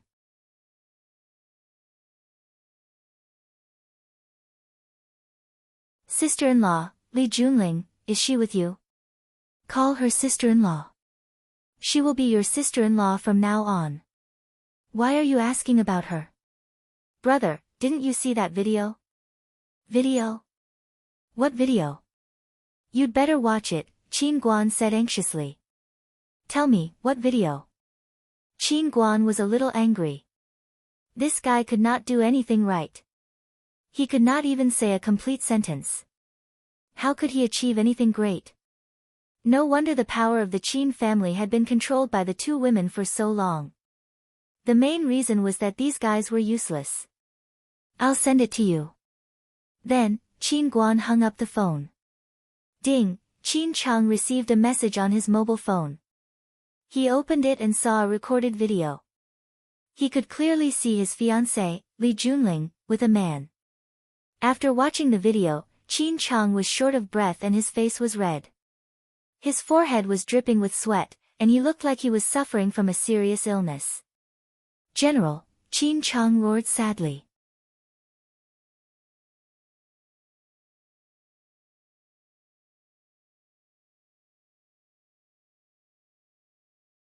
Chapter 807. Qin Etienne reclined on the sofa, polishing her slender nails with scissors while watching the Nasdaq stock chart on the big TV screen in the room. For Qin Etienne, paying attention to the stocks of several markets every day was as important as watching the news every night to see the political trend. Mu Ying pushed open the office door and walked in. Ignoring the bad posture of this noble and elegant young lady, who looked like a peacock with its tail open 24 hours a day, he said in a clear voice, "Miss, it's very noisy outside." How so?" Qin Etienne asked without raising her head. She had just finished repairing the 5 fingers of her left hand, and there were still 5 fingers on the right that had not been repaired. Women had a lot of things to deal with every day, and every one of them seemed to be extremely important. She couldn't be careless at all. The other families have united a lot of people, saying that they want to force the elders in the family to abdicate. They think that Madam and Miss are a little powerless to control such a big family business. They think that as the men of the Qin family, they should stand up and share some obligations and responsibilities. Anyway, that's what they said. Share obligations and responsibilities. A sneer appeared on Qinitian's lips, but it was fleeting. It seemed that in her heart, looking down on them was looking up to them. The family releases more than a dozen entrepreneurial projects every year. Why don't they have the guts to take them? Occasionally, there are a few cases. How about the performance? Are there any profits or hopes of making profits in the future? Did they really not know what they were made of? Jumping out at this time to make trouble, it's really, idiot. Qinitian's sexy mouth jumped out two gentle words. Miss Muing knew that the young lady he served was arrogant and didn't care about ordinary people at all. He had to persuade her, do you want to remind Madam? Madam has been too busy recently. I'm afraid that she hasn't noticed what's going on here. After all, it seems that it's just a few children playing, but in fact, there are adults and elders behind them. If Madam doesn't guard against them at all, I'm afraid that they will bite her when the time comes. Qinitian glanced at Muing and said, Muing, you are becoming more and more meticulous. Muing acted as if he had done something wrong. He didn't dare to look straight into Qinitian's eyes and said embarrassedly, Miss, am I worried for nothing? It's not superfluous. Qinitian lowered his head to trim his nails again. At least I know your sincerity. Do you know why idiots can never accomplish something? Qinitian asked. Muing shook his head and said, maybe he's too stupid. It's one thing to be stupid, but your partners are also stupid. This is more sad.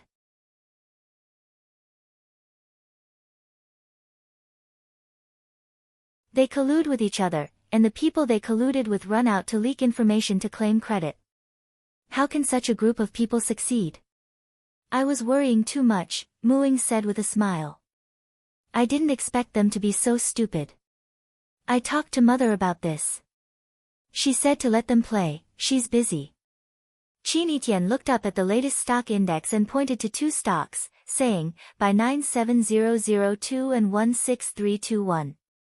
Buy as much as you have. The confidential secretary heard this and immediately passed on this order. Qinitian focused on trimming his nails again and said, is there any news about Fang Yan? Mr. Fang went back to Swallow Dock. Muing said with a smile. Before this, Master Xia of the Xia family met him. It was Xia who introduced him to Yi Daoling. Yi Daoling also invited him to breakfast, back to Swallow Dock. Qinitian stopped cutting her nail clippers. She's at Swallow Dock too. She said thoughtfully. Her. Muing immediately understood Mrs. Worry and said with a smile, Miss, do you want to go out and relax? What's the point of fighting? Qinitian shook his head.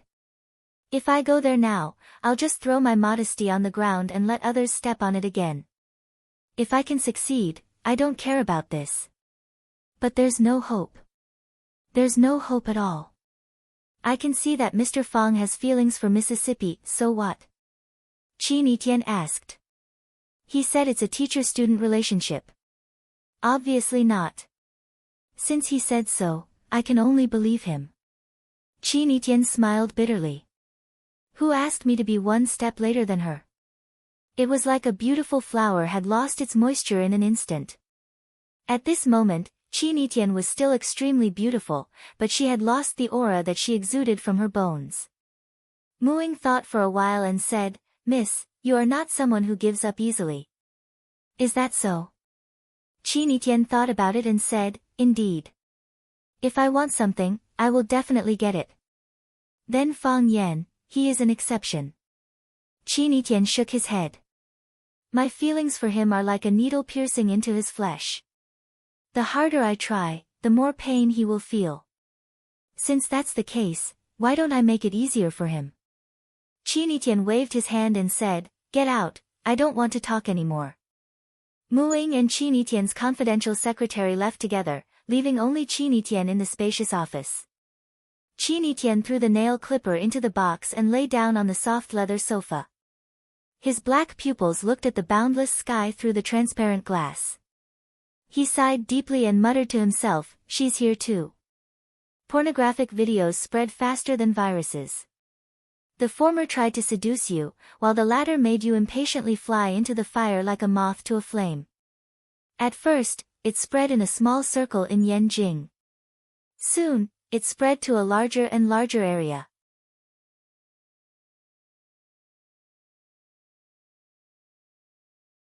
Finally, it was out of control and spread to a wider range of people. Although the major media and chat software blocked and deleted the video immediately, some things had been deeply hidden in people's minds.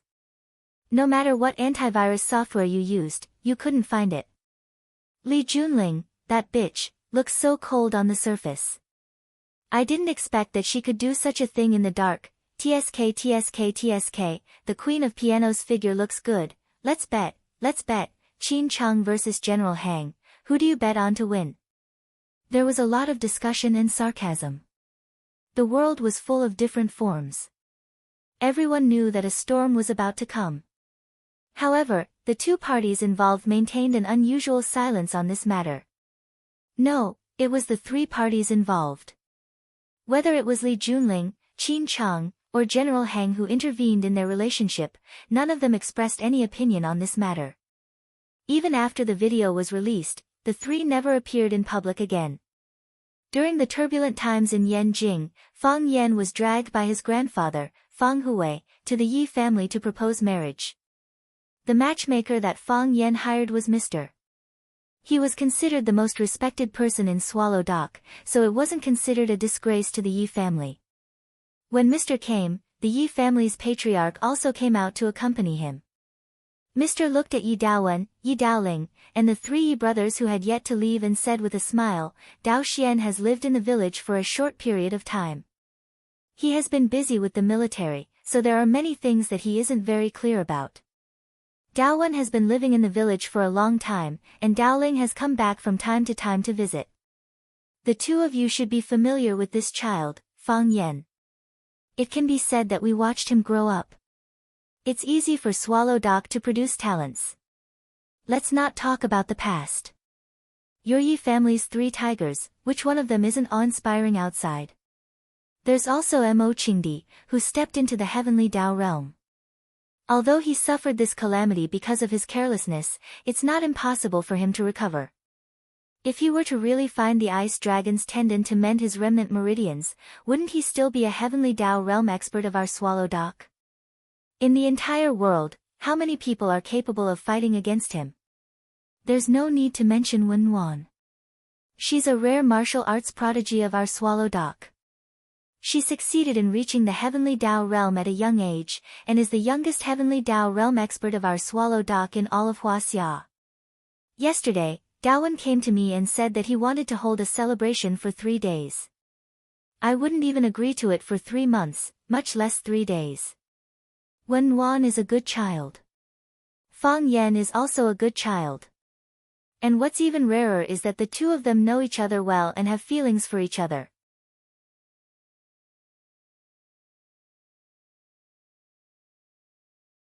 Yesterday, when I went out to pick up feces, old Manly, who lives in the east, even joked with me that he saw the Fang family's kid and the Yi family's last walk past his door.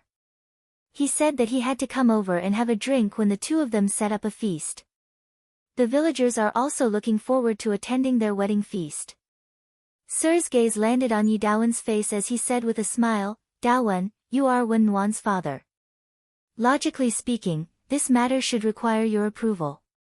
Now that the Fang family has sent the betrothal gifts over, it's now your turn to discuss it."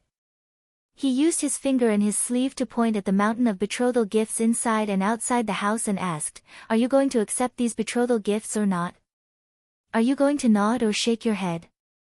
Say it in front of everyone." Yi Daowen's expression was gloomy as he stared intently at Fang Yan. This left Fang Yan depressed as he thought to himself, "It's useless even if you stare at me. I still haven't fully figured out the situation." Yin Wan sat beside Patriarch and saw her father remain silent. The other two uncles didn't seem to have any intention to speak either. Yinhuang glanced at Patriarch and said with a clear and firm voice, "I've accepted the betrothal gifts. I agree to the marriage." You're tuning in to the Blissful Bookshelf YouTube channel. We're so grateful for your support, and don't forget to subscribe to join us on this incredible journey through captivating stories. Your generosity through donations truly makes a world of difference, as it's the primary source of revenue that allows me to expand and enhance this channel for you. Thank you from the bottom of my heart for being a part of this adventure.